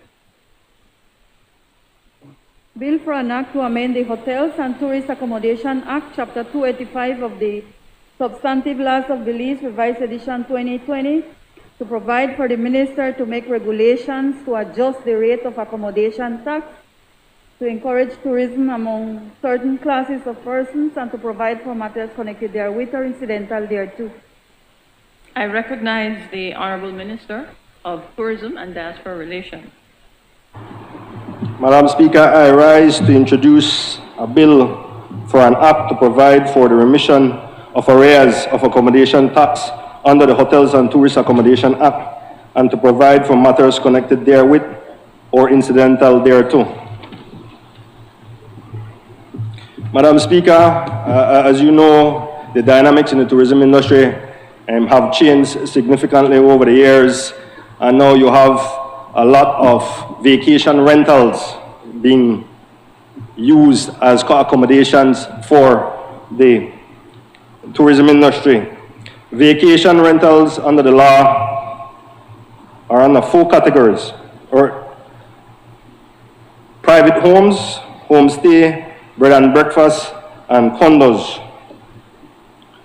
However, they represent about 20% of the revenues generated by the accommodation sector. Today, there are still a large portion of them that have not been able to come in to register under the system but are providing services to the industry. We want to give them an amnesty period for for them to be able to come in and to regularize and to become licensed under the Belize Tourism Board. However, currently under the Hotels and Tourist Accommodation Act, it is very specific and strict regarding tax assessments. So there's a late fee surcharge of 10% plus 5% per month interest. So for example, and I'm giving you a real life example now, from room revenue in the amount of about $55,000, the 9% hotel tax that should have been paid would have been somewhere around $4,950. The 10% late fee would amount to $495, and the interest of 5% would amount to close to $4,000. So a lot of people are hesitant to come in because they believe that they're going to be audited and back taxed. We want to give this amnesty for 3 months only, and only for properties that have not had a license before, so new properties. Like I said, we estimate that this represents about 20% of the revenues throughout the country, and we anticipate that by doing this, we would be able to capture another 200 or 300 properties all across this country. We're also working with Airbnb to develop a program whereby they collect the taxes on behalf of the government of Belize, and we're working to streamline the minimum standards to ensure that it is easier for these vacation rentals to be able to license. So, Madam Speaker, this bill has the support of the Cabinet. Honorable members, that bill is referred to the Finance and Economic Development Committee for examination, consideration, and report. For an act to provide for the remission of arrears of accommodation tax under the Hotels and Tourist Accommodation Act, and to provide for matters connected therewith or incidental thereto. I recognize the Honorable Minister of Public Service, Constitutional and Political Reform and Religious Affairs. Thank you, Madam Speaker.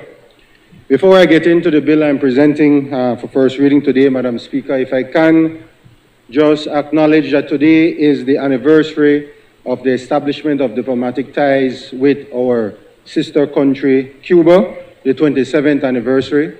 And certainly Cuba has been a good friend to Belize, and we hope to deepen that friendship, deepen that solidarity as we continue to be good friends and good neighbors. So I'd just like to acknowledge that today is the anniversary of that diplomatic establishment.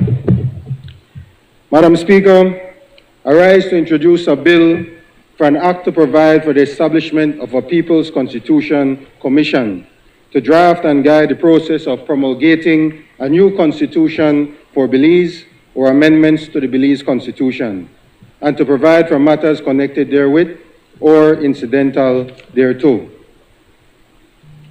Madam Speaker,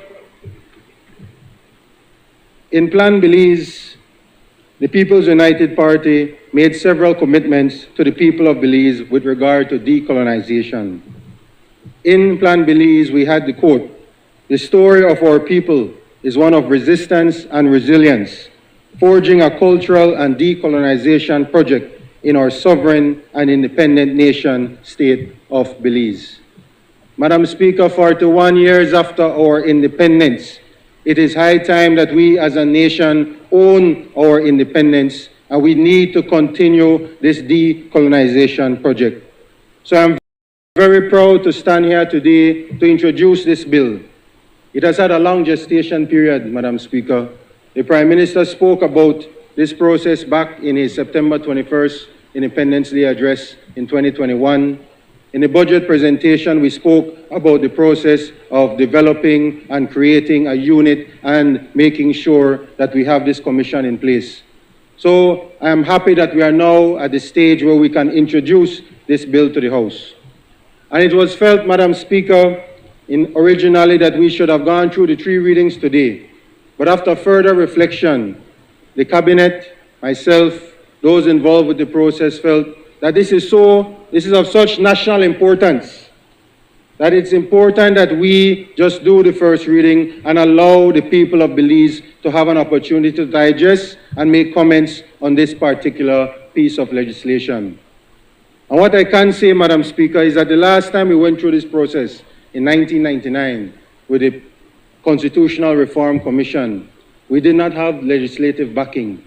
So what this shows is the seriousness of this government to make sure that it has the full legislative backing of Parliament, of this Honorable House, to make sure that the process is carried out in the best interest and in the most consultative manner possible for the people of Belize. One of the key areas for decolonization is the Constitution of Belize. This is a very important and complex undertaking, and it requires a lot of study, discussion, and actions that will make the general citizenry aware and capable of informed participation. There must be a process for creating a new people's constitution, and this commission, Madam Speaker, will be in charge of that process. Madam Speaker, the bill consists of 5 parts with 25 sections dealing with the establishment of the commission, the composition and appointment of members, the functions and procedures of meetings. Section 7 in particular, I wanted to highlight that, speaks about the independence of the commission. I'm very happy that we have included in this legislation the independence of this People's Constitutional Commission. Part 3 deals with the administrative provisions of the PCC, including the establishment of the Secretariat of the PCC, which will be the Good Governance Unit. Joining us today, Madam Speaker, are members of the Good Governance Unit, headed by Director Cesar Ross, a former lecturer at the University of Belize, and someone well-versed in reform and governance. They have sat here dutifully all day, Madam Speaker. And I would like this House, with your indulgence, to acknowledge the members of the Good Governance Unit. If they can just stand and be recognized, these are the members that will be the Secretariat for the People's Constitutional Commission. As you can see, Madam Speaker, they have a lot of young persons there, people that are interested in governance, people that are interested in reform, and certainly I look forward to their contribution as this process goes along. Madam Speaker, as I said, I'm very proud to be introducing this bill today. I think that it's important that the Belizean people understand the magnitude of what we are trying to accomplish.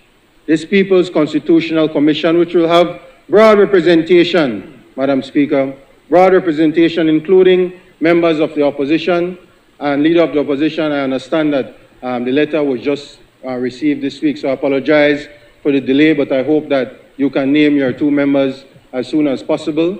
Actually, it's 4 because it's 2 representatives and 2 alternates that can be on the commission as soon as possible, because we hope to launch this commission in the next couple of weeks. So, Madam Speaker, thank you for allowing me to speak a little on this bill, and certainly this bill has the recommendation of the Cabinet. Thank you very much. Honourable members, that bill is referred to the Constitution and Foreign Affairs Committee for examination, consideration, and report. Bill for an act to provide for the establishment of a People's Constitution Commission to draft and guide the process of promulgating a new constitution for Belize or amendments to the Belize Constitution, and to provide for matters connected therewith or incidental thereto. I recognize the Honourable Minister of Public Utilities, Energy, Logistics, and E-Governance. Madam Speaker, I rise to introduce a bill for an act to establish the E-Governance and Digitalization Department and provide for its powers, duties, and functions to promote and regulate the provision of electronic government services to enhance service delivery, citizens' access, and the efficiency and effectiveness of government administrative procedures, and to provide for matters connected therewith or incidental thereto. Madam Speaker, I wish to make just a few remarks regarding the introduction of the Digital Government Bill. In 2020, this government took the bold move and committed to building a modern and digital government that works for all Belizeans. Since then, the Ministry of Public Utilities, Energy, Logistics, and E-Governance has worked towards achieving the commitments under the National Digital Agenda as guided by Plan Belize to ensure that our government continuously evolves and meets the expectations of our citizens. Today, the Ministry is now setting the framework to achieve the next phase of digital delivery and transition for the well-being of our people. But none of this can be achieved without a strong collective response and approach to digital transformation. We face two main gaps. One, there is no holistic legal landscape that exists on digital government, and two, weak institutional arrangements and collaboration. Without clear legislative guidelines or provisions which regulate institutional arrangements, interinstitutional collaboration, information sharing, the simplification of requirements, and administrative procedures, we will continue to be slow at adapting and providing better service delivery. Our people will continue to stand for hours in lines, or much worse, need to make multiple trips to access one service. If, as a government, we are to improve and deliver on our commitment on the Plan Belize and the National Digital Agenda, we must take another bold step forward, becoming the first Caribbean country with a Digital Government Act. We do not only aim to achieve our commitments, but to do so while becoming a digital leader in the region.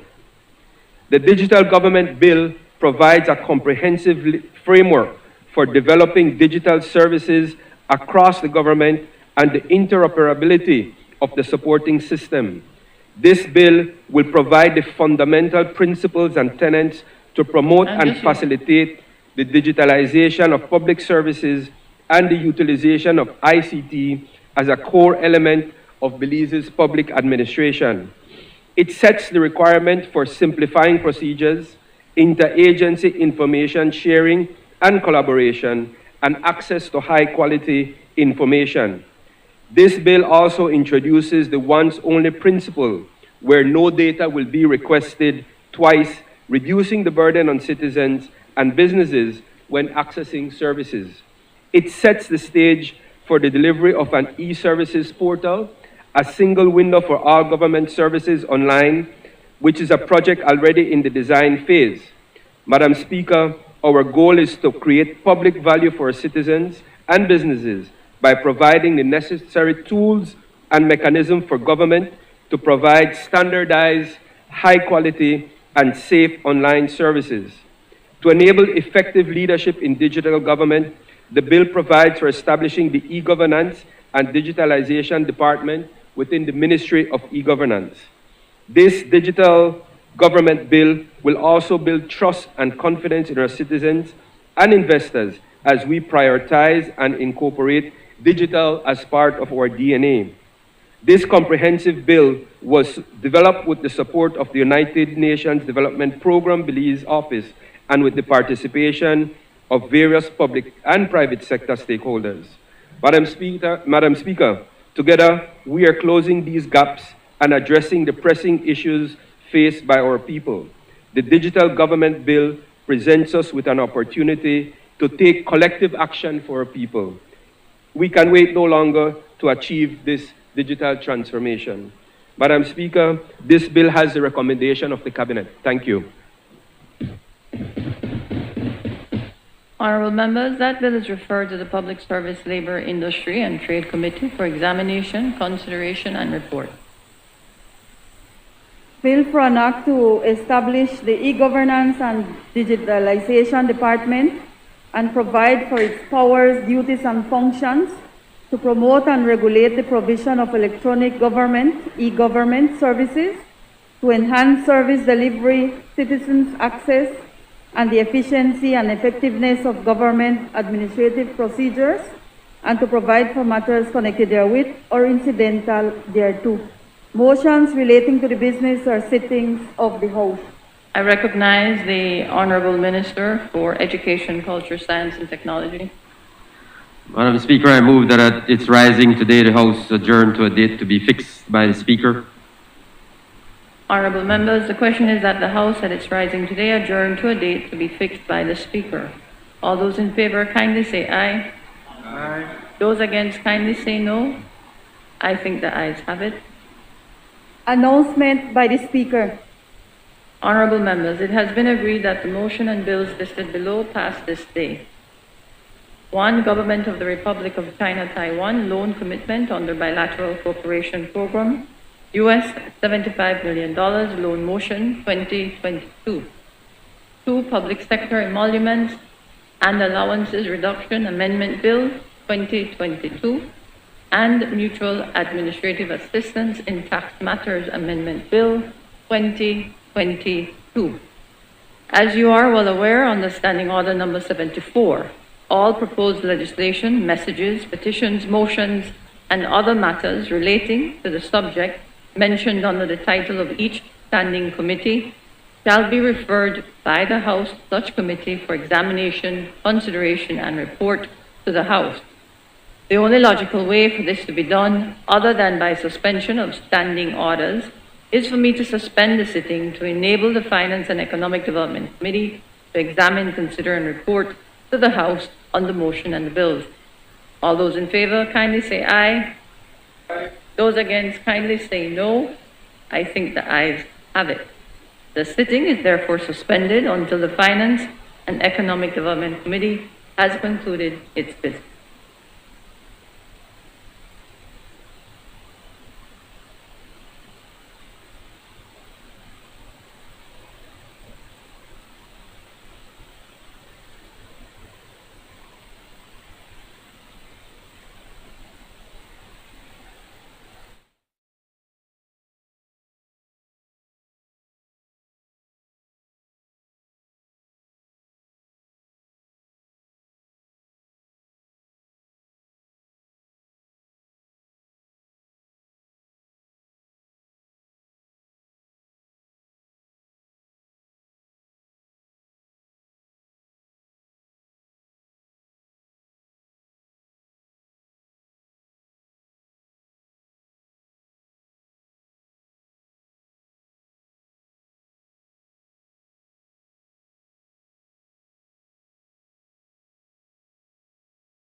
Presentation of reports from committees.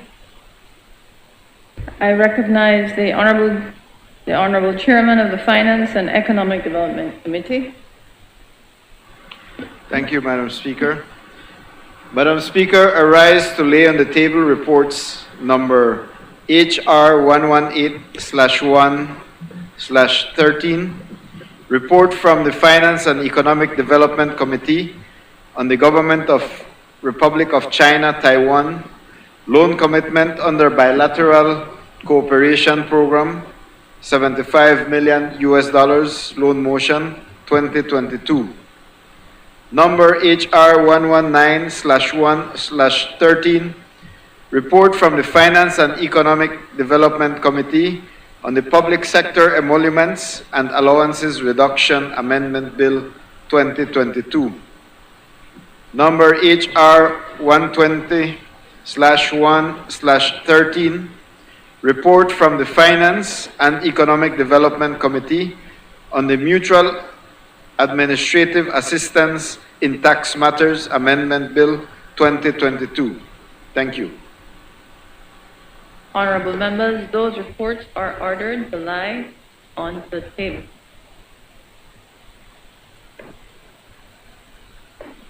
Public business, government business, motion. I recognize the Honorable Prime Minister, Minister of Finance, Economic Development. Madam Speaker, I move that it's rising today, the House adjourned to a date to be fixed by the Speaker. No, not there, Prime Minister. It's, yeah.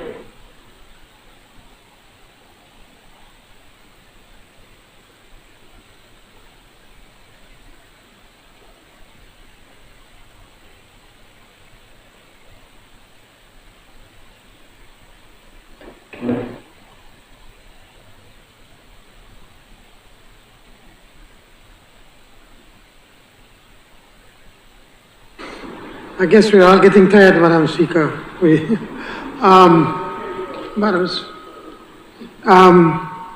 Madam Speaker, this is the government of the Republic of China, Taiwan, loan commitment on the bilateral cooperation program, US $75 million loan motion 2022.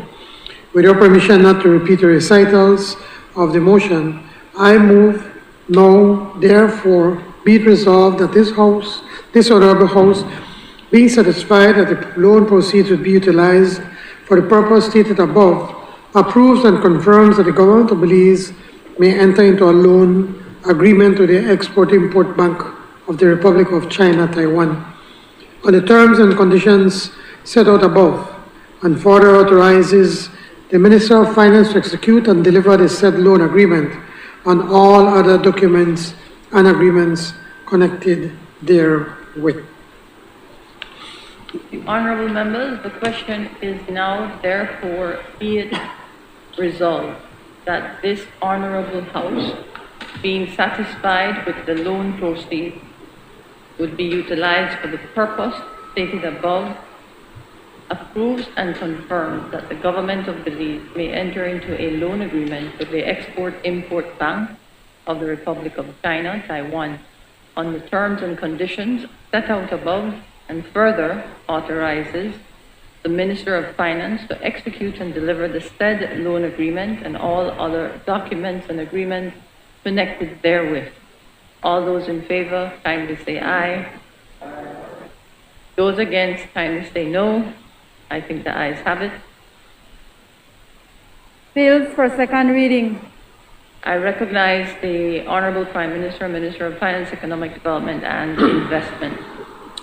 Madam Speaker, I move the second reading of a bill for an act to amend the Public Sector Emoluments and Allowances Reduction Act, Act number 14 of 2021, to reinstate the 10% salary withheld on account of a salary reduction imposed on certain persons appointed to hold a public office, and to provide for matters connected therewith or incidental thereto.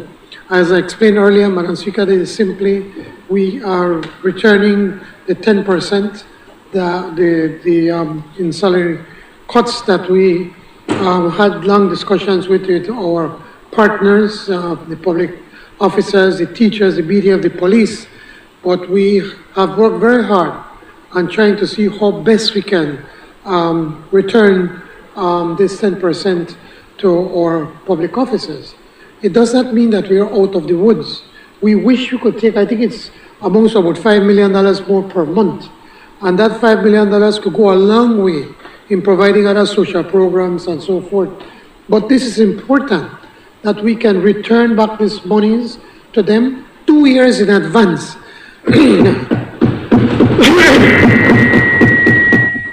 And this is only possible because this government has managed to turn around this economy much faster than anybody, in particularly the UDP, predicted of what we could have done.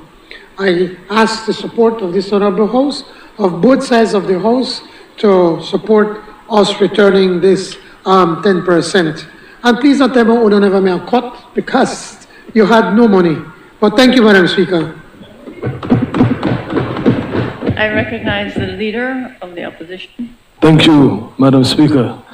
Madam Speaker, I rise to support the return of the 10% to our public officers who should have never, ever lost that 10% to begin with. The UDP would have never taken 10% from the public officers. Under the UDP, the public officers got more than ever. Got more than ever, Madam Speaker. And Madam Speaker, I just want to point out to the 2B members. to the I Belizean. cannot hear the member. I just want to point out to the Belizean people, Madam Speaker. I don't know what type of harebrained experiment the PUP administration was undertaking, but they used the excuse of the IMF and how, well, the IMF is saying we have to retrench and reduce public debt. But, Madam Speaker and people of Belize, this administration has torn up, totally dashed in the garbage any recommendation from the IMF because they have racked up $390 million in public debt. So that says to me that they should have never taken away that 10% from our public officers, especially our frontline officers. So don't come in here and expect any type of applause or to be lauded.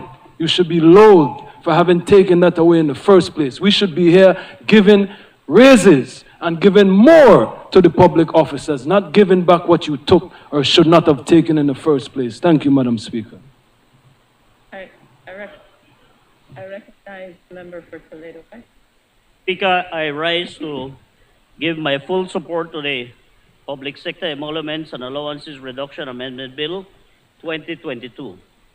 Madam Speaker, I won't be long, save and except to say that, Madam Speaker, I support this bill because it is very important, Madam Speaker, that we recognize the tremendous sacrifice and the hard work that our public officers have done and contributed to this country, Madam Speaker, particularly in the context of COVID-19, Madam Speaker.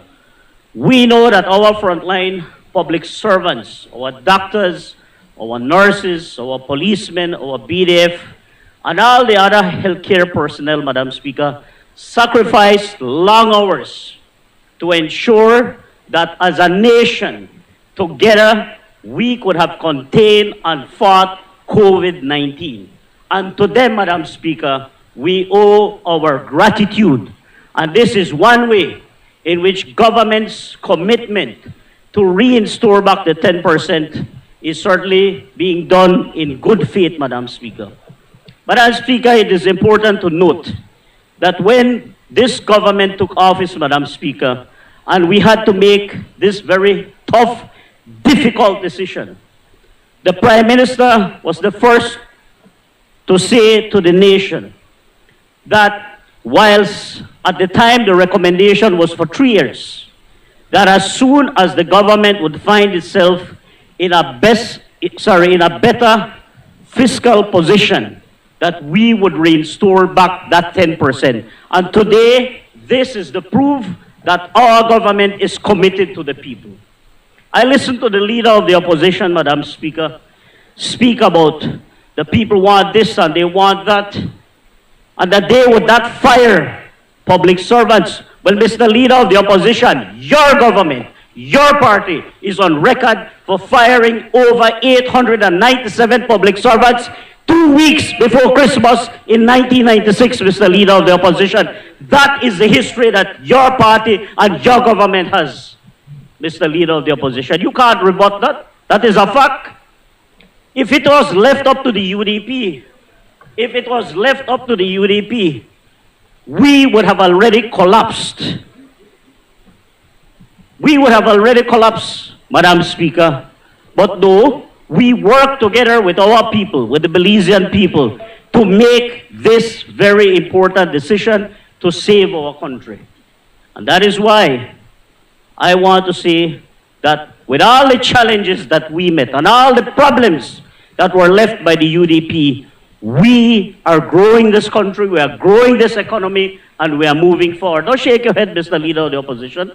I listened to that side ask about social programs. For the first time with all the challenges that we have, a rural education fund has been put in place to assist our students. We are now hearing the rollout of the free education in Southside, where our children have challenges to go to school because they cannot pay their fees. That is what we are doing, even within the context of the 10% cut. That is the reality. That is the reality. So, Madam Speaker, I wholeheartedly support this bill because we have to show gratitude. We have to be thankful to our public servants. And yes, the cost of living, which is beyond our control as a government, requires that our people get their 10%. I thank you and I fully support this bill. I recognize the member for Colette. Thank you, Madam Speaker. I too wish to join the Prime Minister in supporting this bill because it returns to the public servants of Belize the 10%. I join with my colleague, the Leader of the Opposition as well. And I'm pretty sure I can say that I join with my colleague from Alberta as well. But Madam Speaker, this would not have happened under the UDP. That is the honest to goodness truth. In fact, what you saw and what the Prime Minister then criticized, the then Leader of the Opposition, who is the Prime Minister now, criticized the UDP administration for, was going out on a limb in order to keep those public servants with their full pay, even when little adjustments had to be made with allowances and other things. And for us that was important, Madam Speaker, because we said to them, listen, you do not cut the most productive people in the economy. These are the people who are earning. These are the people who are going to borrow. These are the people who are spending. If you cut their money, you're cutting their participation in the economy. Yeah. No, I will tell you what happened right now. Because you see, Madam Speaker, the Prime Minister comes and his party in government comes like everything is wonderful. Well, let me tell you what happened. My friend, the member from Freetown, a while ago, spoke about the debt to GDP ratio.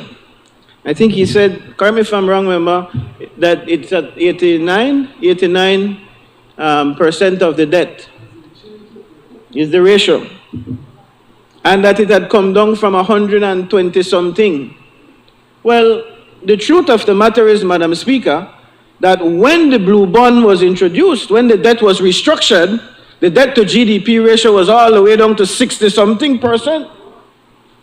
So that when the member from Freetown now says it's at 89, it tells you a story that in fact, the borrowing of this administration, if we're not careful, will reach us right back to where we were with the debt.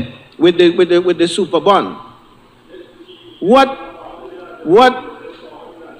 42B. Thank you, Madam. Thank you, Madam Speaker. Thank you. That is where it was after the restructuring of the bond. That is where it was. Members, I will not, please, I won't talk. No, member, I will not tolerate this. When you want And to he is contribute, perfectly you able can to get up contribute. after me and rebut, Madam Speaker, if he wants to.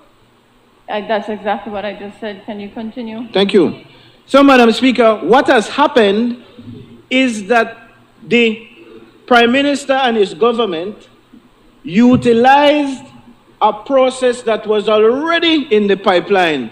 I listened to him earlier say that within 6 months, his government, with all the brain capacity that he no have and maybe Crisco we have, was able to swing what the UDP was not able to do.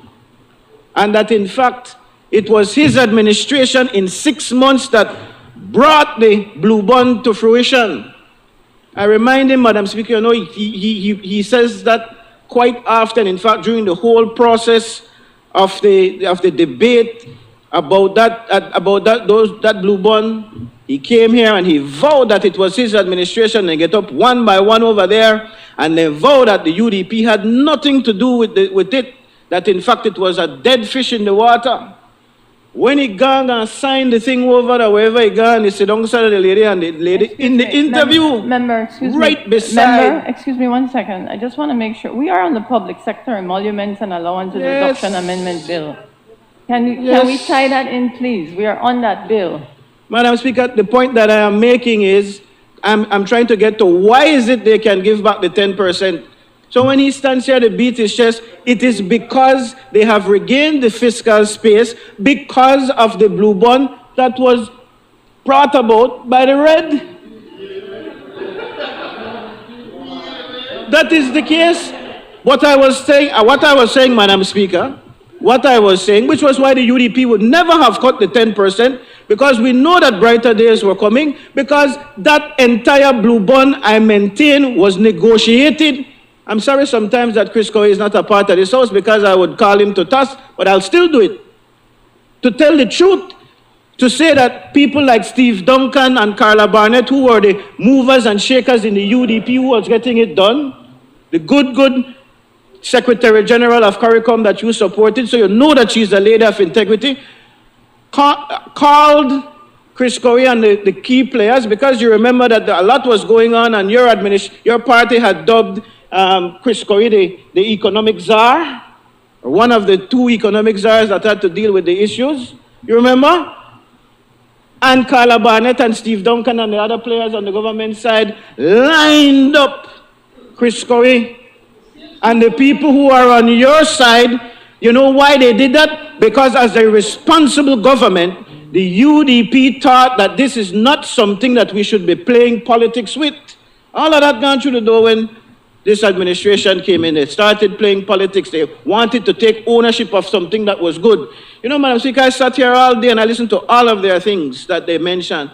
And the only one of them that was honest was the member from Kaya South, who eventually had to concede that it is true. Most of these projects that are coming to fruition now were started by the UDP. Member, we're still on the... Yes, I am, Madam Speaker. I am saying that the UDP had its act together. There was turmoil because of COVID. But that things would have eventually come about in a better way, which is what they're doing. So they come now like, this is the problem that I'm having, they come now like they are the savior, you know. They punish the public servants of this country by taking away the 10% in a time when they needed it more than ever, and then come now and beat their chest. Well, at least they're going back 2 years before. That's nonsense. You should never have taken it away. That is correct.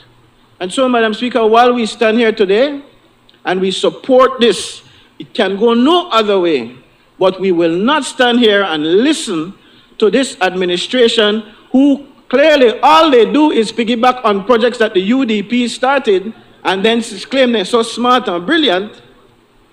We will not allow them to get away with that. So we support the public servants getting back their 10%, and we thank, sir, the good people of the UDP and the Nature Conservancy and everybody else who are responsible, and even you, Prime Minister, for at least closing the deal and never throw away the baby with the bathwater, like what your colleague said they specialize in, so that finally we could move forward out of the turmoil, some of the economic turmoil that COVID.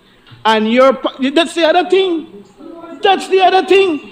You listen to them, you would think that they did not have anything to do with the super bond. Oh my goodness.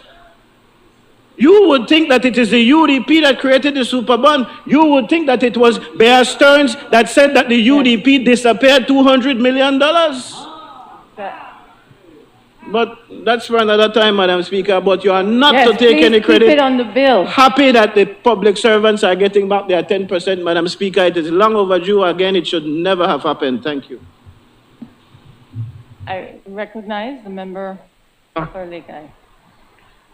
When I was a young man, I had all the intentions and dreams in the world. I was going to be an attorney, and I would have married a girl like Rihanna. In fact, back then the hot girl was Whitney Houston. As you well know, I never became an attorney, and I never married any girl like Whitney Houston or Rihanna.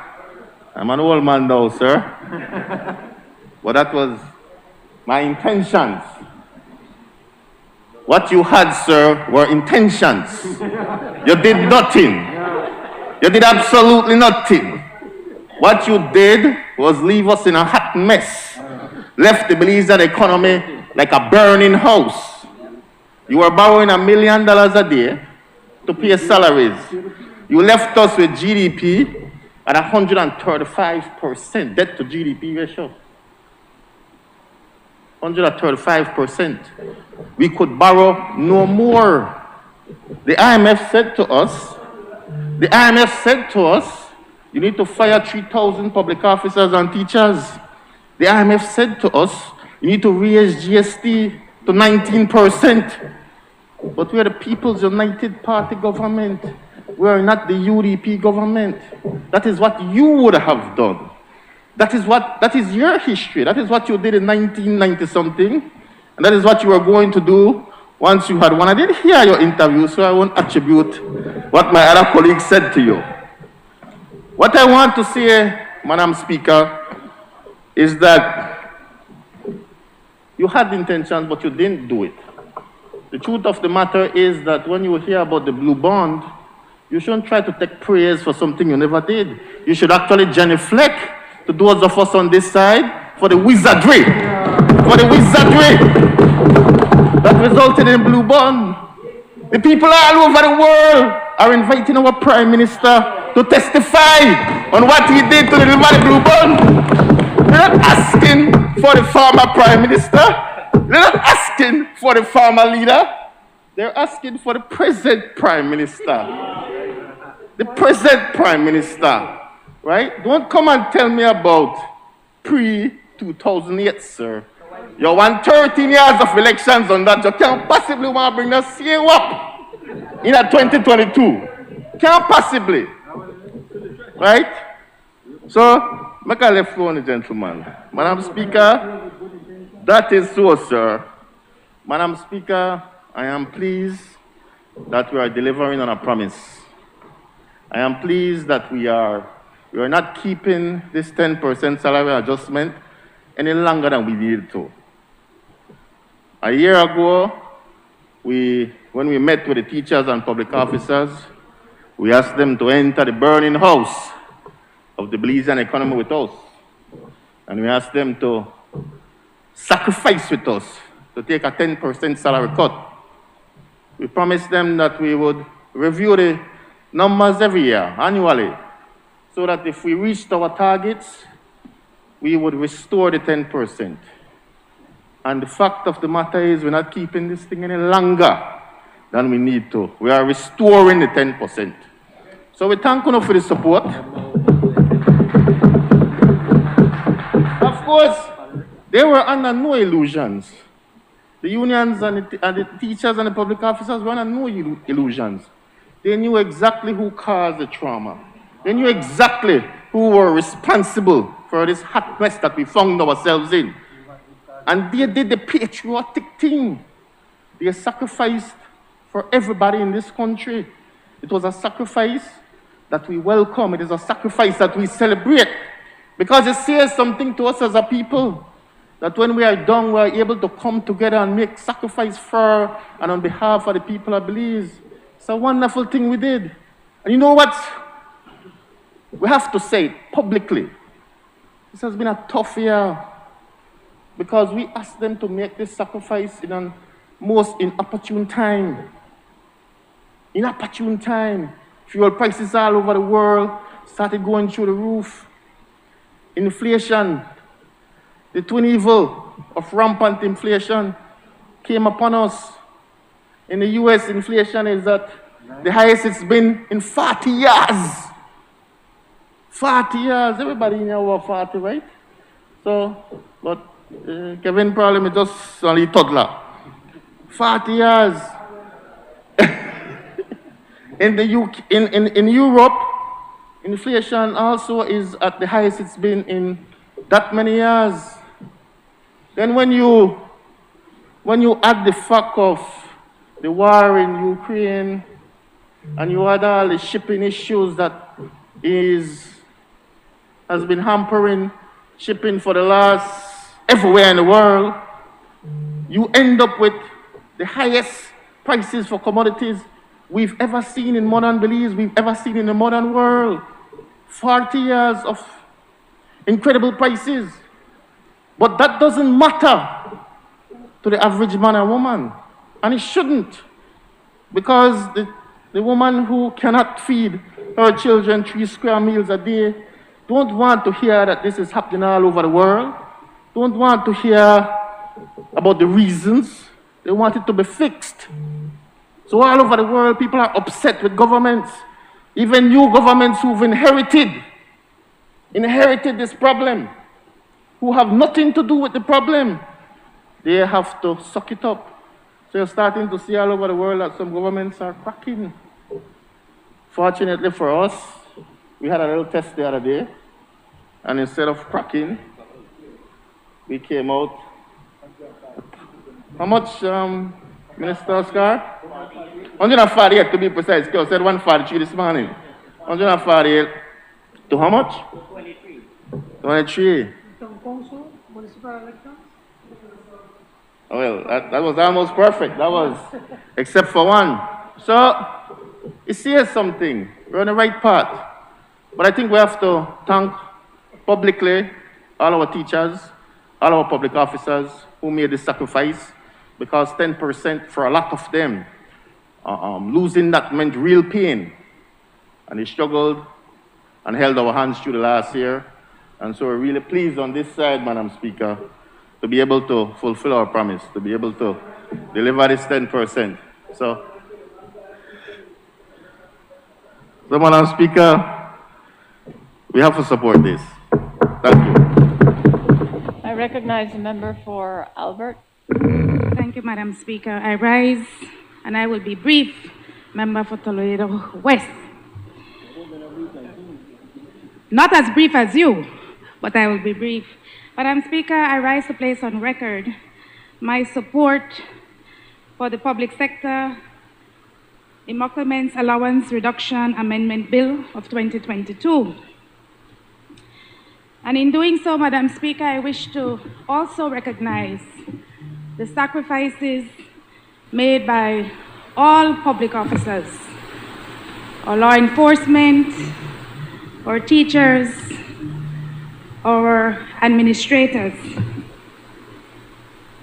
I'd like to recognize on this occasion the Public Service Union, Madam Speaker, who celebrates anniversary today of being in existence for 100 years.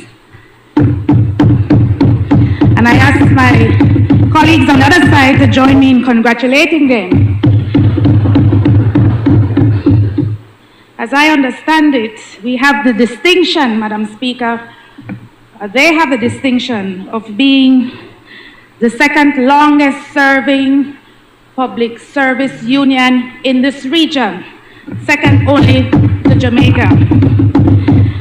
Madam Speaker, I am happy that the Prime Minister and his cabinet saw it fit to reinstate the salaries and allowances of the public officers at this time. As the Prime Minister says, 2 years in advance. Madam Speaker, I just wish to highlight this point. In 18 months, this administration has borrowed in excess of $540 million on the backs of the people of Belize. And so it is the only thing that this administration could have done at this time. I thank you, Madam Speaker. I recognize the member for Caribbean Shores. Thank you, Madam Speaker. Madam Speaker, I rise to support the restoration of the 10% on behalf of the 2,038 police officers and our countless administrative staff. But before I do so, I can't help, Madam Speaker, but feel like I am in some sort of like a twilight zone or something when I listen to the members of the other side, especially the member for Collet. When I was growing up, Madam Speaker, they used to have a place called Pub Amnesia. I used to always go there, but this seemed like this is a new Pub Amnesia in here. Because I don't know how you forget so quickly, member for Collet, but your Prime Minister said that whoever comes after him will have the poison chalice. He said that it's going to be difficult, and he might not have said retrenchment, but guess who did? On July 14th, 2020, the then leader of the United Democratic Party, the member for Collet, and I have to take off my glasses for this one, I remember, because the beauty about the record is that it is always there, black and white. You want to hear Love FM, sir, your interview. These decisions, and I quote, these decisions are not going to be easy decisions. Decisions that have to do with where it is the bulk of our finances go in terms of the government paying public servants. Right now, in fact, a huge chunk of what monies the government does have goes into paying the 100% salaries for public servants and teachers and pensioners. That's another area. But these are areas where you can't talk reform about. You then go on to say, member for Collet, that we need to create that, as it is termed, the enabling environment for people to work. I think that's an issue that has long plagued this country, that we focus too heavily on a public service workforce, that the work that it does can be done much more efficiently, especially given digital advances, and that we could include those laborers in the private sector if we are running at the same time. So, Madam Speaker, it was the plan of the then 11th leader of the opposition to retrench public officers and to create an enabling environment for them in the private sector.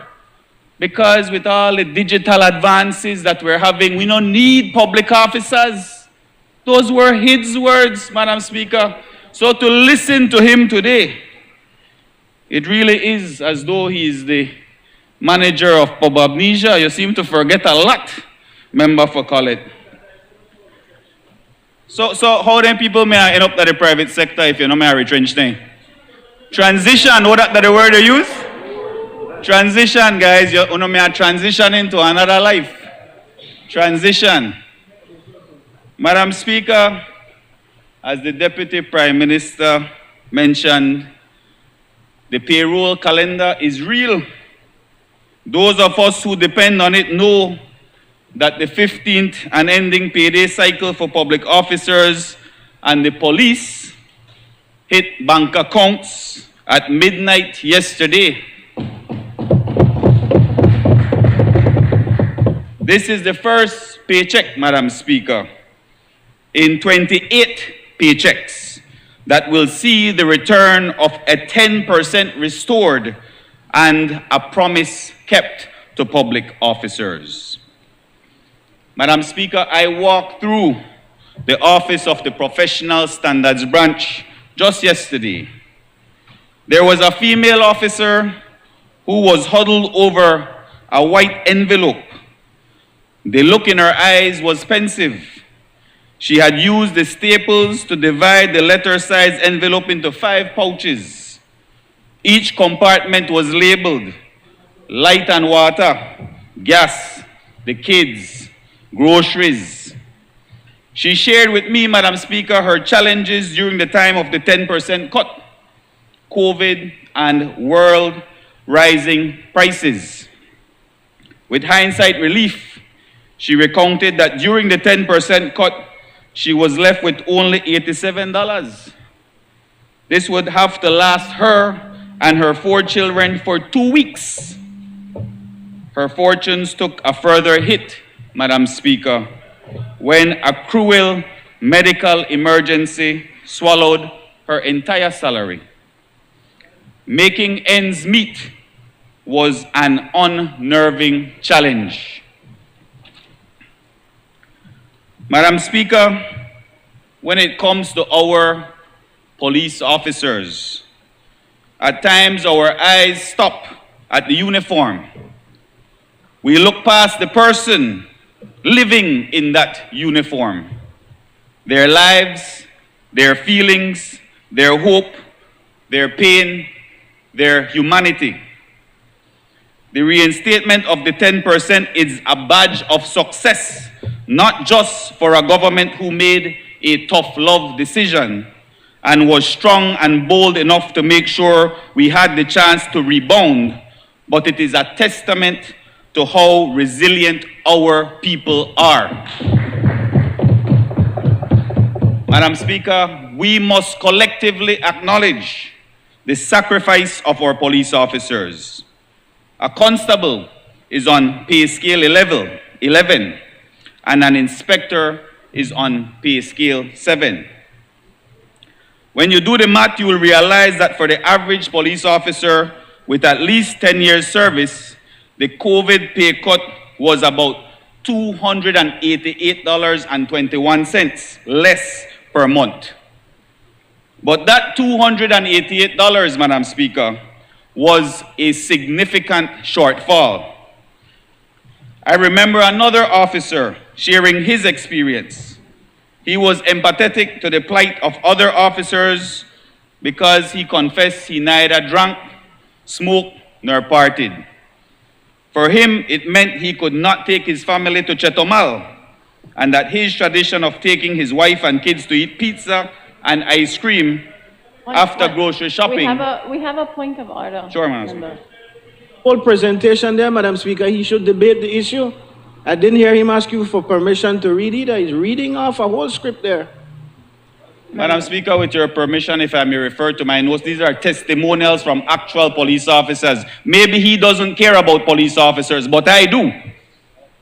Yes, you may. I think the point is to at least acknowledge the chair. Yes, before. Madam Speaker, if I may refer to my notes. Madam Speaker, in relation to this officer, the cut he recalled was stiff because it came not in a vacuum.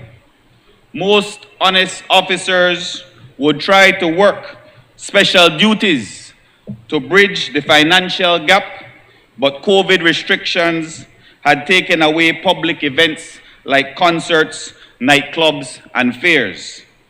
It had reduced business hours for restaurants, gas stations, and grocery stores. Unlike other public servants, Madam Speaker, police officers could not work remotely. They just don't have that option. There is no virtual office to log into for a constable. They still had to use public transportation. They still had to face all the expenses of a pre-COVID Belize. Commuting officers who spend up to $75 a week saw the cut dip them closer to the margins.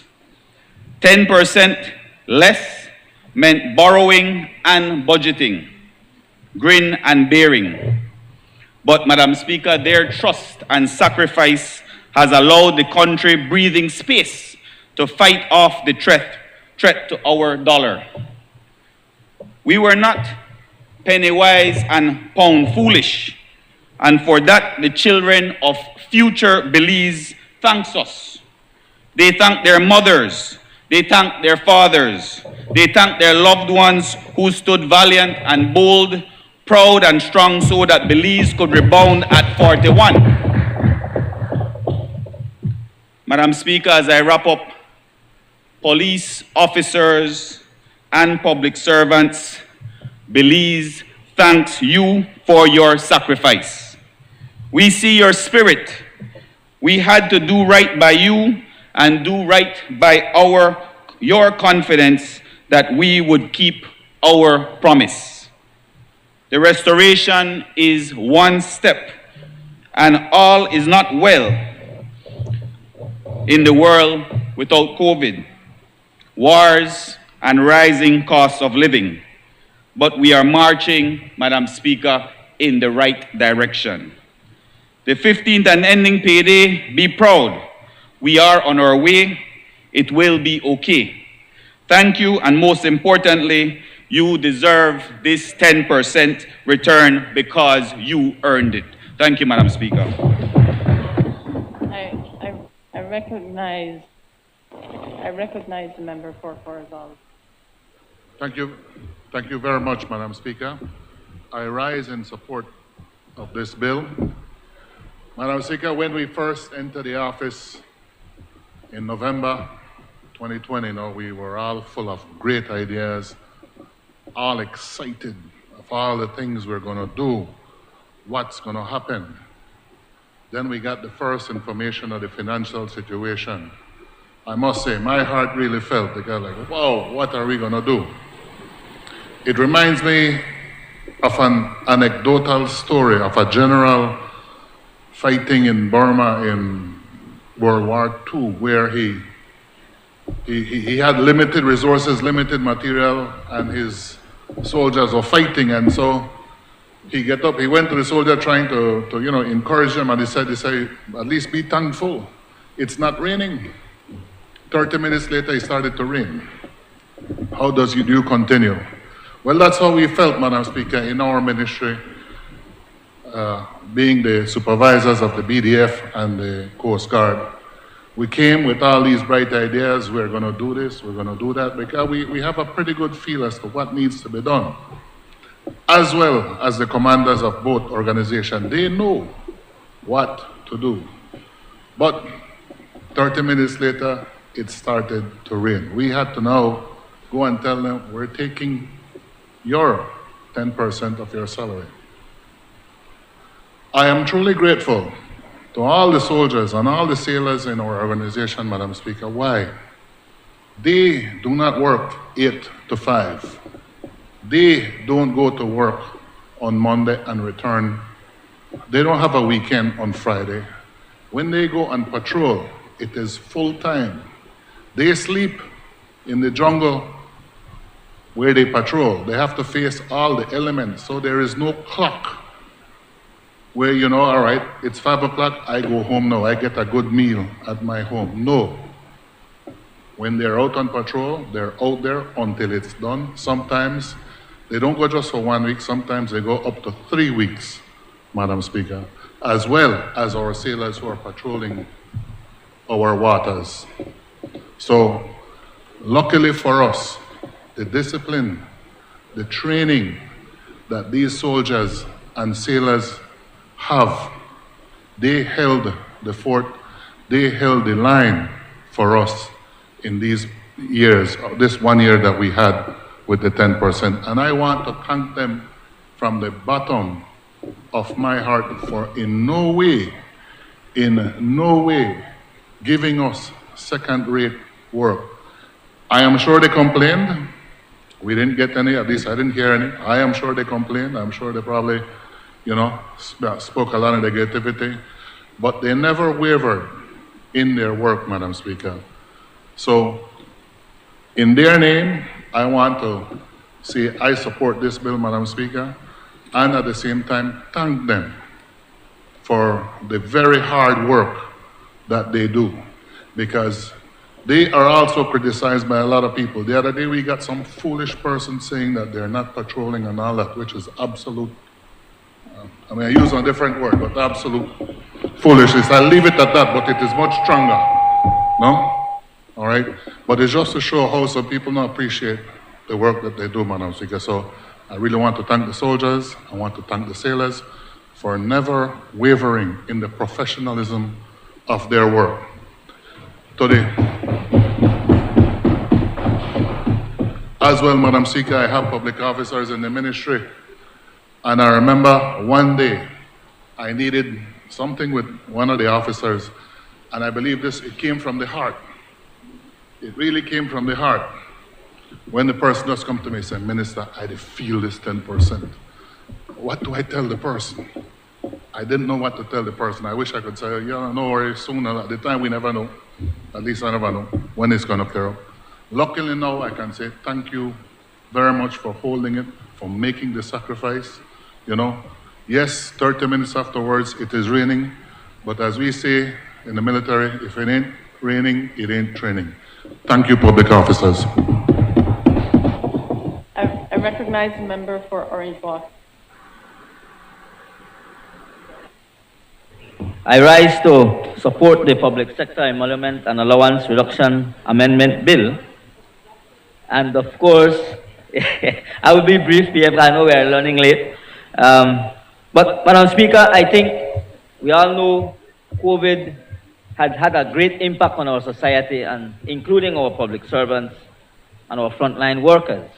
So when the decision was made to have the 10% cut, it was a tough decision that we had to make as a government. And we had to ask our public servants to endure that sacrifice with us. And so I want to offer, of course, my thanks to all our public servants across the country and to those at the Ministry of Health and Wellness. To thank them for their confidence and trust they placed under this administration. And of course, I want to thank them for trusting in the negotiating team that had to face the unions and all of them as they negotiated this process. Today, we can proudly sit here and say that that 10% is no more. Thanks to our Prime Minister, to this government, for putting the best foot forward and to ensure that we could have restored this economy in such a short time. Thank you very much.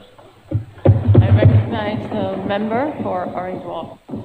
Madam Speaker, I rise to support the Public Sector Emoluments and Allowances Reduction Amendment Bill that reinstates the 10% of salary that was cut from the salaries of hardworking public officers a year ago. And I applaud this, and I am happy for all of them, for the whole country, because this in itself will spur greater economic activity. So I'm glad for Belize that this has happened, that we are able to do it, that this government has been able to accomplish it 2 years before its mark. I want to especially express my joy for the public officers at the Ministry of Foreign Affairs, Foreign Trade, and Immigration, who work very hard. They work very hard, and although they get a lot of criticism and heat, but we must realize, and I must bring to the fore, that they are hardworking people who work, especially in the Immigration Department, from Monday to Saturdays. They work even Saturdays, yes, even Saturdays. They work overtime so that they can deliver to the Belizean public as best as they can. This reinstatement of that 10%, Madam Speaker, is a demonstration that this PUP government is serious about business. We keep our word and we keep our promises to the people. We do not engage in hypocrisy and say one thing and do another thing. We do things for the benefit of our nation, for the benefit of our people. At times, when this decision, when the negotiation was happening and everything, there was turmoil, there were strikes, and never once did this government, this PUP government, turn the barrel or point the barrel of a gun at our people. Never, never once. This government made sure that we negotiated all along the way peacefully, and we came out, we recognizing the sacrifices of the public officers, and we showed that together we can overcome the most difficult of challenges for the greater good of our nation. This is also testimony that this government is serious about growing the economy for the benefit of all Belizeans. We are serious about working the economy, about getting people to work, about stimulating the economy, attracting investment. Thanks to our Prime Minister, who has been working arduously, reaching out all over the world to announce to the world that Belize is open for business, that we have good people, a good investment climate, and that our country is ready for investment. And also, it's a signal to even our domestic investors that Belize is open for business. So, Madam Speaker, together we stand hand in hand, shoulder to shoulder, showing to the world that our sacrifices have paid off. And I thank the public officers once more for making that sacrifice for the good of our nation. And I congratulate them all for the reinstatement of the 10%. I'm really happy for them. I'm really happy for Belize. Thank you. I recognize the member for. Madam Speaker, my short contribution, I support the public officers getting back their 10% raise, pay cut. What amazes me was when the negotiation was going on, I thought that the strikes should have been very effective. But speaking to the public officers, while they don't want to lose the 10%, they recognize that it would have been worse if it was not done. So they really applauded the government for a skillful decision, and now 1 year after, it has been restored. So I know majority and our public officers are very, very happy. So thank you all, and Ministry of Finance for a job well done.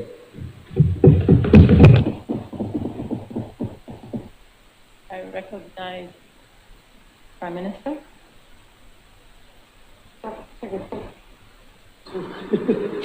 You're right.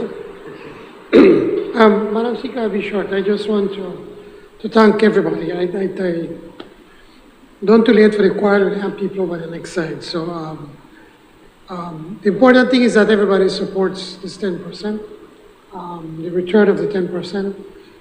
We know it was not easy, and we on this side knew that it was the responsible thing to do. And I want to record my appreciation and gratitude to our public officers and the police, the teachers, the nurses, the doctors, for understanding the difficult situation that the previous government left us with, and that there was no other option that we either take a pay cut or we fire 3,000 government workers, and they decided that it was best to share the pain amongst all of us. That said, Madam Speaker, I move the bill. Thanks. Honorable members, the question is that the bill for an act to amend the Public Sector Emoluments and Allowances Reduction Act number 14 of 2021 to reinstate the 10% salary withheld on account of a salary reduction imposed on certain persons appointed to hold a public office, and to provide for matters connected therewith or incidental thereto, be read a second time. All those in favor, kindly say aye. All those against, kindly say no.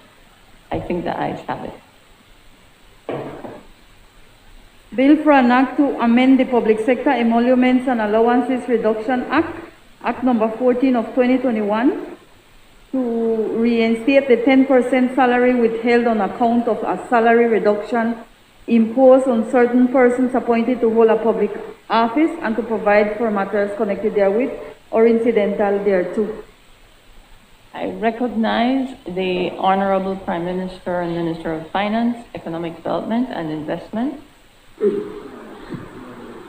Madam Speaker, I move the second reading for a bill for an act to amend the Mutual Administrative Assistance in Tax Matters Act, Chapter 103, Section 03 of the Substantive Laws of Belize, Revised Edition 2020, to increase the statutory period for retention of records by reporting financial institutions, to impose civil sanctions on reporting financial institutions for failure to apply due diligence procedures, and on persons for providing false self-certifications, to provide a threshold of controlling persons, and to provide for matters connected there with or incidental to.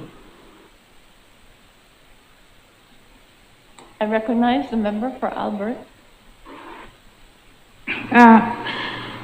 Certainly, considering the pressures that we find ourselves in terms of the peer review, it is prudent for us to approve this bill today. But I ask the Prime Minister, given the technicality of these kinds of arrangements, it would be helpful if in the future we have an opportunity to get the bill ahead of today, given the absolute importance of us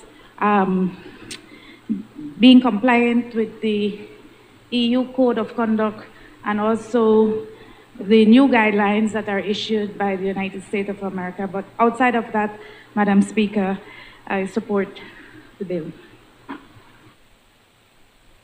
I want to thank the honourable member from Albert for her gracious comments and support. And I do agree, I wish you could have gotten the bill ahead of time. But the Financial Services Commission, they did not finish the bill until probably on Monday or just over the weekend when Cabinet went through it. And our initial reaction was to be able to present it to the House, and then at the next subsequent meeting to proceed with the debate, so that given everyone a time to be able to study. Unfortunately, we were informed that we need to try to get this done very quickly, because the peer review is going to be coming on later in the year, but we need to have all of these in place so that all the work, and I will give you credit, the previous government, of the amount of work that was done. I think starting from around 2017 or somewhere around there, in making a lot of these changes. But the frustration is that these countries, in particular the EU and the United States, they continue to change the goalposts. They tell you this is what you want, which is what we did the last time around. And we had to come to the House, if you remember, I think at least about 3 times, correcting because they asked for more, and they asked for more, and they asked for more. Now they come back to us after we've done everything. And one of the accusations or concerns that they're hurling at us, Madam Speaker, is that they're saying that we're not putting enough hands to be able to work on this. And as it is already, the payroll continued to increase. I remember speaking with the former governor of the central bank, Mrs. Joy Grant, and when she was having the same issues, he says, no, we have a whole section dealing with that, and it's costing us millions of dollars. Now for these big economies to spend 10 million, 20, 30, $100 million in trying to do all of these things for them, for an economy that's in the hundreds of billions of dollars, it's a drop in the bucket.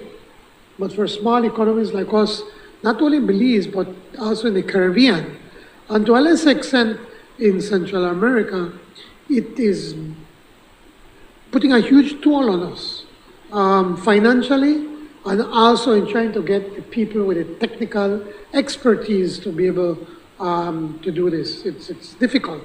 We're doing as best as we can, but I could assure you that hopefully next time around we can just present the bill so you can have time to be able to study it. That said, Madam Speaker, I move the second reading.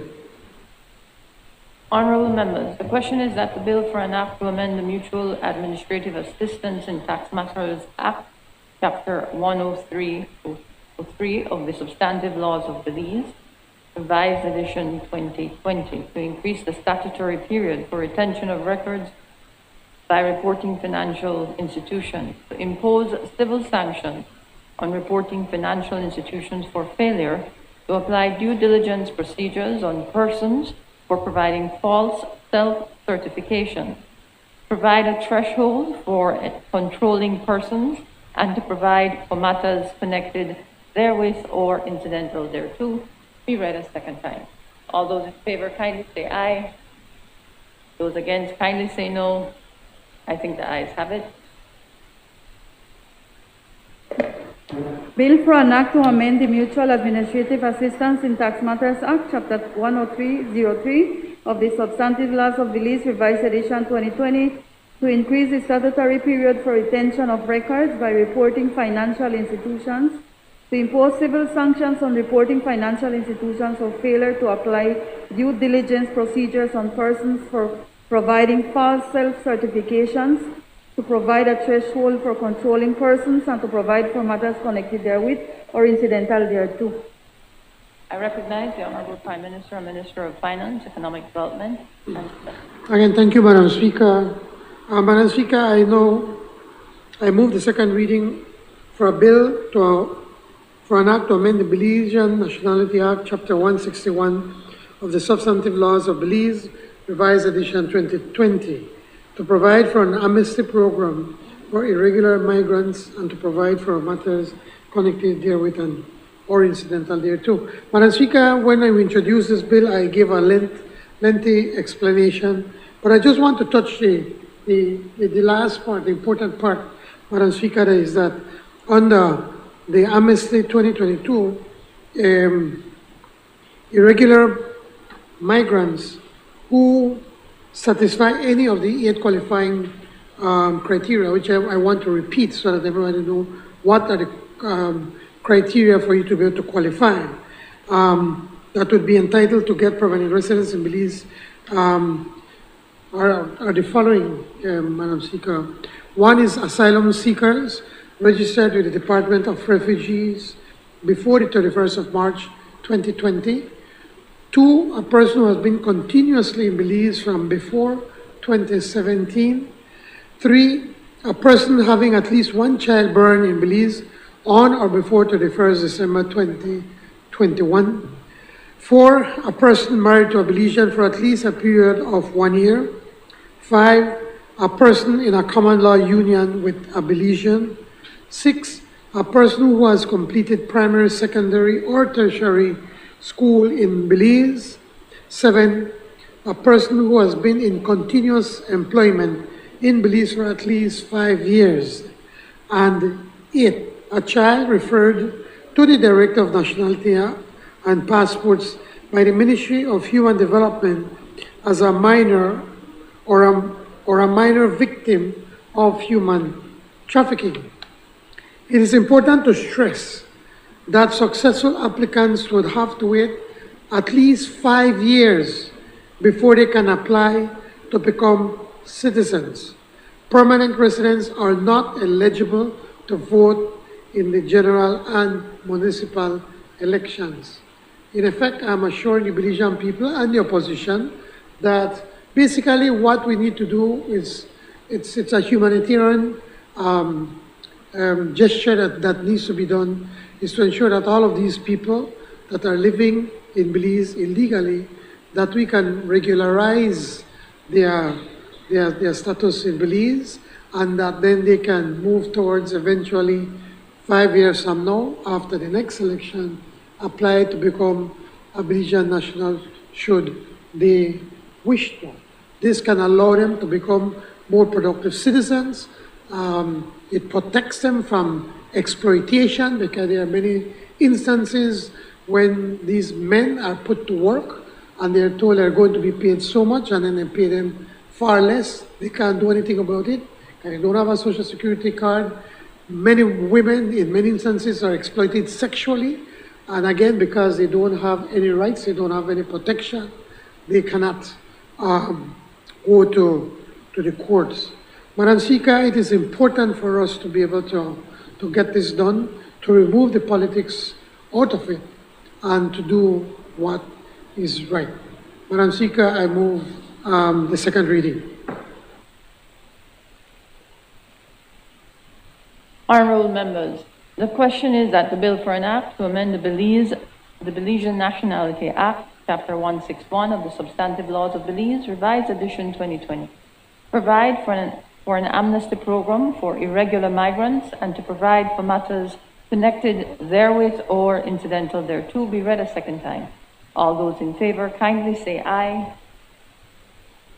Those against kindly say no. I think the ayes.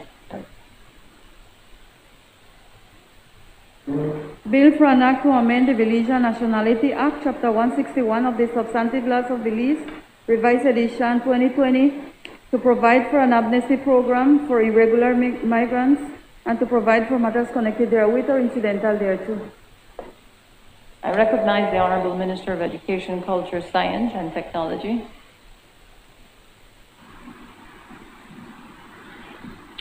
Thank you, Madam Speaker. I move the second reading of a bill for an act to repeal the Libel and Defamation Act, and to make new provisions relating to the tort of defamation, and to provide for matters connected therewith or incidental thereto.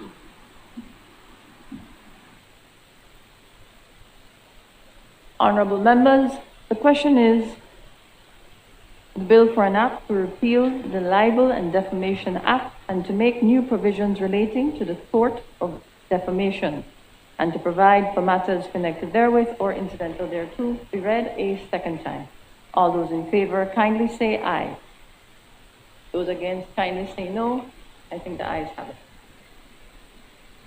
Bill for an act to repeal the Libel and Defamation Act, and to make new provisions relating to the tort of defamation, and to provide for matters connected therewith or incidental thereto. I recognize the Honorable Minister of Education, Culture, Science and Technology. Madam Speaker, I move the second reading of a bill for an act to amend the Married Persons Protection Act, Chapter 175 of the Substantive Laws of Belize, Revised Edition 2020, to remove the fault grounds for application for judicial separation, and to provide for matters connected therewith or incidental thereto. I recognize the member for George. Briefly, Madam Speaker, I just wanted to put on the record that the support for this bill, there was some talk about this bill weakening the institute of marriage. I think it's important to recognize that what this bill is doing is to try to protect vulnerable parties when at the end of marriage, that we can make sure that the vulnerable parties, normally the children, the women in most instances, they are at a disadvantage. So this bill tries to protect them.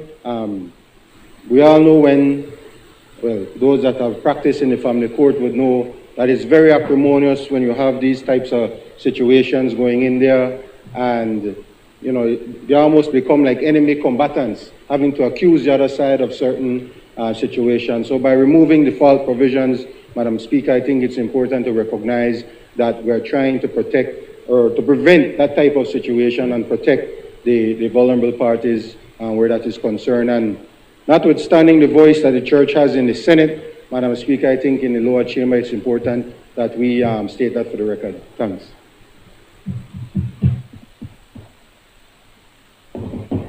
Honourable members, the question is that the bill for an act to amend the Married Persons Protection Act, Chapter 175 of the Substantive Laws of Belize, Revised Edition 2020, to remove the fault grounds for application for judicial separation and to provide for matters connected therewith or incidental thereto, be read a second time. All those in favor, kindly say aye. Those against, kindly say no. I think the ayes have it. Bill for an act to amend the Married Persons Protection Act, Chapter 175 of the Substantive Laws of Belize, Revised Edition 2020, to remove the fault grounds for application for judicial separation and to provide for matters connected therewith or incidental thereto. I recognize the Honourable Minister of Sustainable Development, Climate Change and Disaster Risk Management. Madam Speaker, I move the second reading of a bill for an act to give effect to the provisions of the CITES on international trade in endangered species of wild fauna and flora, to promote the management, conservation, and protection of threatened and endangered species, and to provide for matters connected therewith or incidental thereto. Madam Speaker, I also did a detailed presentation when we introduced the bill, but I just wanted to give a quick addition so that if there is a debate, then they can follow. Just to mention that the International Trade in Endangered Species Wild Fauna and Flora Bill 2022, which was first introduced to Belize's House of Representatives at its 12th sitting for 2020 on September 25, 2020, for its first reading. I recall we were then in opposition. I was in the second row, I think the second person from the left, when we stood up in opposition to support this bill. Because the general elections were held 6 weeks later, there was no time to proceed with a second and third reading. We saw it as a very important bill and something that had to happen because we were already parties to the convention. Subsequently, the bill was reintroduced at the House of Representatives sitting of February 4, 2022. The bill went to Parliamentary Committee twice for review, where it had active participation from the private sector, including the NGOs, lumber companies, fisheries and public representation, academia, and the scientific community. Thank you. Honourable members, the question is, bill for an act to give effect the provisions of the CITES on international trade in endangered species of wild fauna and flora, to promote the management, conservation, and protection of threatened and endangered species, and to provide for matters connected therewith or incidental thereto, be read a second time. All those in favor, kindly say aye. Those against, kindly say no. I think the ayes have it. Bill for an act to give effect to the provisions of the CITES on international trade in endangered species of wild fauna and flora, to promote the management, conservation, and protection of threatened and endangered species, and to provide for matters connected therewith or incidental thereto. Committee of the Whole House on Bills. Honourable members, the House will now resolve into a committee of the whole House to consider the bills that were read a second time. I would like to ask any visitor in the gallery to leave during this portion of the sitting.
Bills for third reading. Bills for third reading.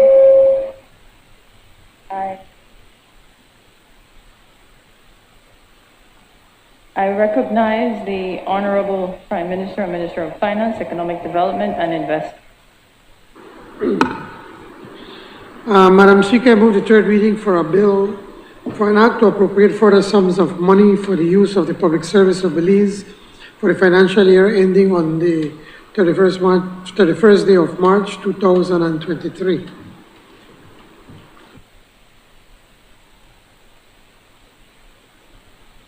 Bill for an act to appropriate further sums of money for the use of the public service of Belize for the financial year ending on the 31st day of March 2022. Be read a third time. All those in favor, kindly say aye. All those in favor, kindly say aye. Those against, kindly say no. I think the ayes have it. Bill for an act to appropriate further sums of money for the use of the public service of Belize for the financial year ending on the 31st day of March 2023. I recognize the Honorable Prime Minister and Minister of Finance, Economic Development and Investment. Madam Speaker, I rise to report that the Committee of the Whole House has considered the Public Sector Emoluments and Allowances Reductions Amendment Bill 2022 and passed it without amendments. I now move the third reading of that bill. Honorable members, the question is that the bill for an act to amend the Public Sector Emoluments and Allowances Reduction Act, Act number 2021, to reinstate 10% salary withheld on account of a salary reduction imposed on certain persons appointed to hold a public office and to provide for matters connected therewith or incidental thereto. All those in favor, kindly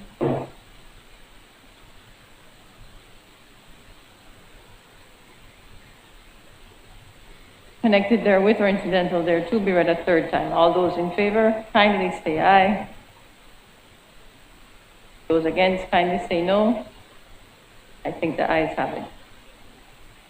Bill for an act to amend the Public Sector Emoluments and Allowances Reduction Act, Act number 14 of 2021, to reinstate the 10% salary withheld on account of a salary reduction imposed on certain persons appointed to hold a public office and to provide for matters connected therewith or incidental thereto. I recognize the Honorable Prime Minister and Minister of Finance, Economic Development and Investment. Madam Speaker, I rise to report that the Committee of the Whole House has considered the Mutual Administrative Assistance in Tax Matters Amendment Bill 2022 and passed it without amendment. I now move the third reading of the bill. Honorable members, the question is that the bill for an act to amend the Mutual Administrative Assistance in Tax Matters Act, Chapter 10303 of the Substantive Laws of Belize, Revised Edition 2020, to increase the statutory period for retention of records by reporting financial institutions, impose civil sanctions on reporting financial institutions, failure to apply due diligence procedures, and on persons providing false self-certification, to provide a threshold for controlling persons, and to provide for matters connected therewith or incidental thereto, be read a third time. All those in favor, kindly say aye. Those against, kindly say no. I think the ayes have it. Bill for an act to amend the Mutual Administrative Assistance in Tax Matters Act, Chapter 10303 of the Substantive Laws of Belize, Revised Edition 2020, to increase the statutory period for retention of records by reporting financial institutions, to impose civil sanctions on reporting financial institutions for failure to apply due diligence procedures, and on persons for providing false self-certifications, to provide a threshold for controlling persons, and to provide for matters connected therewith or incidental thereto. I recognize the Honorable Prime Minister and Minister of Finance, Economic Development and Investment. Madam Speaker, I rise to report that the Committee of the Whole House has considered the Belize Nationality Amendment Bill 2022 and passed it with amendments. I now move the third reading of that bill. Honorable members, the question is that the bill for an act to amend the Belizean Nationality Act, Chapter 161 of the Substantive Laws of Belize, Revised Edition 2020, provide for an amnesty program for regular migrants and to provide for matters connected therewith or incidental thereto be read a third time. All those in favor kindly say aye. Those against kindly say no. I think the ayes have it. Bill for an act to amend the Belizean Nationality Act, Chapter 161 of the Substantive Laws of Belize, Revised Edition 2020, to provide for an amnesty program for irregular migrants and to provide for matters connected therewith or incidental thereto. I recognize the Honorable Minister of Education, Culture, Science, and Technology. Madam Speaker, I rise to report that the Committee of the Whole House has considered the Defamation Bill 2022 and passed it with amendments. I now move the third reading of that bill. Honorable members, the question is that the bill for an act to repeal the Libel and Defamation Act and to make new provisions related to the sort of defamation and to provide for matters connected therewith or incidental thereto be read a third time. All those in favor kindly say aye. Those against kindly say no. I think the ayes have it. Bill for an act to repeal the Libel and Defamation Act and to make new provisions relating to the tort of defamation and to provide for matters connected therewith or incidental thereto. I recognize the Honorable Minister of Education, Culture, Science, and Technology. Madam Speaker, I rise to report that the Committee of the Whole House has considered the Married Persons Protection Amendment Bill 2022 and passed it without amendment. I now move the third reading of that bill. Honorable members, the question is that the bill for an act to amend the Married Persons Protection Act, Chapter 175 of the Substantive Laws of the Revised 2020, remove default grounds for application for judicial separation and to provide for matters connected therewith or incidental thereto be read a third time. All those in favor kindly say aye. All those in favor kindly say aye. Those against kindly say no. I think the ayes have it. Bill for an act to amend the Married Persons Protection Act, Chapter 175 of the Substantive Laws of Belize, Revised Edition 2020, to remove the default grounds of application for judicial separation and to provide for matters connected therewith or incidental thereto. I recognize the Honorable Minister of Sustainable Development, Climate Change, and Disaster Management. Madam Speaker, I rise to report that the Committee of the Whole House has considered the Trade in Endangered Species Amendment Bill 2022 and passed it with amendments. I now move the third reading of that bill. Honorable members, the question is that the bill for an act to affect the provisions of the CITES on international trade in endangered species of wild fauna and flora to promote the management, conservation, and protection of threatened and endangered species, and to provide for matters connected therewith or incidental thereto be read a third time. All those in favor kindly say aye. Those against kindly say no. I think the ayes have it. Bill for an act to give effect to the provisions of the CITES on international trade in endangered species of wild fauna and flora to promote the management, conservation, and protection of threatened and endangered species and to provide for matters connected therewith or incidental thereto.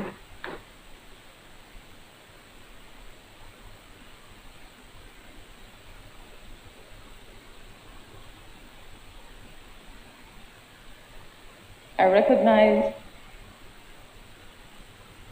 recognize the Honorable Prime Minister and Minister of Finance, Economic Development, and Investment. Thank you, Madam Speaker. And I know that everybody, especially those on the other side, want to wrap up the House meeting. But as I move that the House do now adjourn, just allow me, Madam Speaker, 1 minute to acknowledge the life of Dr. Theodore Aranda. He was a great statesman who work on both sides of the aisle. But even after he retired from politics, he continued working to protect and to strengthen the rights of the Garifuna people. And for that, he goes down in history as a great man. On behalf of the People's United Party, this government and the people of Belize, we recognize the tremendous work that he did whilst he was alive. Madam Speaker, I move that the House do now adjourn. Make we go home. Thanks. I recognize the Chair of the Opposition. Thank you, Madam Speaker. That's what we're here to do. This is defense of democracy, advocating on behalf of the Belizean people. Take this work serious. I used to sit in the galleries up there till 12, 1 o'clock, 2 o'clock when we were debating budget. So this is very easy to stay here until 6, maybe 7. Madam Speaker, I'm just trying to lighten up. All right, Madam Speaker, I'm sorry.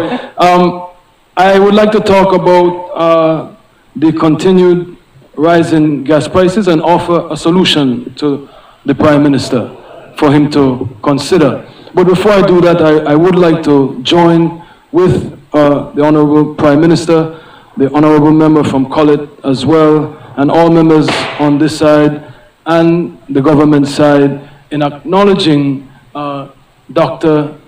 Theodore Aranda, the former party leader of the United Democratic Party, leader of the opposition, the first in post-independence. He succeeded Dean Lindo as leader of the UDP and was succeeded by Dr.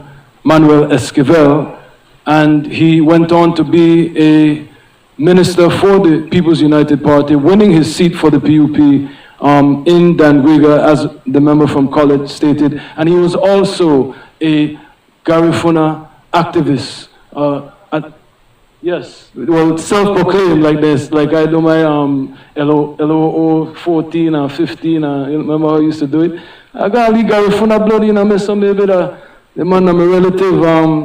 But yes, Madam Speaker, he was a extremely prolific individual, and as I said, he spent his later years advocating on behalf of the Garifuna people, and so we acknowledge him and deepest sympathies to his family. We celebrate his legacy. Madam Speaker, as far as the gas prices, you know, the Prime Minister talks about the cut in excise tax for diesel, but that's not the only tax, Prime Minister. So I would ask you to look at cutting GST tax and environmental tax if you're serious about bringing relief to the Belizean people. But the genesis of this problem that I would like the Prime Minister to consider and then take action to solve is that Belize buys on the spot market, Madam Speaker, because we are such a small country. We have a small market, and thus we are subject to the traders and their prices, which they negotiate in advance. People like Trafigura, on behalf of the importers such as Puma, who in turn sell to the distributors, then the retailers, and all along that chain, we have all these markups. And the government sets its prices based on those invoices that are submitted with all of these markups going up. The government needs to set its prices based on the price index in the world market, Madam Speaker, not on the importers' invoices. And this has already been successful with the LPG, which the UDP set the prices in such a fashion, Madam Speaker, because right now the Belizean taxpayers are taking the risk. When the market fluctuates, as I explained that chain, there's a chain of markups that could be erased if the Prime Minister would take my advice and not allow these markups to happen and set a standard price based on the index in the world market, Madam Speaker. So I would ask you, under the current circumstances where inflation is deteriorating our life day by day by day, no social safety nets in place to ease the pain, ease the burden, I would ask that you consider my recommendation, Prime Minister. Thank you. Thank you, Madam Speaker, and I will consider his recommendations. But I just need to explain to him about the buying on the stock market or the spot market when it comes to commodities.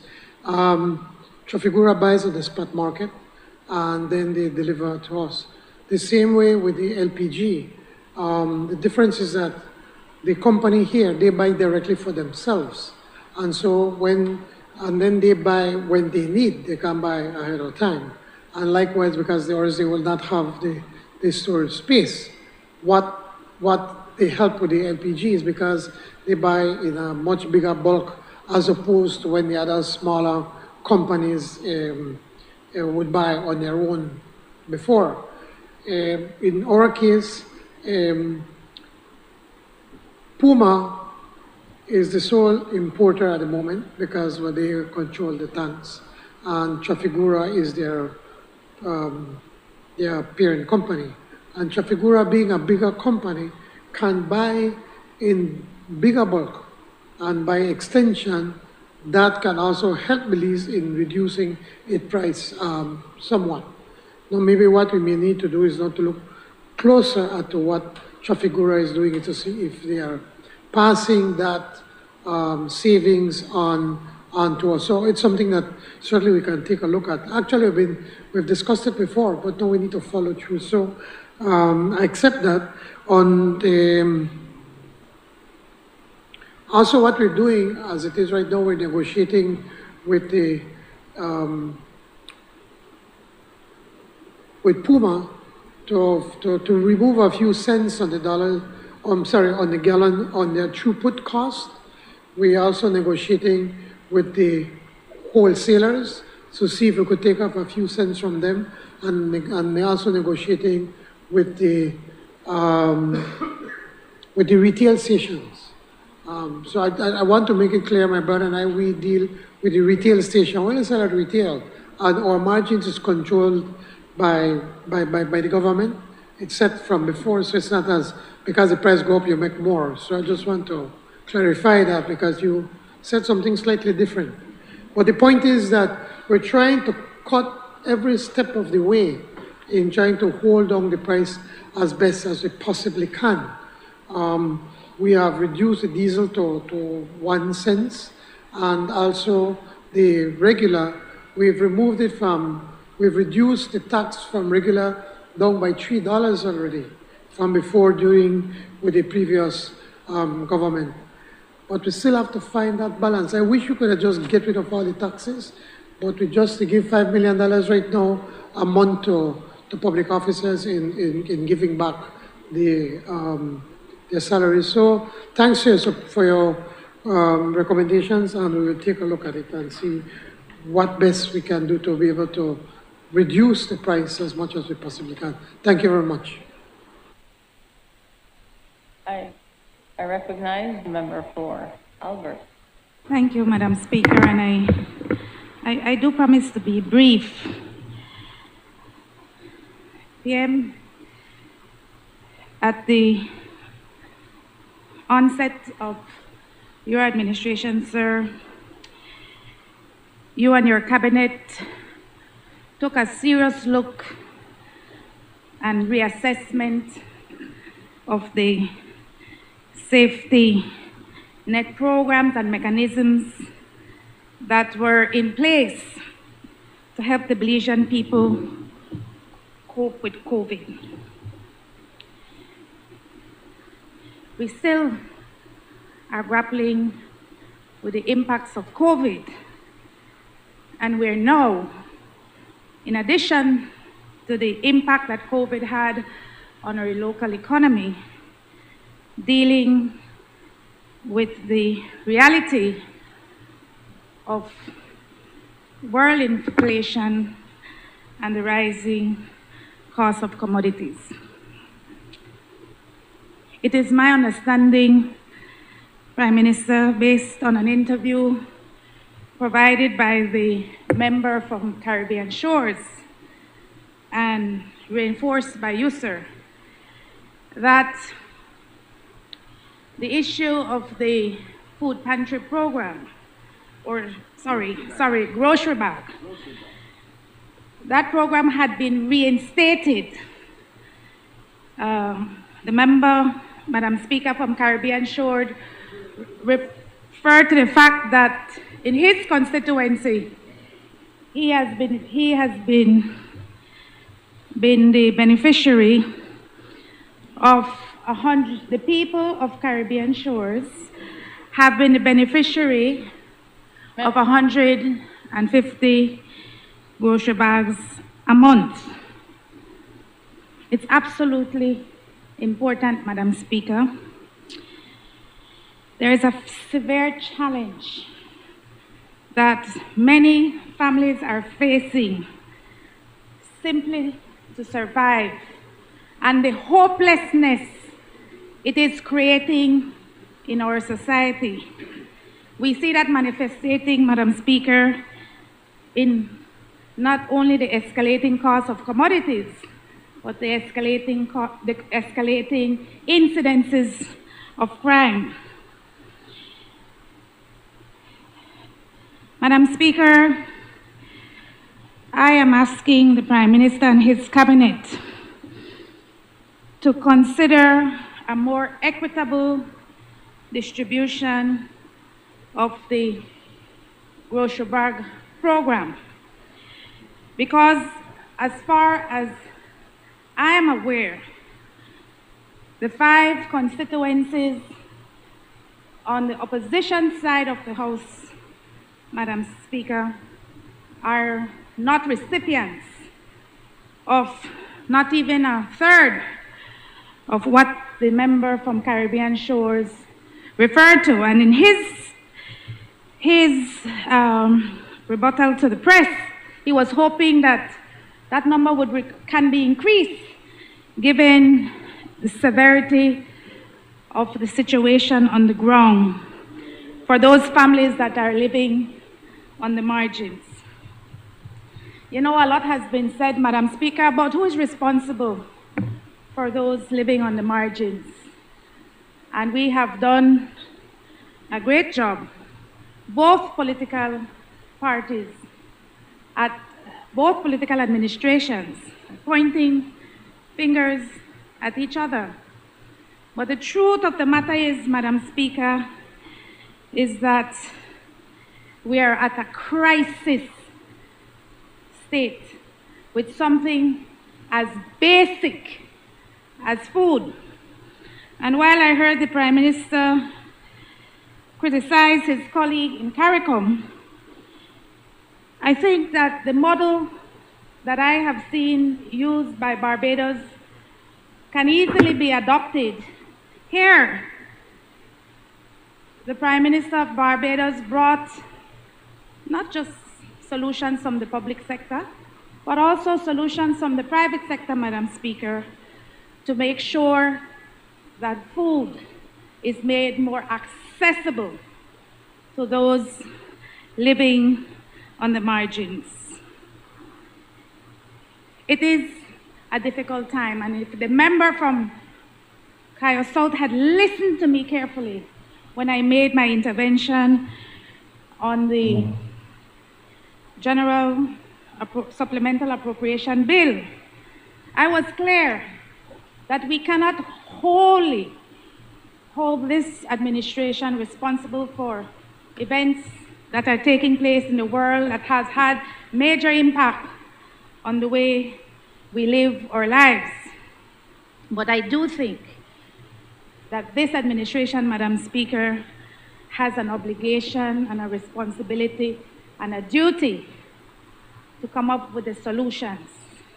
I'm not saying that they need to do it by themselves, but the solutions may need to come.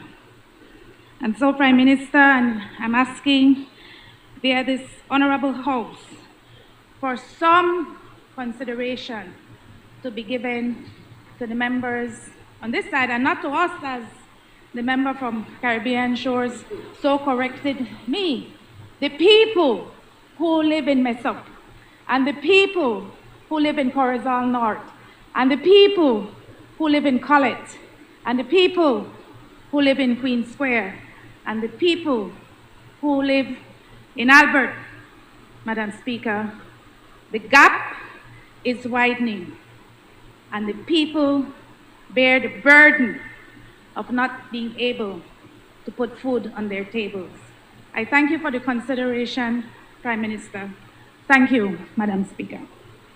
I recognize the Honorable. Thank you, Madam Speaker. I just need to make a quick correction from the honourable member from Albert. I was not criticizing Mia Motley. What I was saying is that, you know, she puts up a few lines of what she's doing, and people get all excited about here in Belize, when we are doing more than what she has been doing in Barbados, and that is a fact. You could take a look at what all we have been doing. And maybe we need to do more of repeating over and over all the work that we're doing to try to help people who are in need. Now, I'm not in any way suggesting that it is enough. I feel your pain. I feel your pain that, that there is this great need across this country. Poverty was already there, but no COVID and inflation, of course, have made it even worse. Unfortunately, the minister that's in charge of this program, she's not here. She had an operation. I think she did her knee. She was having problems with her knees, and we pray to God that everything went well. This morning, I think she's trying to do knee replacements on both knees. So she would not be able to be here, but I will try to find out. I do feel that there are people in your constituencies that are benefiting from the program. But the point is though also, honorable member from Albert, in the 13 years of the UDP government, do you know how many people, wait man, do you know how many people you allowed me, do you know how many people you allowed me to recommend? Do you know how much? How much? 0. And the same thing happened to all of us here on the other side. Now that does not make it right. But I'm just pointing out that you did even worse to us because we are working with you. We are, for instance, the Constituency Development Fund. We're giving you the same amount based on the amount of your citizens or voters that you have to be able to work in your constituency. I have the member of Full Judge complaining that you're getting more than him, than the chairman of the party. So we're making progress. We are moving in the right direction, and we can do more.